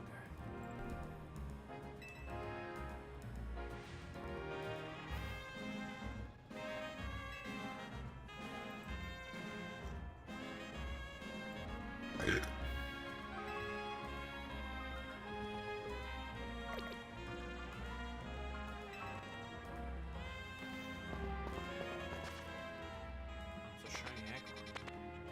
I wonder if Drampa spawns here during the day so I can catch it. Question mark. Besides you being here, puta. Got all these damn chuds here. Oh, hey, big man! Can I catch you, please? I didn't use the right ball, I'm sorry.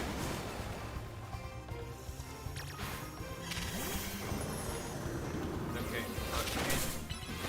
Can you fuck off? Okay.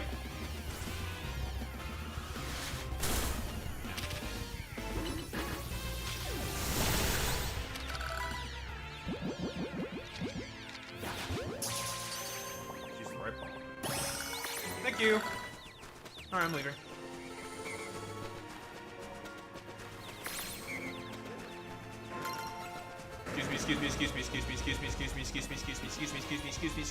Excuse me.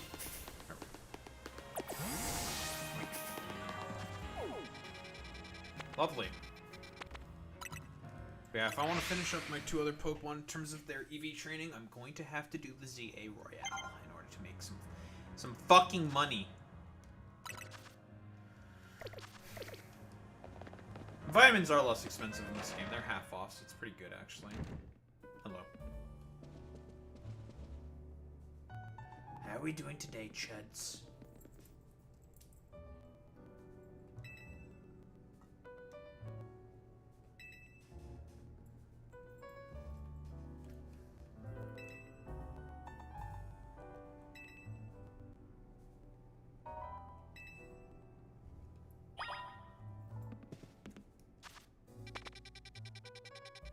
More chud behaviors going on right now, folks.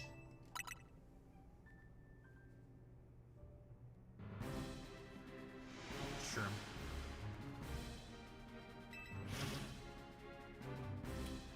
Dragonite? Hey, hey Alex, Dragonite? There's your Dragonite. Oh, it's T-Tar. That's what it is.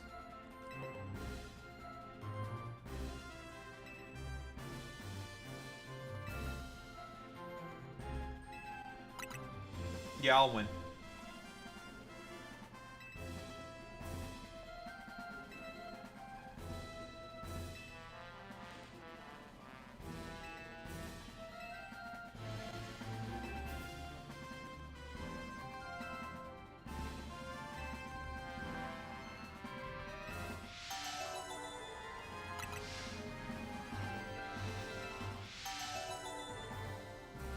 a good matchup for the Scrafty.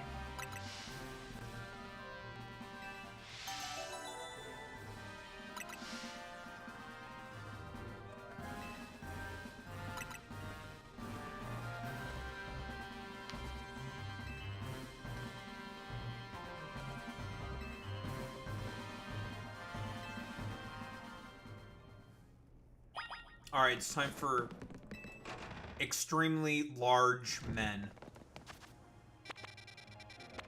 Or elms. Remember that acronym, ELMS. Extremely large men.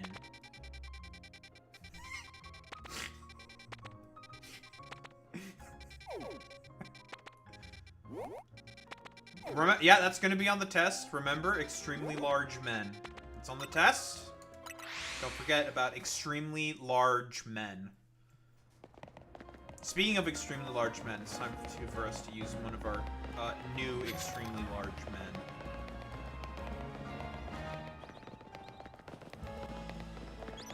We gotta take on these chuds. Although, can we say that Dragonite is a chud? It's kind of too dope being silly to be a chud. I don't know if he's a chud, folks, you know? Dragonite's such a silly little guy. I don't know if he's a chud.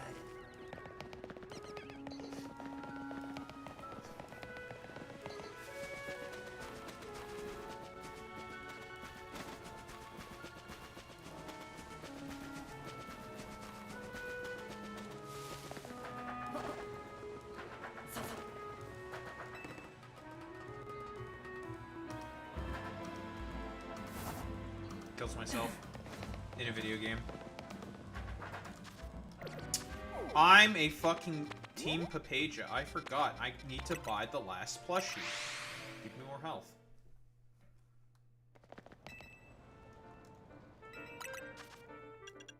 Gimme. Alright, I'm now the super simp. I have bought all the plushies.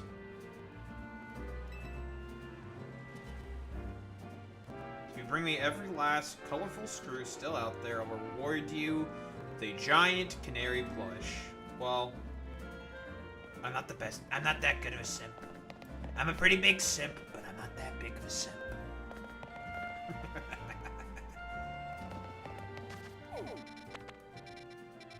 don't you sure me, puto? Yeah, fucking this Embedgarist over here. Get the hell out of here. Fucking Embedgar simp over here. Yeah, you calling me a simp. Yeah, okay there, buddy. Ah! What do you mean I'm being Naveen? His own simp game. Now that dude has me beat in terms of the simp game. What do you mean? I will not tolerate this fucking racism. Don't you cap me, you son of a bitch. No, don't shoot me with bullets. Get the fuck out of here, you stupid patrat. Know your fucking place, you bitch. Don't you fucking cap me, I'm not a simp. You know what, Boy Meets Mini? I will start calling you racial slurs, and you can't stop me. What are you gonna do about it, hmm? All you're gonna do is start spamming COD every single time I call you a different slur.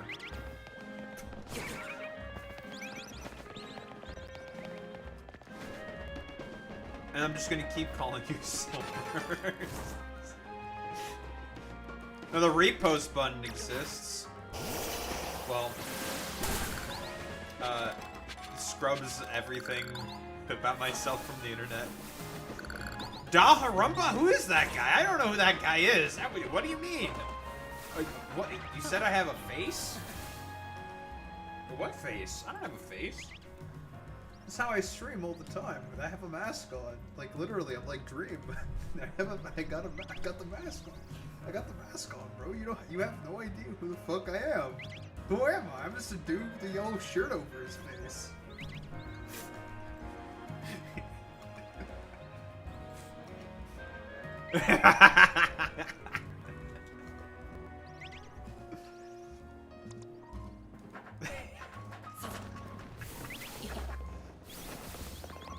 Alright, we're gonna go take care of the Sims.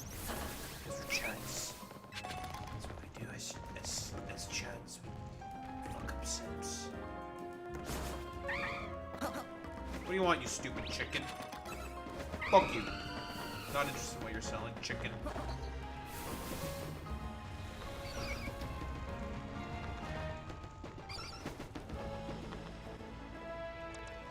Hey, big guy.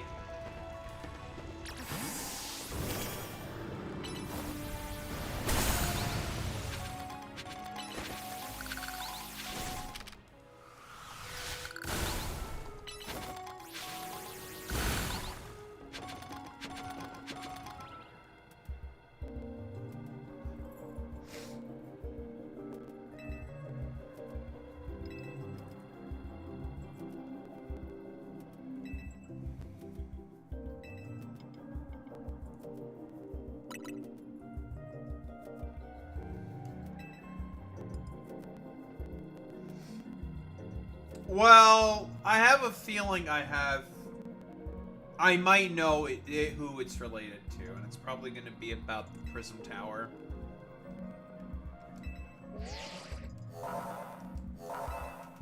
Alright, let's do it.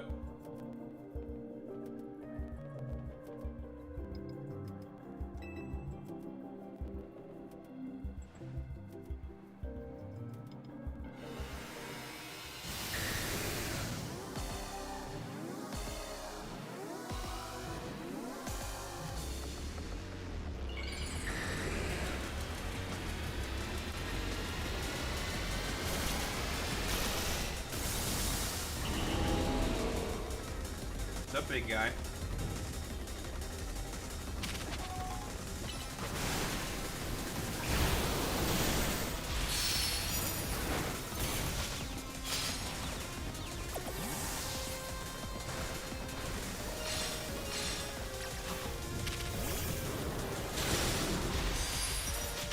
I really like Mega Dragonite. All the people who bitched and moaned and complained about Dragonite's design are so fucking stupid because... are so fucking stupid. Oh, God, that's so much damage.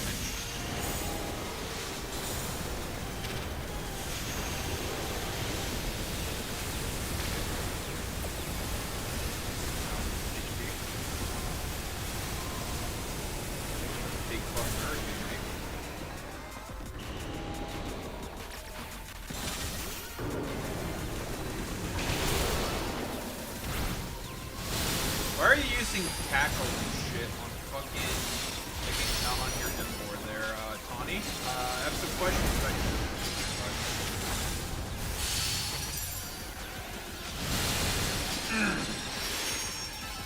Big fucking damage.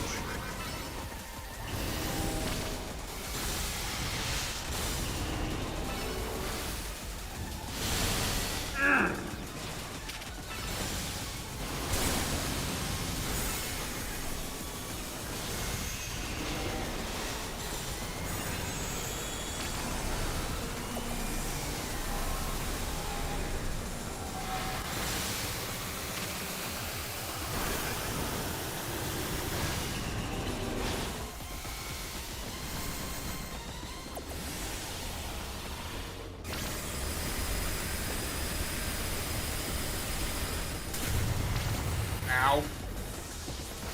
Now it's meant to be a report clear. Oi! Get away from me, puta.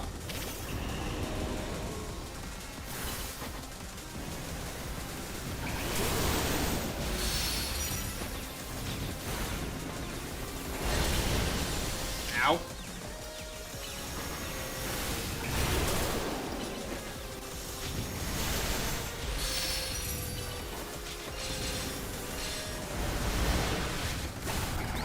There we go.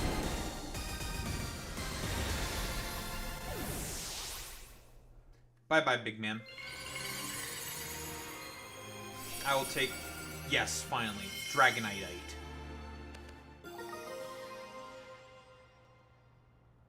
Okay, it's not exactly Dragonite, but you know what I mean.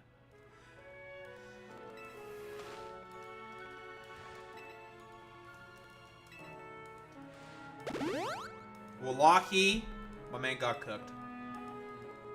Those outrages were doing a lot of damage. They were doing a big chudly amount of damage. Big cock fucking damage, bro. Let me tell you, folks, about the big dick damage we're doing. Very big cocks. Biggest cocks. As expected from me. Obviously, folks, we have the largest penises. What? Who said that? As we all know, largest cocks.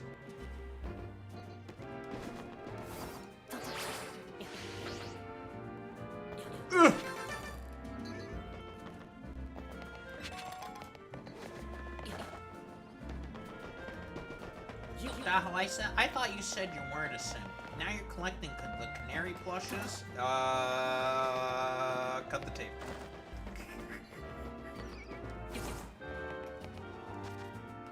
Alright, it's time to go get another chud.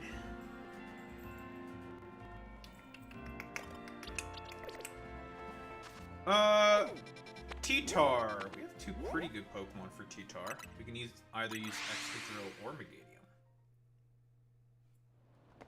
Two of our moves will be super effective against it.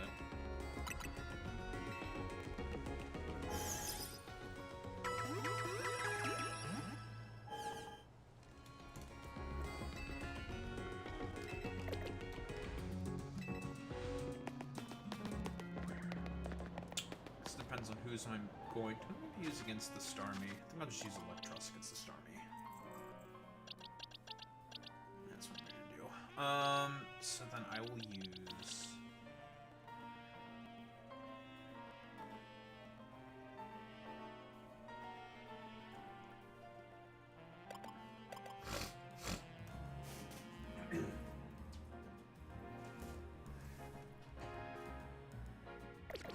I have to use my greatest chuds against them.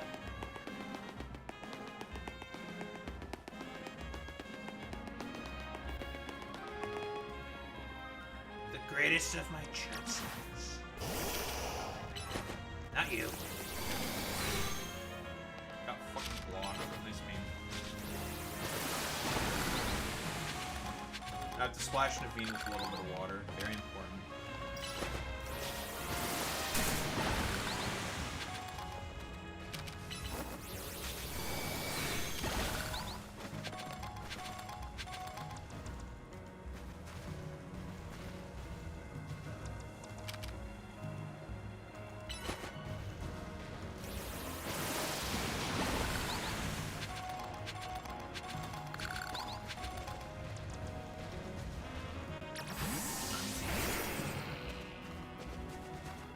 Hey, big man.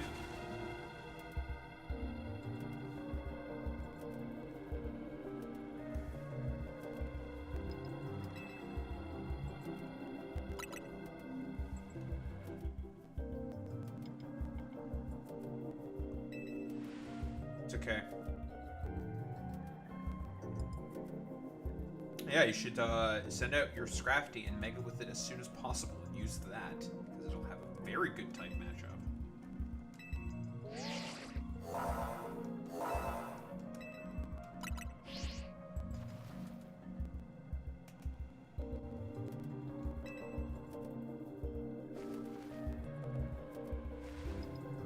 What's up, big man? Bangiras! Very good Japanese name for T-Tar.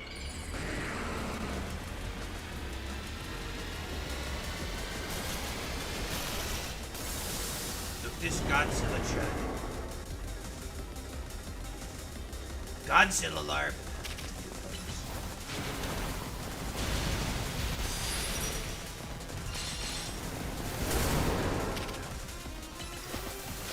So if you can be intelligent and use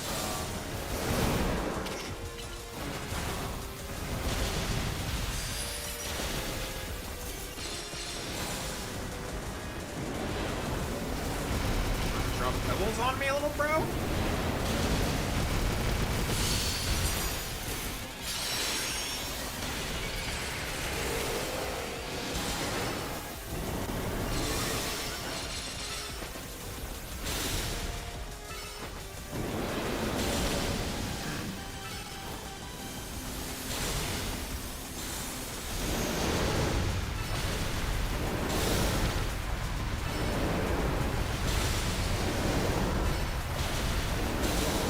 just letting me sit there and breathe it.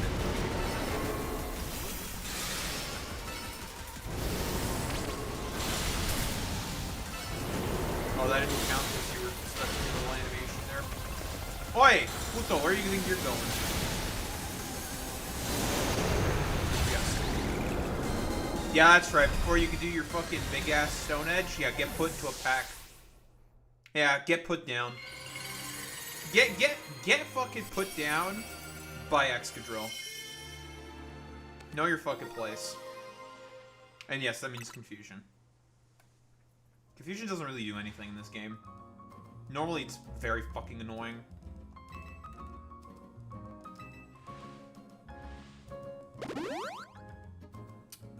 We kind of put that guy into a pack, didn't we? And they do say that Mega Excadrill is really good. It's really good. Extremely good. We're using you, Puto.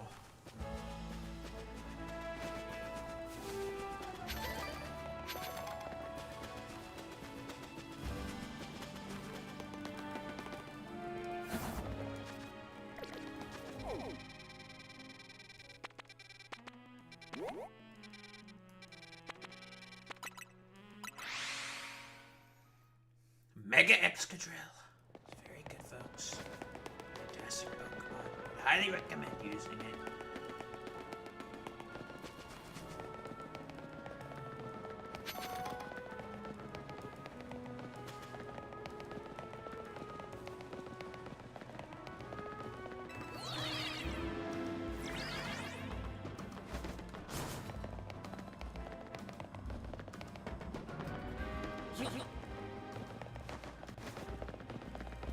Alright, let's go, Putos. Huh?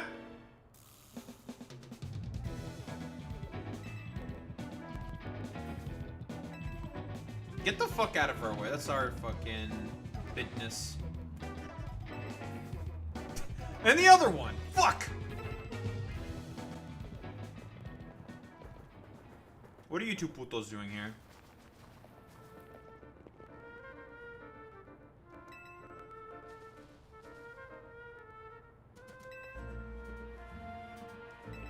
Yeah, what's up?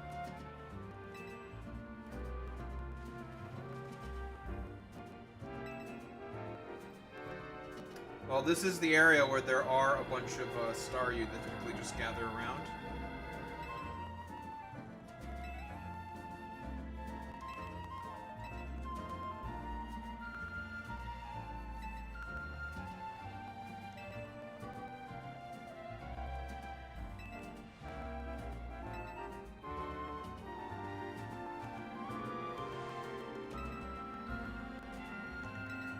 Ah!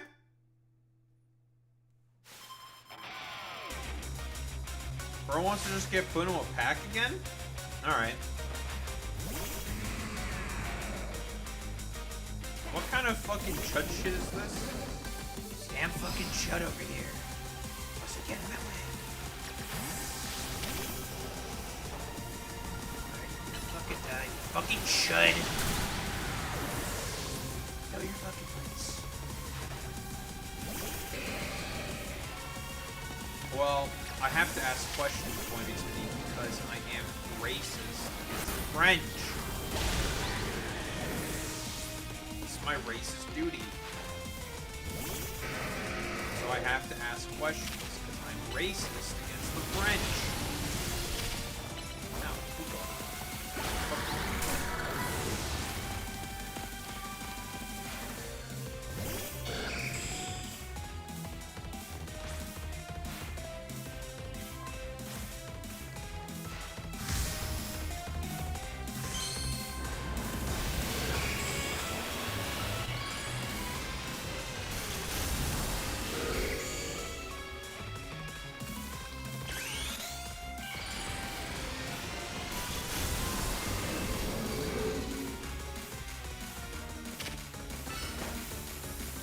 Okay.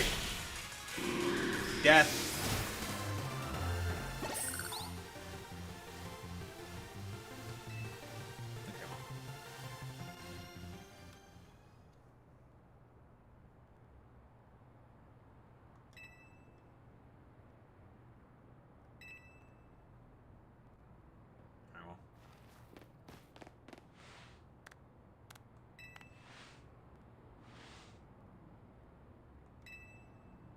Yeah, then, well, I kind of destroyed him.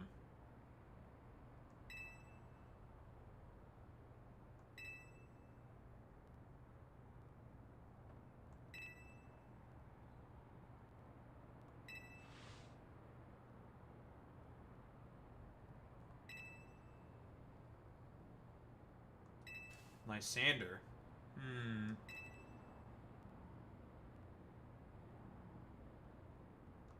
Seed money. Lysander.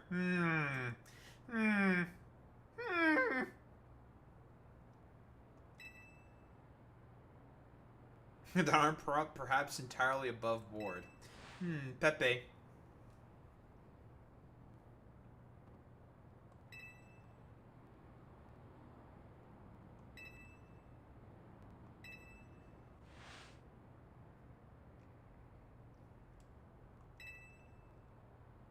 Sir, we got cooked.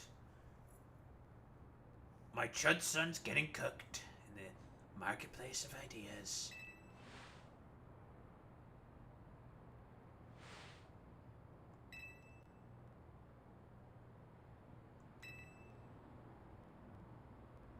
Okay, you could... But Lita, you could have bought a Waterstone like forever ago. They're pretty cheap. Alright, dude. Whatever.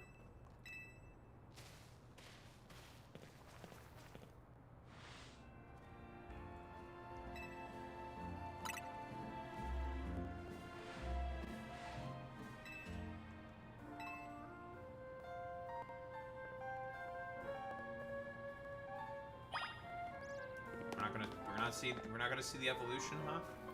Okay. Well, nice mute. I got healed.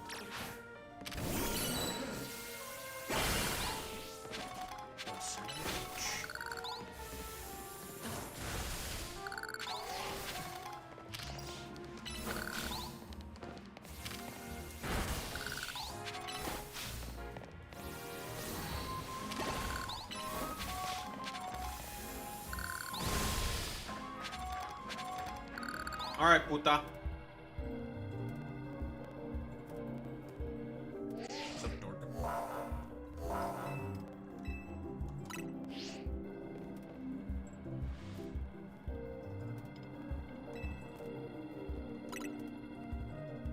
No.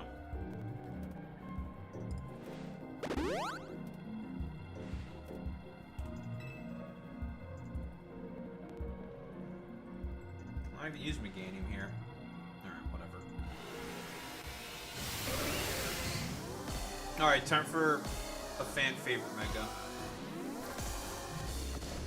The Goofy-ah.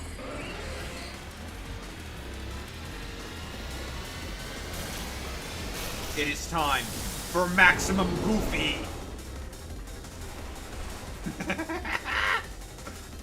Goofy-ah Starby!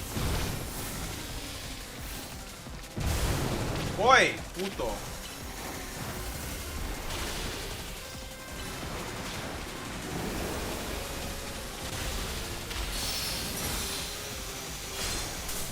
Need this, please. It's running at me.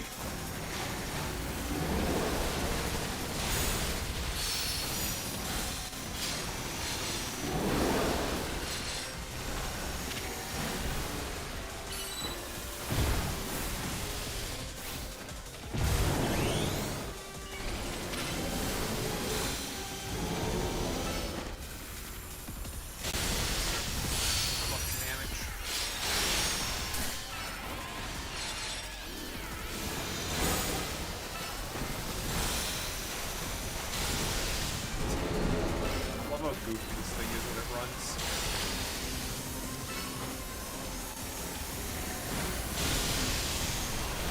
Ah, it's running at me!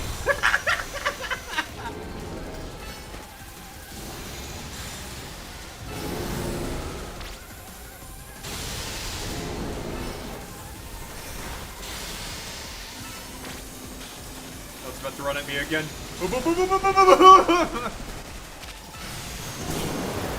Ow! I just fucking face. Bastard. Ow.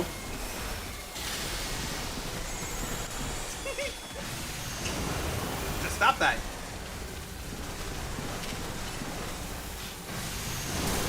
Boy, puta. Oi! They're aggressive. Woo!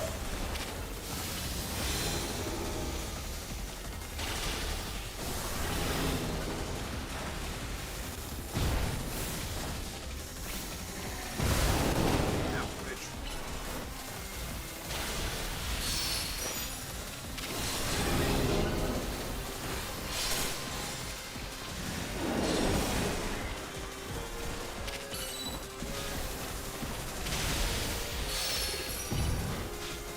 Oi!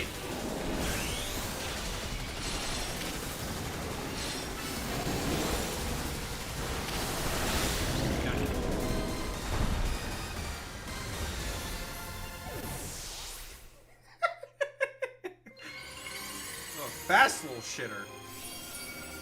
You only went up by 5 base points in speed. Why are you so fast? Alright, nice meme. I'm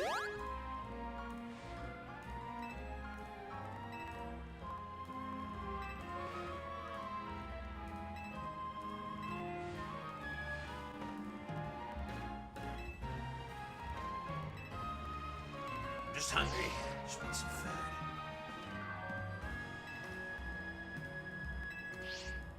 Regrouping. Or debrief.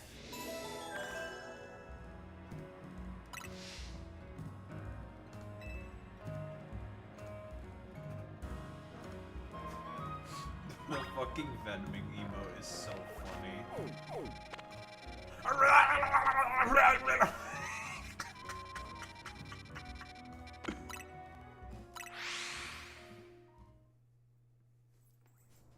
God, it's so silly. Such a silly fucking emote, dude.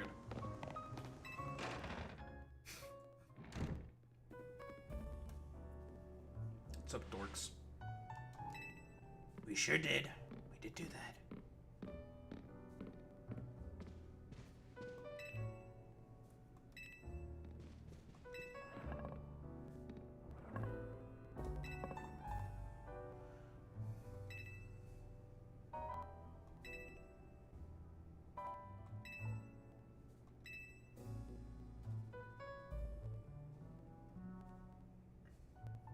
What the?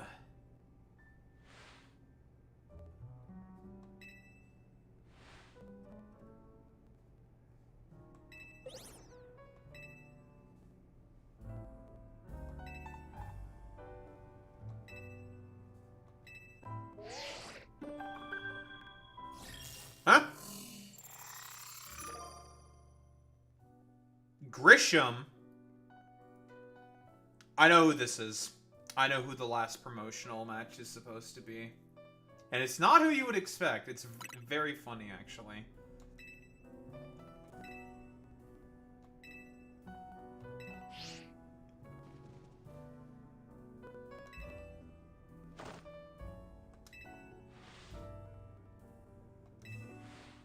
Oh, I know who that is.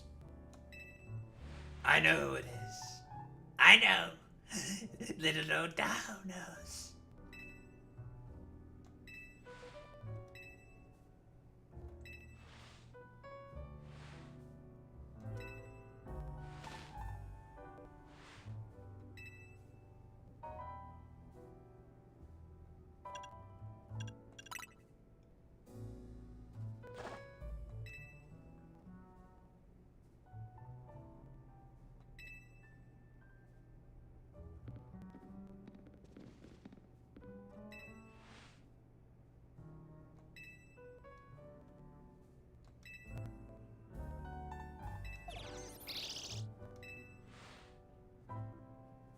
Well, AZ, it's because you're an old-ass man.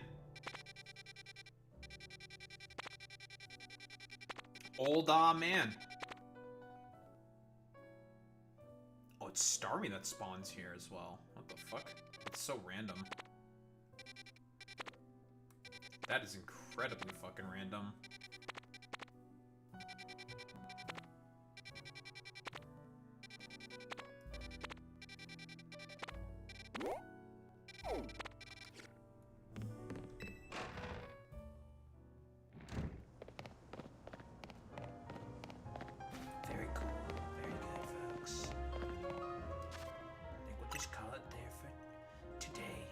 heroes of the Pokemon.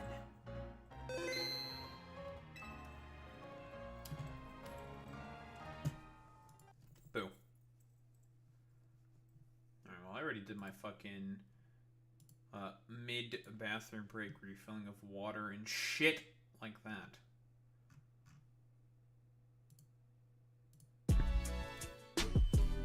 Very cool. It's time to talk about stuff now.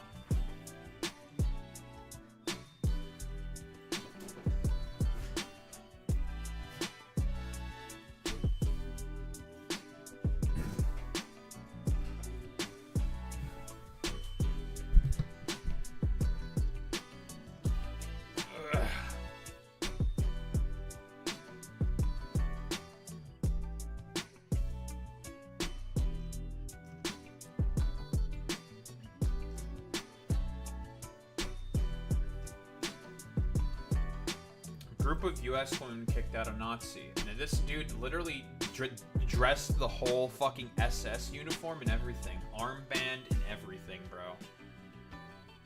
While a group of US men stood around doing nothing. Oh, well, some men decided to come up. Get the fuck out! Get the fuck out! Get the fuck out! Don't touch him. Don't. What do you mean, don't touch him? Not push him out. He's a Nazi. Get out. Don't. Get the fuck out! Don't touch him. What do you mean, don't fucking touch him? He's a Nazi. Okay, bro.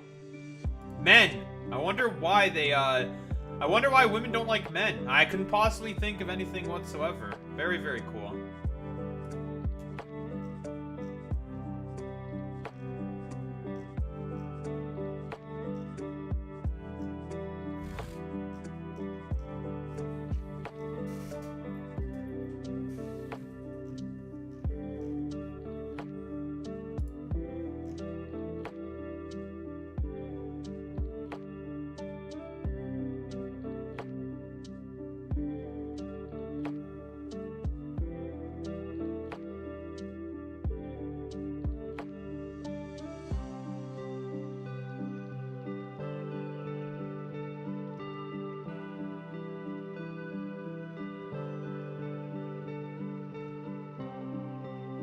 Very cool.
category.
Protests in Peru? About what? Like, more Gen Z protests, sort of a deal?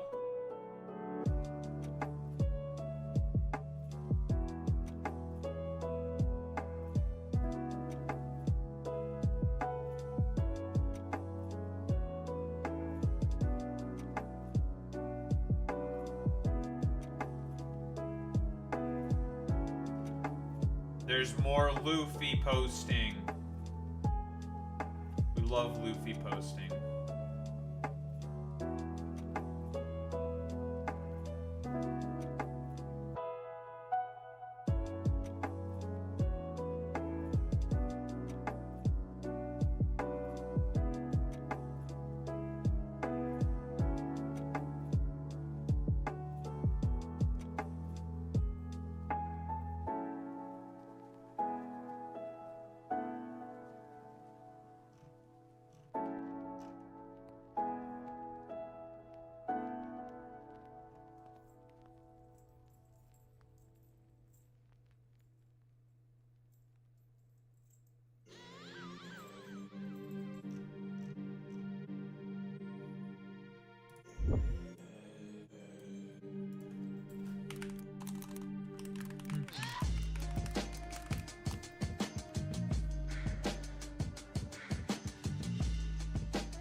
time for some talk about horrible shit, like a chud would.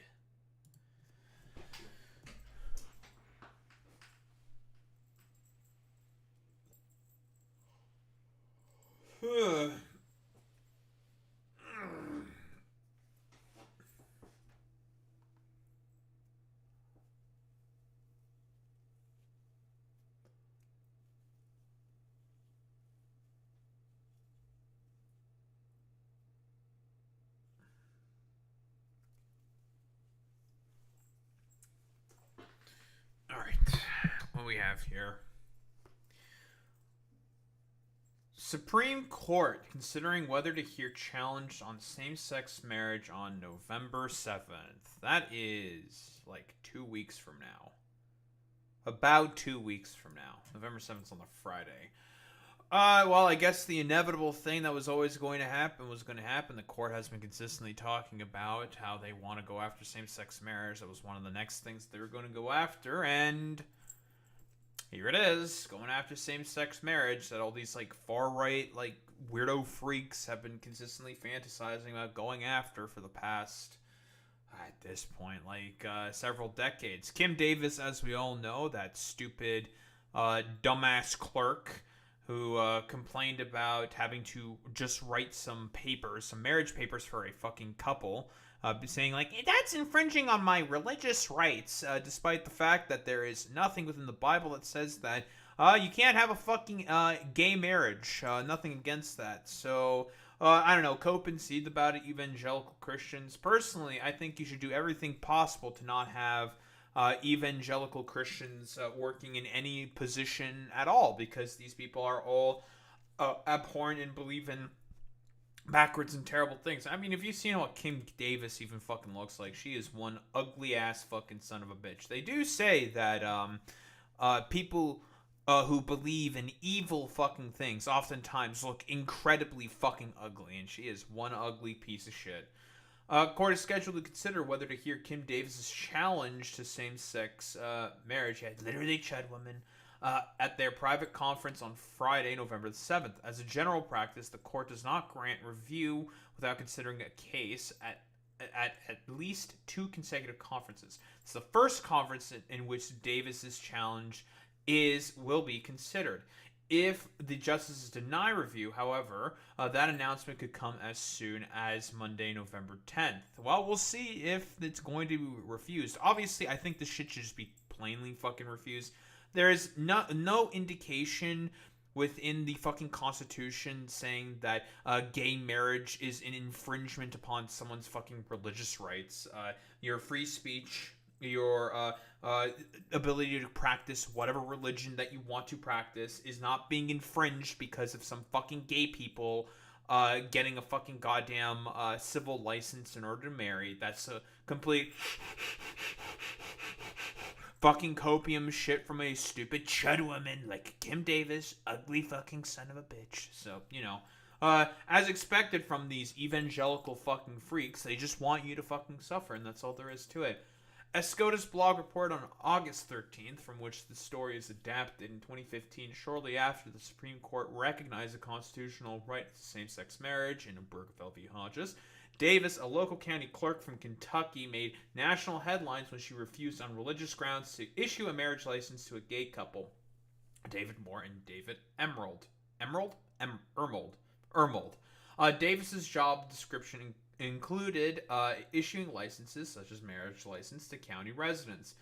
After the Supreme Court's decision in Obergefell, Kentucky's governor at the time, Steve Beshear, sent a letter to the clerks in all of the state's counties directing them to license and recognize marriages of same-sex couples. Again, but since we have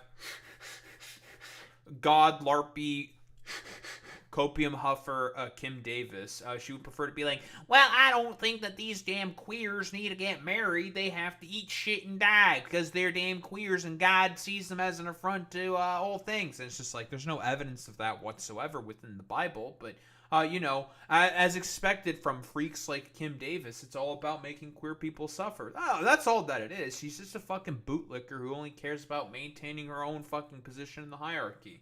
That being below men. Because she's a submissive, chudly little bitch. Although a county attorney told Davis that she would be required to issue marriage licenses to same-sex couples, Davis opted instead to stop issuing marriage licenses to anyone, gay or straight.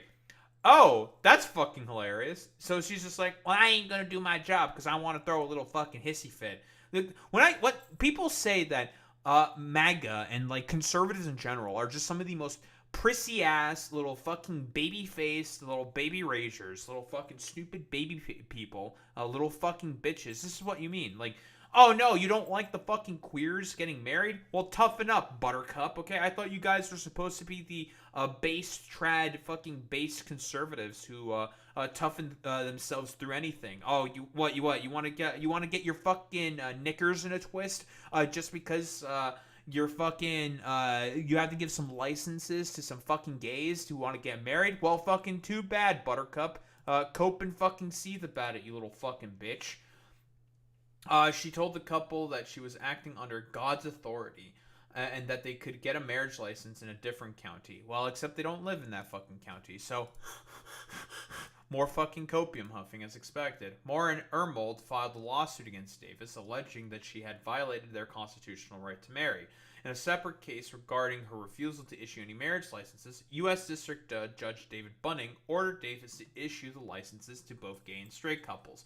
But when Moore and Ermold returned to the Rowan County Clerk's office seeking a marriage license in light of Bunning's order, Davis and her deputies once more refused to issue them one. Oh, so at this point, you just arrest her because she's just not willing to do her fucking constitutional duty. Too bad. Get thrown in jail, you stupid bitch. Cope and fucking see, dumbass. Like, hey, you gotta do your fucking job as a county clerk. It's your fucking constitutional duty to listen to the Constitution as someone living on the fucking United States of America. It's a constitutionally protected right to have gay marriage. Cope and seethe about it. Oh, time for you to fucking get owned, dumbass. Get sued into the fucking ground. Go to jail. Bye-bye. No one wants you in society anyways, stupid bitch. Davis's office began to issue licenses again in 2016 after the Kentucky legislature passed a law that sought to accommodate clerks opposed to same-sex marriage by removing their names and signatures from the licensing forms. No, fuck that. Honestly, don't accommodate for a stupid, dumb, bigoted little chud like her. You should not be giving her any fucking grace or fucking sympathy because, again, for people like Kim Davis, she only cares about one thing and one thing only, and that is subjugation of fucking gay people. That's it, under God's fucking authority, when in reality God could give less of a fuck about queer people fucking existing. So, copium huffing.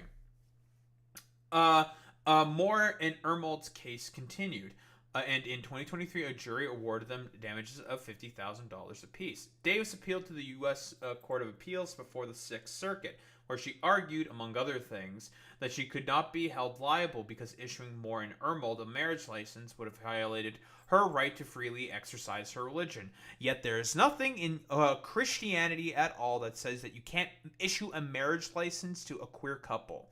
Nothing in there whatsoever. So again, not only are you being ungodly, but now you're also shitting on the Constitution? Who would have thought? Earlier this year, the Sixth Circuit rejected Davis's appeal, as they should. It reasoned that Davis is protected by the First Amendment when she is a private citizen, but when she was acting on behalf of the government when she denied Moore and Ermold's marriage license. Yep, you work for the fucking county. Cope and fucking seethe about it. You are a public worker. You represent the government, which means you have to do your constitutional fucking duty. So cope about it, and seethe, and mauled. Get owned, you fucking loser. Sucks to fucking suck. But an action that was not protected by the First Amendment. The Court of Appeals acknowledged that in Obergefell, the Supreme Court observed that many people deem same-sex marriage to be wrong based on religious or philosophical premises, but those opposed to same-sex marriage, the Court of Appeals wrote, do not have a right to transform their personal opposition into enacted law and public policy. Seems pretty clear to me.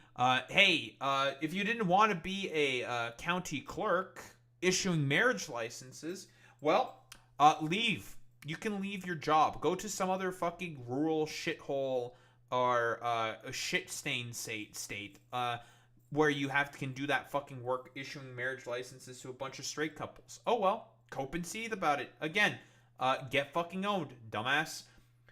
Would serve little purpose if it could be freely ignored, whether an official's conscience so dictates. Davis came to the Supreme Court on July 24th, asking the justices to review the Sixth Circuit's decision. She contended that she had appeared before the court as an individual, not as a state actor, and not as a government official with some form of sovereign or qualified immunity. Again, you are working for the government that is meant to issue marriage licenses. You are a representation of that fucking local government. And the fucking government, guess what? Has to listen to the fucking Constitution. So guess what? You gotta fucking do what is said within the fucking goddamn Constitution. So, oh well, sucks to fucking suck. And in that capacity, she argued she could not be on the hook for tort liability as a person, yet have no personal defenses, such as the First Amendment, available to her. Davis also asked the justices to overrule their decision in Obergefell. Of course, she wants to use this as because that's what it is in reality. She wants to use this as an opportunity to overturn gay marriage.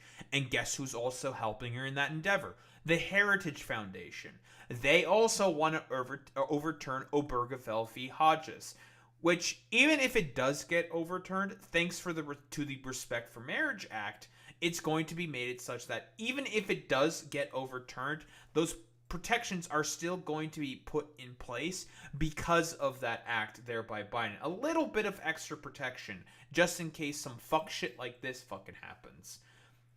Arguing that a right to same-sex marriage had no basis in the Constitution, and left her with a choice between her religious beliefs and her job. Oh well, sucks to suck, lose your fucking job. Like, I mean, cope and fucking seethe about it. What, you're never gonna interact with that fucking queer couple.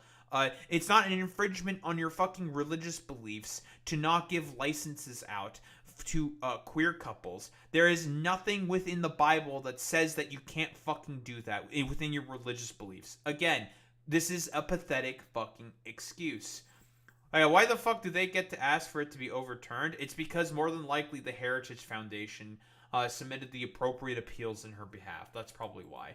If ever there was a case of exceptional importance, the first individual in the Republic's history who was jailed for following her religious convictions regarding the historic definition of marriage. This should be it. Oh well, definitions fucking change, and you can fucking cope and seethe about it. Marriage is a societal construct that we as humans created, so we can fucking have it mean anything that we want it to mean. If we wanted to fucking change the definition of something, you can do that. You can have Fleebleflorp mean queer people or some shit. I don't fucking know. Yeah, all them Fleebleflorps or some shit within my community or whatever. Fuck it. Who cares? Language is a construct that we created, so we can mold it and do with it as we wish. That's how it is. After Davis filed her petition for review, Moore and Ermold initially waived their right to response. Why would they do that? Now fuck this bitch. Now fight her. Keep fighting her. She can go fuck herself. But get more money from her. Honestly. Because that's what she's complaining about in reality. She doesn't want to pay $100,000 fucking dollars. She doesn't want to be in debt. Too bad. Hateful bigots get to be in debt. Oh well. But just one day after Davis's petition was distributed to the Justice Chambers, the court directed Moore and Ermold to file a response, a process that only requires the vote of at least one justice.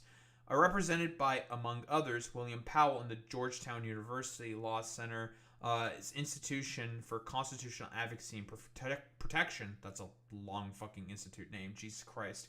Moore and Ermold called Davis's case a relatively easy one that does not merit the justice's intervention. First, they wrote, she did not make the correct version of the First Amendment argument until relatively late in the game, in a reply in the Sixth Circuit, filed 9 years into the case. By waiting so long to raise this argument, they said, Davis deprived them, as well as the lower courts, of a fair opportunity to address it. I can't really fucking argue with that case, you know. Basically, she's been stewing on this, coping and seething and mauling about the fact that she's $100K in fucking debt, and found probably some fucking Heritage Foundation stooge who was willing to fucking take up the case at this point. Second, Moore and Ermold continued. Davis had waived her right to challenge Obergefell because she had expressly stated that she did not want to relitigate the Supreme Court's decision in Obergefell. The court should hold her to that representation. Here's the problem with that. They might not do that because we have a bunch of partisans on the court right now who may just want to overturn Obergefell v. Hodges. We all know that Justice Thomas, that Clarence Thomas, that fucking piece of shit, was very interested in potentially doing that, and also going after Loving v. Virginia, which is interracial marriage. You know, your protections to have interracial marriage within the Constitution. So, fuck it. You know, whatever. Who gives a shit? If they like I said before, with all these like dumb fucking chuds, these stupid racist and homophobic ass dipshits, if they can take away all your rights, they'll do it. They don't give a fuck. Because again, for them, it's fundamentally about one thing and one thing only.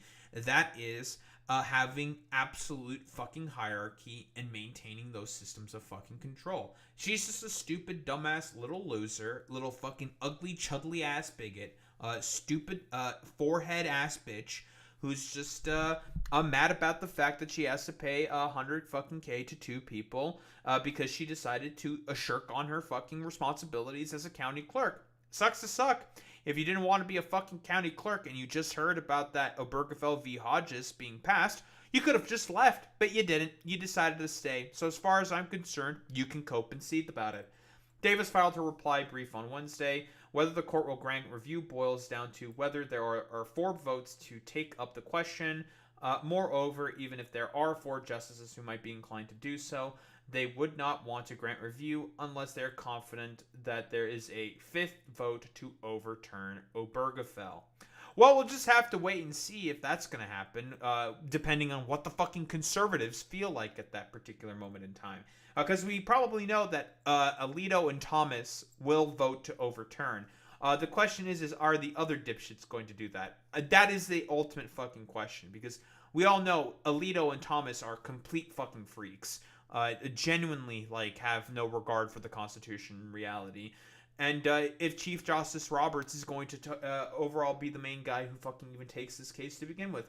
So, we'll just have to wait and see what exactly happens.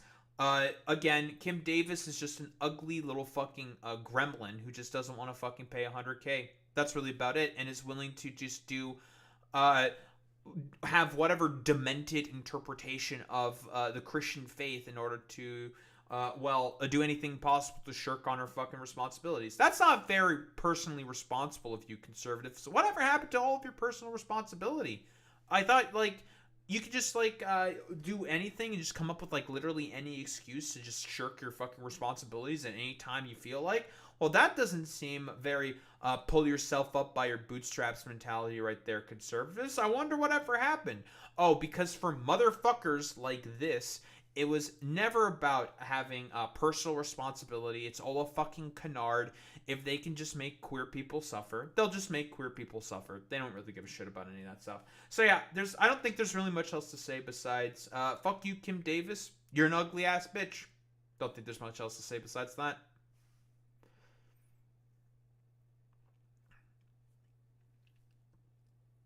Well, unfortunately, Boy Meets Mini, you live in a country that does want Sharia law, but it's Christian Sharia law. Never let fucking conservatives forget about the fact that what they want ultimately is Christian Sharia.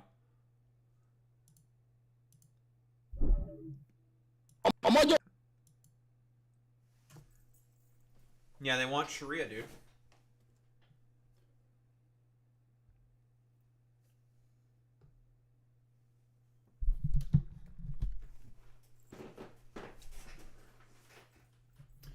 Oh, are you saying that we want Sharia law? We don't want Sharia. No one ever said anything about Shakira.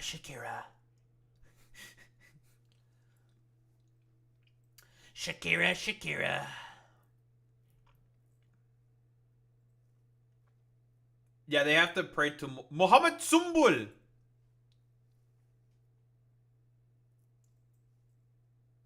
Real. So true, bestie. Listen, they'll learn about Muhammad Sumbul.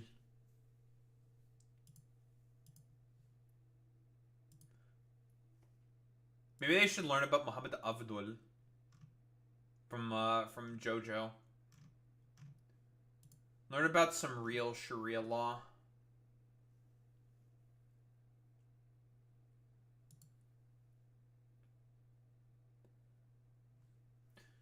Learn about some real Sharia.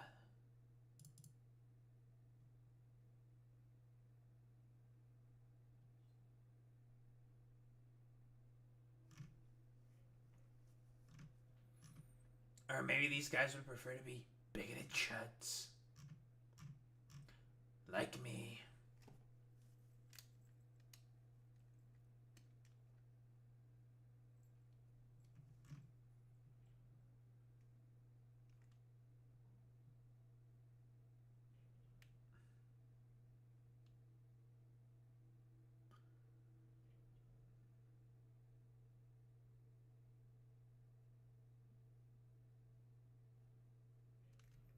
Personally, I think that's just easier for everybody else, you know. If everyone's just a bigot and a chud, you know, then we wouldn't have to think about any of these problems now, would we, folks, you know? Everything would be much, much easier, wouldn't it?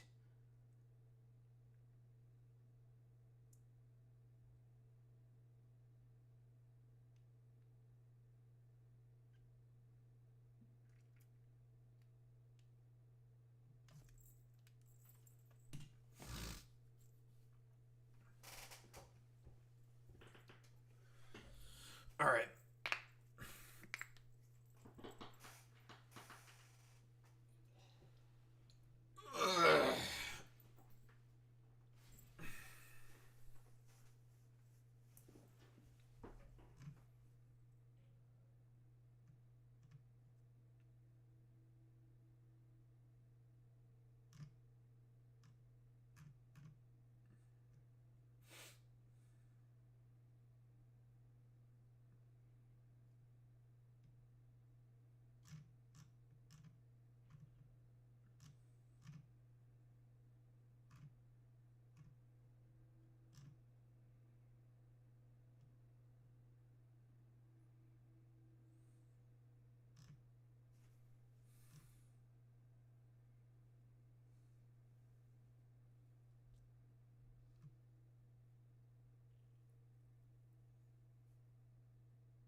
All right.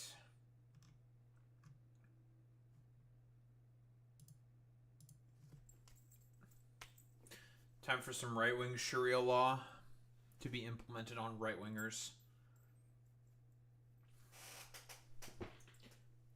He's not an orc himself. Alright, let's get started with this bullshit. So, Hungarian election season appears to be starting, and we're starting off with seemingly some fucking bangers. So, massive pro-Hungary, pro-democracy rally called the National March on October 23rd, which was the day of the 1956 revolution to try to overthrow the yoke of Soviet rule. Well, obviously it didn't fucking work. The Soviets deployed tanks, and that's where you get fucking tankies from. Quick fucking history lesson for you.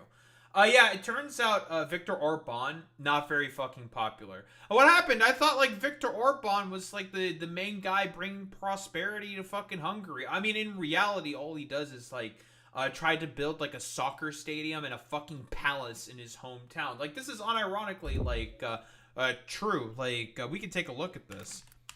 Viktor Orban, palace. Like, here's his fucking, pleasure palace that he has in his fucking hometown. Drone pic of his fucking, Orban's Versailles over his fucking hometown. This is what he's spending, taxpayer money mostly on, instead of, like, improving public transportation systems. Hey, Adam Something videos, he constantly talks all the fucking time, about how dog shit and terrible the public transportation system within Viktor Orban's Hungary is. And that's because of a lot of various reasons. Mixed train cars, it's very unorganized, it has no fucking funding. Because most of the funding is being used in order to build, I don't know, dumbass fucking palaces like this in his stupid hometown. So very, very cool that's coming from Orban. He's really cares so deeply about the people of Hungary. But, you know, he's doing a little counter-protest, a little counter-rally for people who are ostensibly pro-democracy and fucking hate his guts because he has essentially completely and utterly drained the fucking economy within the... within Hungary specifically, and it's becoming more and more of an authoritarian shithole state. You know, if you guys were just, let's be honest here, not so fucking cringe and stupid, well, specifically Orban, of course, then maybe the people wouldn't hate you as much. Maybe if you stopped trying to be a little fucking dictator freak, essentially seizing control of all media outlets, the universities, and all this other bullshit to try to do, like, Nazi LARP cope bullshit, because in reality, you're just like a fascistic little fucking freak, maybe people wouldn't have fucking hated you as much. But unfortunately, you're too pro-Putin, and everyone else is just like, nah, enough with the fucking bullshit. No more fucking authoritarian crackdown bullshit. I'm just surprised that the EU is not fucking cracking down further and further on this motherfucker. You want to know what interrupts a lot of, like, Ukrainian weapons shipments for the war in Ukraine? You want to know who does that? Oh, it's Viktor Orban, because again, he's a fucking stooge to the Russians and Putin, who gets a lot of money from the Russians specifically, because again, we all know overall what the goal of the Russians are within Europe. He wants to do everything possible in order to be as disruptive to European democracies and decision making, so then he can continue justifying doing more and more fucking land grabs with to his fucking neighbors, and there's not an effective structure of resistance there. And it's been relatively successful, but now because the EU and Europeans are starting to continue to deal with the dragging on of the Ukrainian war, let's be honest, they're not a big fan of that, and they really have rekindled their fucking hatred of the fucking Russians, which is going to cause problems specifically for Viktor Orban, because he can't be as pro-Russian because he'll get reprimanded and potentially kicked out of the EU. There's been multiple votes threatening to do that before that have been brought onto him. And he's narrowly avoided it every single time because eventually he capitulated to the demands of the EU. So that's pretty cool. But what do we have to hear from this, like, stupid fucking chud? A magyarok nem kérnek sokat az élettől. Beérjük a szabadsággal. Oh, you're content with freedom. Yeah, the freedom to allow you to build a fucking palace in your hometown. Okay, bro. Ha szabadság van, minden van. És don't fucking talk to me about fucking freedom when you repress the press, repress student activities, try to do anything possible to repress people who are queer presenting. A quick reminder, the largest European pride parades for queer representation happened in Hungary. Everyone from across the EU decided to come in and do their pride march within Hungary. And also, quick reminder, one of his super homophobic, anti-queer representatives within his government was caught having a fucking gay orgy once, hopping out of a window while he was participating in a gay orgy. It's every fucking time with these motherfuckers. It's always projection. Minden lehet. A többit majd intézzük. Nem vagyunk követelőző fajta sem. Oh, I'm sure. Nem várunk sokat az idegenektől.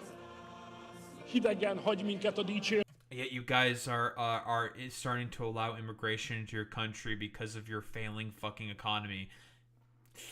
Yikes. Nem érdekelnek a jutalomfalatok.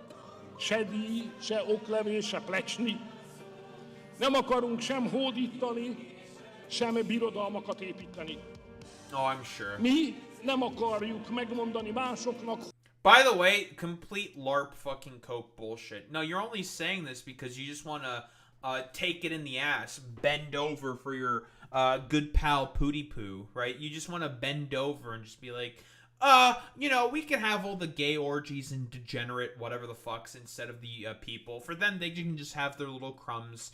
Meanwhile, I'm just gonna keep hanging out in my fucking palace and also watching soccer games in the stupid soccer stadium that I built in my hometown, all with taxpayer fucking funds. Because you people can go fuck yourselves, because that's how people like this think. He is genuinely a fucking complete utter demon, this asshat Viktor Orban. Hogyan éljenek, és nem oktatunk ki senkit arról, mi a helyes élet. Except if you're gay,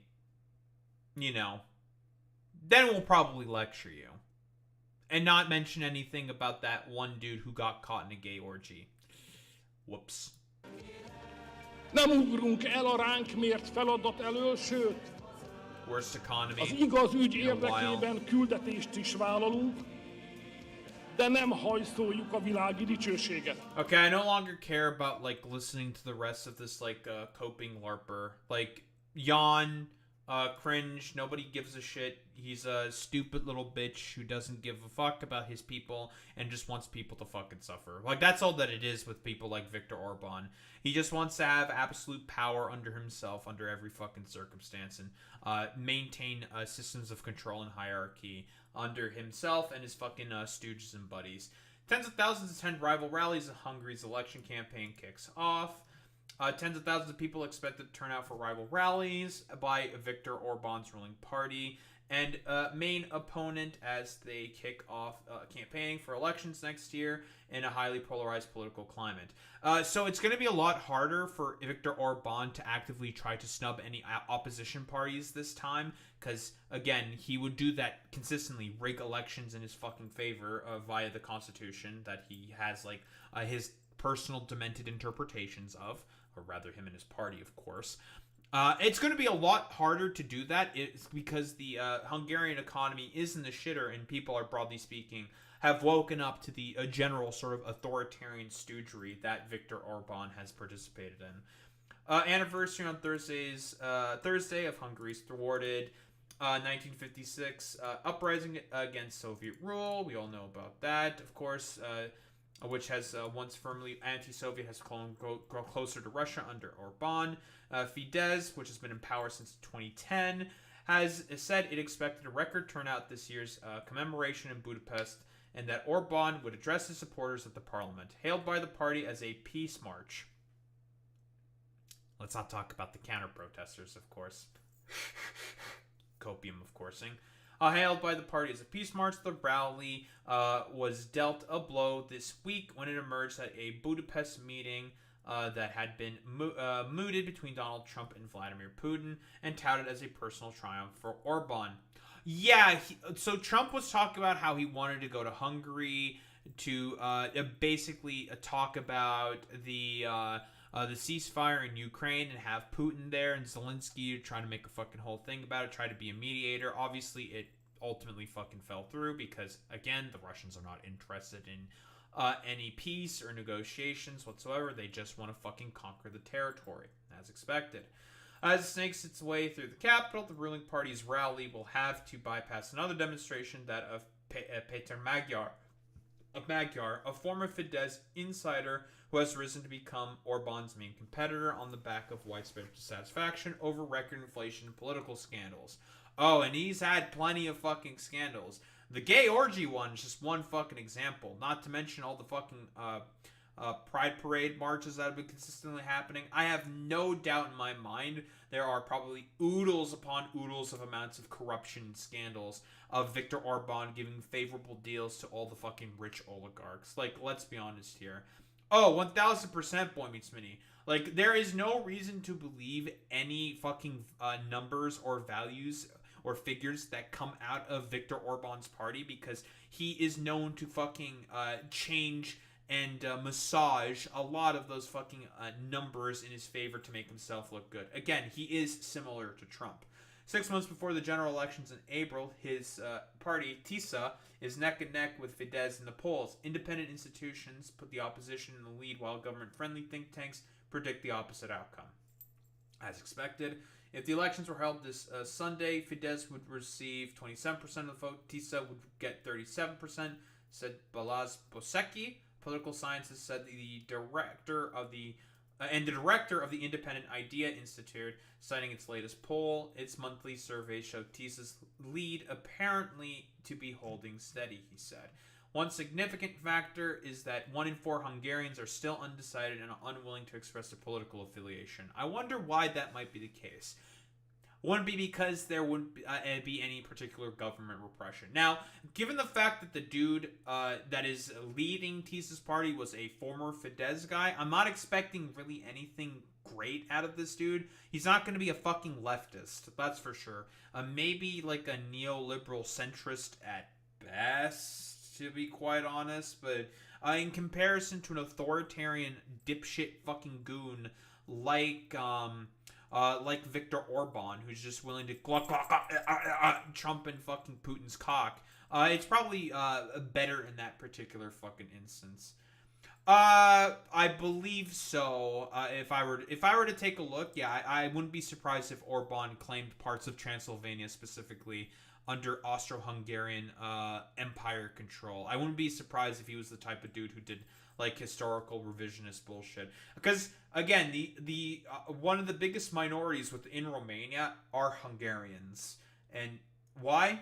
Austro-Hungarian Empire. That's why. Like he would be an irredentist. Absolutely, Boy Meets Finny. He is one for sure. Like he would want to see some like return with a V to the greatest points of power for Hungary. That's like Kingdom of Hungary shit. Habsburgian, like Austro-Hungarian fucking LARP cope bullshit. Fidesz and Tisa will compete on Thursday to see which party can draw the larger crowd, with Orban hoping his rally will reinvigorate his base and pull in some voters who have yet to make up their minds. Magyar, 43, a former lawyer who broke publicly with the governing party in February 2024, has alleged that Fidesz is committing a string of crimes and is using state funds to ship its voters to the capital, promising free food and vouchers for those who attend. Again, the dictator has to make himself look like he is popular, when in reality, we all know Viktor Orban is not very, very fucking popular. So if that means bribing people to have them show up to his like Cope LARP rally, he'll fucking do it. He doesn't give a shit about any of that stuff. His party has also claimed that the government has threatened bus companies to dissuade them from renting vehicles to the opposition. We must show that we will not give in to the blackmail, lies, and threats, Magyar told his followers on Facebook. Fidesz's communication director, Tomas Mencer, denied this, describing the claims about threats to bus companies as fake news. It's all fake, folks. Yeah. Again, like, Viktor Orban has... not like in terms of like a news. Yeah, not in terms of like a coup or anything. He did this all constitutionally. He basically, like, if we want to talk about a example of a fascist subverting liberal institutions for authoritarian purposes, Viktor Orban is a case study of that. He subverted the will of the people multiple times through the Constitution, has rewritten the Constitution multiple times to favor his dictatorship, and also suppressed heavily the media and universities, as well as students who would protest him specifically all the time because they are discontent with the sort of general authoritarian thuggishness of a Viktor Orban. He has basically subverted all the fucking institutions, liberal institutions, in order to favor him and his fucking authoritarian fucking, claims to power. He is a perfect example of how a fascist will subvert liberal sort of institutions to basically serve fascistic ends and goals. Orban, in turn, has called Magyar's event a Brussels war march. Fidesz, which controls a significant proportion of the media, has claimed, without providing evidence, that Magyar, an MEP, is a puppet of the EU or a Ukrainian agent who wants to push Hungary into war. Yet he's doing literally everything possible to allow the Russians have their way within Ukraine. Again, Viktor Orban, I don't know if you know this, who was the one who did the invasion of Ukraine? Oh, it was the Russians who were the ones who invaded the country, justifying it under the guise of fucking blood and soil fucking rhetoric. So yeah, okay, bro. Nice meme. Orban, who has maintained far-right populist rule for 15 years, and critics say has chipped away at the rule of law and democracy in the process, is campaigning on nationalist ideas, of course, promising to keep migrants out of the country, despite the economy currently shitting the bed and inflation being out of control. Yeah, let's keep the migrants out. Yeah, sure, totally. And the country out of the war in neighboring Ukraine. Again, Hungary is not a part of the war. You're not putting boots on the ground. It is the EU that is buying munitions from the United States and sending it to the Ukrainians. Not a single EU soldier is on the ground in Ukraine at the front lines fighting Russians. A bunch of them are there in official capacities helping train Ukrainian soldiers. They're doing that. But in terms of frontline fucking combat, not happening. Magyar is positioning himself as the anti-corruption candidate, arguing that under its current leadership, Hungary has become the EU's poorest and most corrupt country. Yup. Whoa, you're telling me that the stooge who has subverted all of Hungary's institutions and gives preferential treatment to all of the Ukrainian fucking not Ukrainian, but Hungarian fucking oligarchs is now creating an incredibly corrupt situation within Hungary. So much so that potentially he could be risking investigations from the EU. Because that's the thing that happens. There's a certain threshold that you have to maintain of anti-corruption policies if you want to be a part of the European Union. And Viktor Orban being willing to risk that in order to have his stooges make as much money and pillage and rape the fucking country more than it's already been pillaged and fucking raped by all of his like literal corrupted dealings that he has done with all of this I keep saying Ukrainian oligarchs. Hungarian fucking oligarchs. Fuck it, honestly, any fucking oligarch, because again, this corrupt shithead would take money from basically anyone, especially if they're Russian. He loves Russian money. That's one of his favorite fucking things to take. And you're trying to tell me that as a result, the material conditions and everyone fucking hates how ridiculously corrupt the country is, so much so that he may be risking reprisal from the EU as a result? Couldn't be the case whatsoever. Orban has become Russia's closest EU ally, while Magyar has expressed solidarity with Ukraine and pledged to reduce Hungary's dependence on Russian oil and gas, signaling a move to distance the country from the Kremlin's influence. Magyar has been leading an 80-day tour around the country in which he says he has visited 158 cities and villages, an apparent effort to build support in rural Hungarian heartlands where Fidesz has traditionally proven strong. Of course, you're telling me that the lumpen proletariat will always fucking vote for the dumb fuck fascists within power because they have nationalistic, idiotic promises that are ultimately fucking lies, and just basically just to shirk areas like Budapest consistently, which are the actual sort of breadwinners and cultural centers of the fucking goddamn country? Who would have fucking thought? This is a consistent thing that happens. Petr Kreko, I don't know how to speak Hungarian, okay? I don't know if that's how you pronounce the name. A political analyst and director of the Budapest-based think tank Political Capital, said he expected April's election to be similar in nature to the previous two. The past two elections have been free but unfair, he said, pointing to the financial disparity between the government and the opposition. A bit of trickery and a lot of campaigning could shift the polls, he said. I think this is an open race and teases lead is not unchangeable. Yeah, it's definitely going to be an effort to see if, Magyar can even overcome Orban. Again, I'm not expecting anything at all from Magyar. I'm assuming he's probably going to be like an average sort of centrist, liberal type politician. I don't think, again, I'm just saying this because I think Viktor Orban is significantly fucking worse, and I'm pretty sure everyone within most of the city centers of Hungary can definitely agree with the fact that, yeah, he's a corrupt fucking shithead, especially if you're a fucking student or a protester that has gone out to protest against Orban's general sort of stoogery and whatnot. But what do we have here? J.D. Vance talking about Viktor Orban. Now, we all know why the Trump administration and Viktor Orban and conservatives within the Republican Party have such close ties with Viktor Orban. because they see what he did in Hungary as a model for as to how liberal institutions within the United States of America can be subverted for fascist ends. That is why they have such a close tie in particular. Hasn't really exactly worked out in that way. I guess it's not 100% because of the strength of liberal institutions, but it's also for the general sort of attitudes that exist within America and how generally anti-authoritarian the American people are in general, and how much they do not like Trump at this particular point. He's still trying to do everything possible to have his Reichstag fire moment in order to do the military authoritarian crackdown and actually completely subvert the Constitution and have the dictatorship within the United States of America. But it's been a consistent fucking failure. But what do we have here from Pudgy Doughboy over here? Successfully dealing with the left-wing domination of universities is Viktor Orban's approach in Hungary. I think his way has to be the model for us, not to eliminate universities, but to give the choice between survival or taking a much less biased approach to teaching. Yeah, dude, again, because teaching reality is, of course, kryptonite to a fucking conservative, because these motherfuckers do not believe in reality.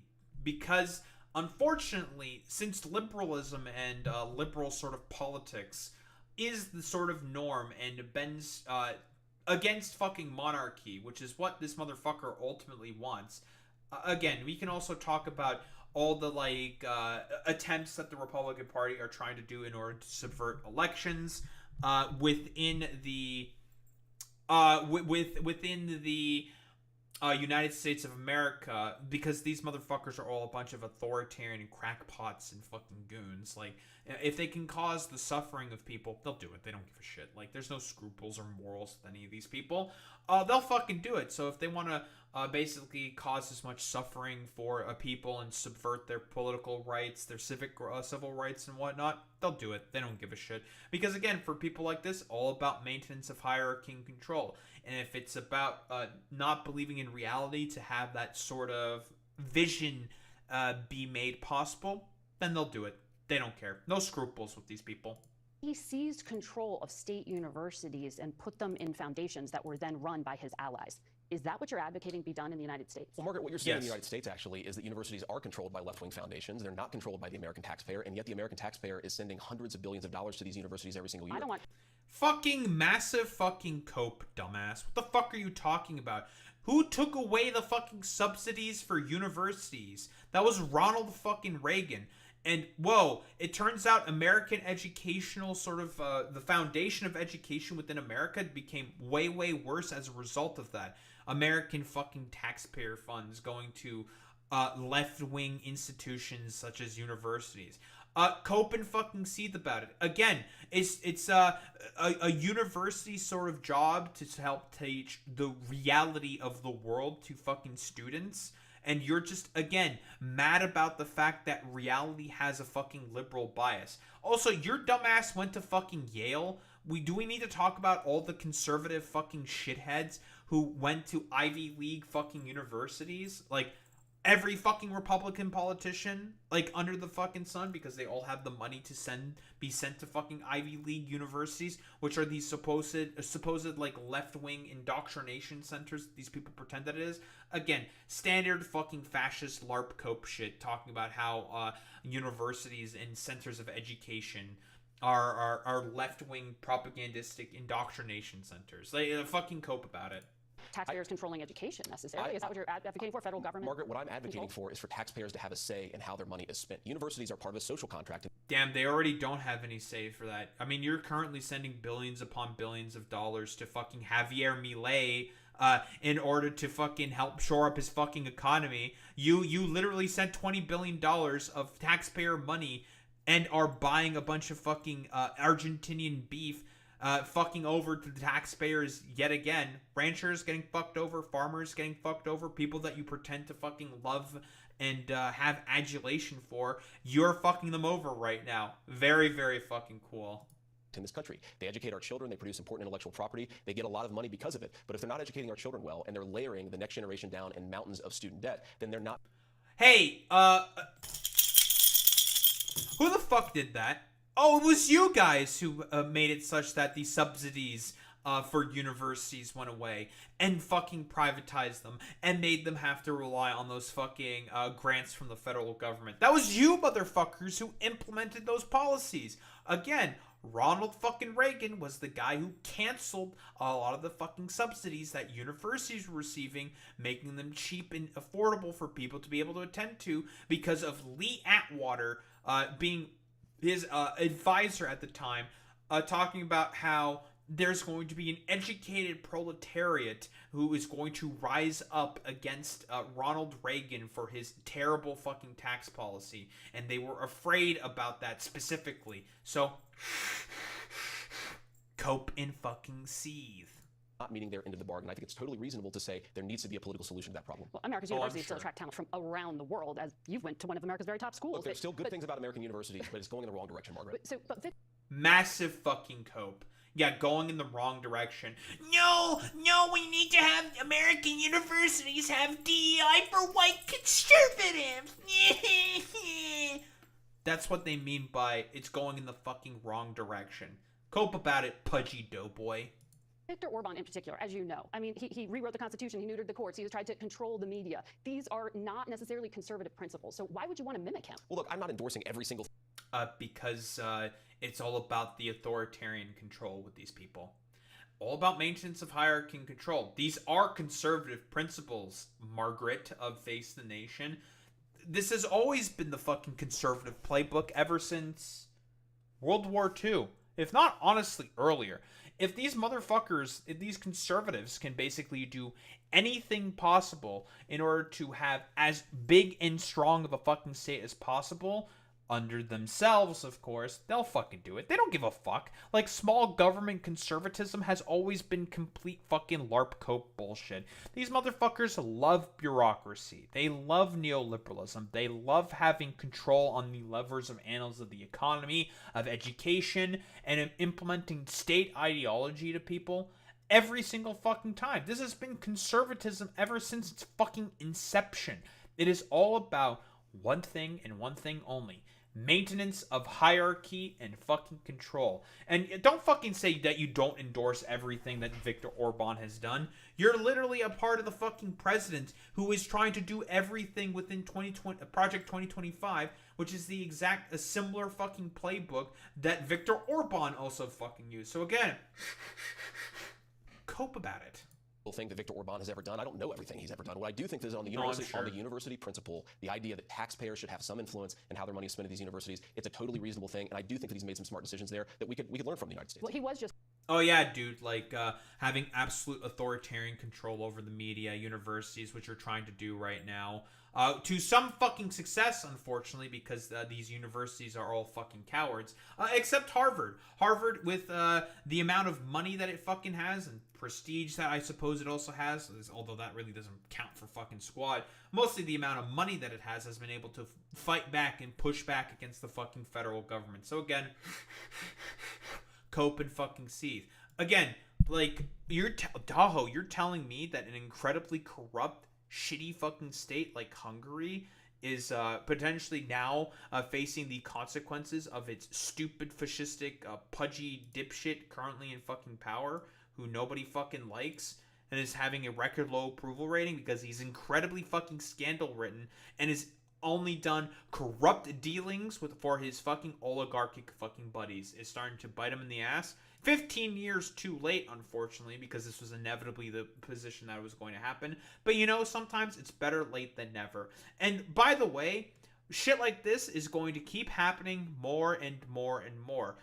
I'm telling you, that the fucking largest pride parade within Hungary being from people all across fucking Europe coming in and participating in that pride parade, even though they are ostensibly fucking banned within Hungary, was a sign of things to come. That the Hungarian people are sick and tired of this authoritarian fucking stooge, Viktor Orban, having his authoritarian fucking shithead rule, and they're going to come out in droves to now start pushing back against literally everything possible. Because I'm going to tell you right now, a lot more people who do not like Orban in comparison to people who like him. So again, I don't think there's really much else to say besides Viktor Orban, I hope you get fucking cooked in your election. Not that I think Peter Magyar is any much better. Who really knows if former Fidesz guy is even really all that much better? Personally, I don't really think so. He's probably going to be like some neoliberal sort of centrist. But in comparison to Viktor Orban, I think you can take anything. Take anything that you can get in terms of like candidates who are going to actively try to get rid of people like Viktor Orban. Don't think there's much else to say besides that.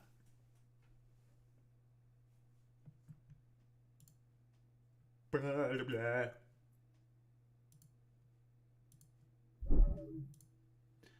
Very cool and very good, folks. Who the hell are we raiding out to today?